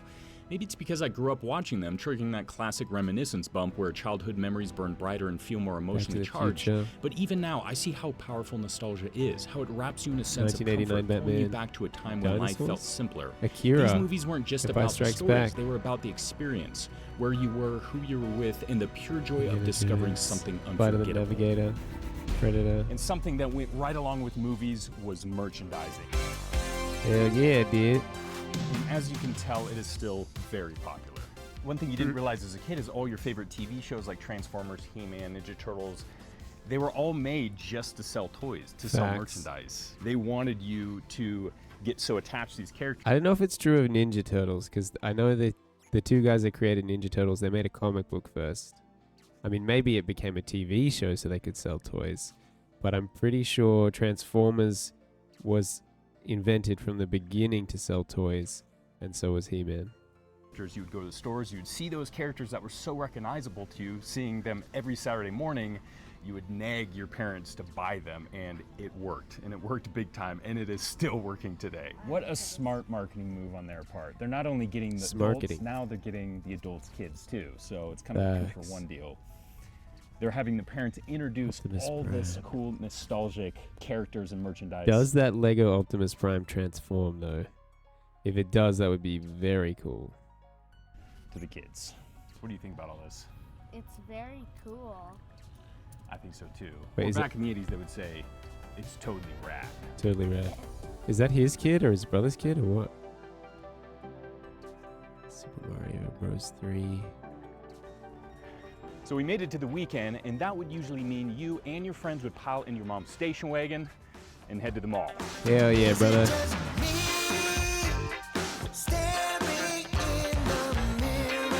It was more than just a place to shop, it was the social epicenter of the decade. Whether you're hitting up the Gap for the latest styles, flipping through records at Sam Goody, or grabbing a slice of greasy but glorious Sbarro pizza, malls had it all.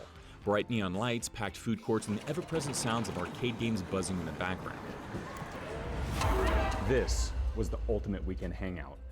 And as you can tell, malls aren't quite what they were back in the 80s. This is as busy as it gets. But back then, they were totally rad. For teens, the mall was the spot to see and be seen. Groups of friends wandering from store to store, clutching shopping bags and sipping Orange Julius, while others camped out at the arcade, trying to top the high score on Pac-Man or Galaga. And let's not forget the movies. With multiplex theaters becoming a mall staple, you could shop till you drop, then catch the latest blockbuster like Back to the Future or Ghostbusters. Base. Malls in the 80s were bigger, louder, and cooler than ever, and although they might Imagine the movies coming out now being that good as Back to the Future. Imagine. not be essential to life today, they'll always be an iconic symbol of the era. There was something about a mall, just the smell, the vibe, the energy. It was something special, right? Toys R Us, dude. I miss Toys R Us. Oh, My journey of living my life as a 1980s man is complete, and I realize that this video turned into a little bit of a love letter to the 1980s, and I think that's partly because of my perspective. I was a kid. I didn't have any stress or responsibility. I feel like it was better before he took away all the 80s stuff. He should just leave it all 80s. Live in the 80s for the rest of your life, bro. Don't give it up. My head was just full of wonder, imagination, and everything felt so magical. See, things are too minimalist now. The awesome posters are gone. It's just left white space, blank space. Sad. And I realized if you're an adult, you did have the stress, you did have responsibility, and True. you had to deal with the political unease or the economic uncertainty or social change that was happening. That's true. But you know what? That happens in every era. Yep. So I think the real lesson for me is just no matter what time period you're in, make the most out of it. Facts. So I hope you enjoyed this video. I had a lot of fun making it, and I would love to hear some of your stories that you have from the 1980s. And if you have any recommendations for the next decade, we can do. And I do just want to say that I do handle all of this. We don't have a crew. I handle the camera, the lights, the writing, and the editing. So these videos do take a little bit extra work. I try to do as much research as I possibly can, just to obviously throw in some fun facts in there for people that are maybe not so familiar with that decade. But if you do really enjoy this content, you can support us by checking out our Buff app on Google Play or the Apple App Store. So yeah, I gotta wrap this up as a 1980s man. This whole experience has been totally rad, dude. Hell yeah, Stay brother. rough. Hell yeah, brother.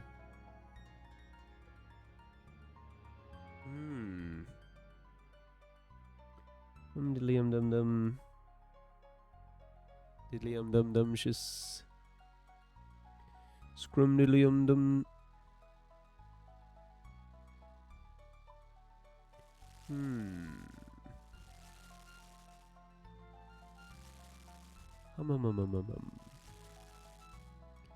You can now follow your favorite games. It's, well, yeah, just chatting for sure, but what about old school RuneScape? They're not going to suggest old school RuneScape.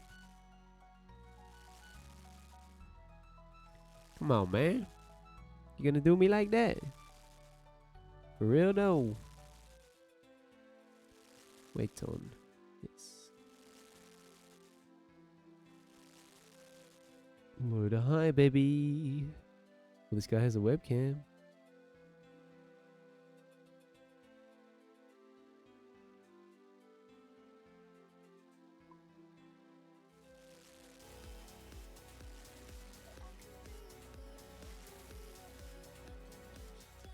But he's sitting in silence. Do not stand sitting in silence. Nail S2 Bem. Yeah, we're on English.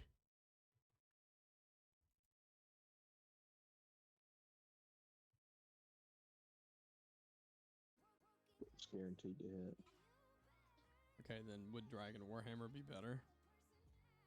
Because BGS scales off of the damage you do, correct? Alright, hold on. That's a great question. Got a couple of Southern boys. Yes, like, that's a great... We love our Southern boys. I do what I can. There should be people watching these guys. Alright, slash. Raid. It's whiffed.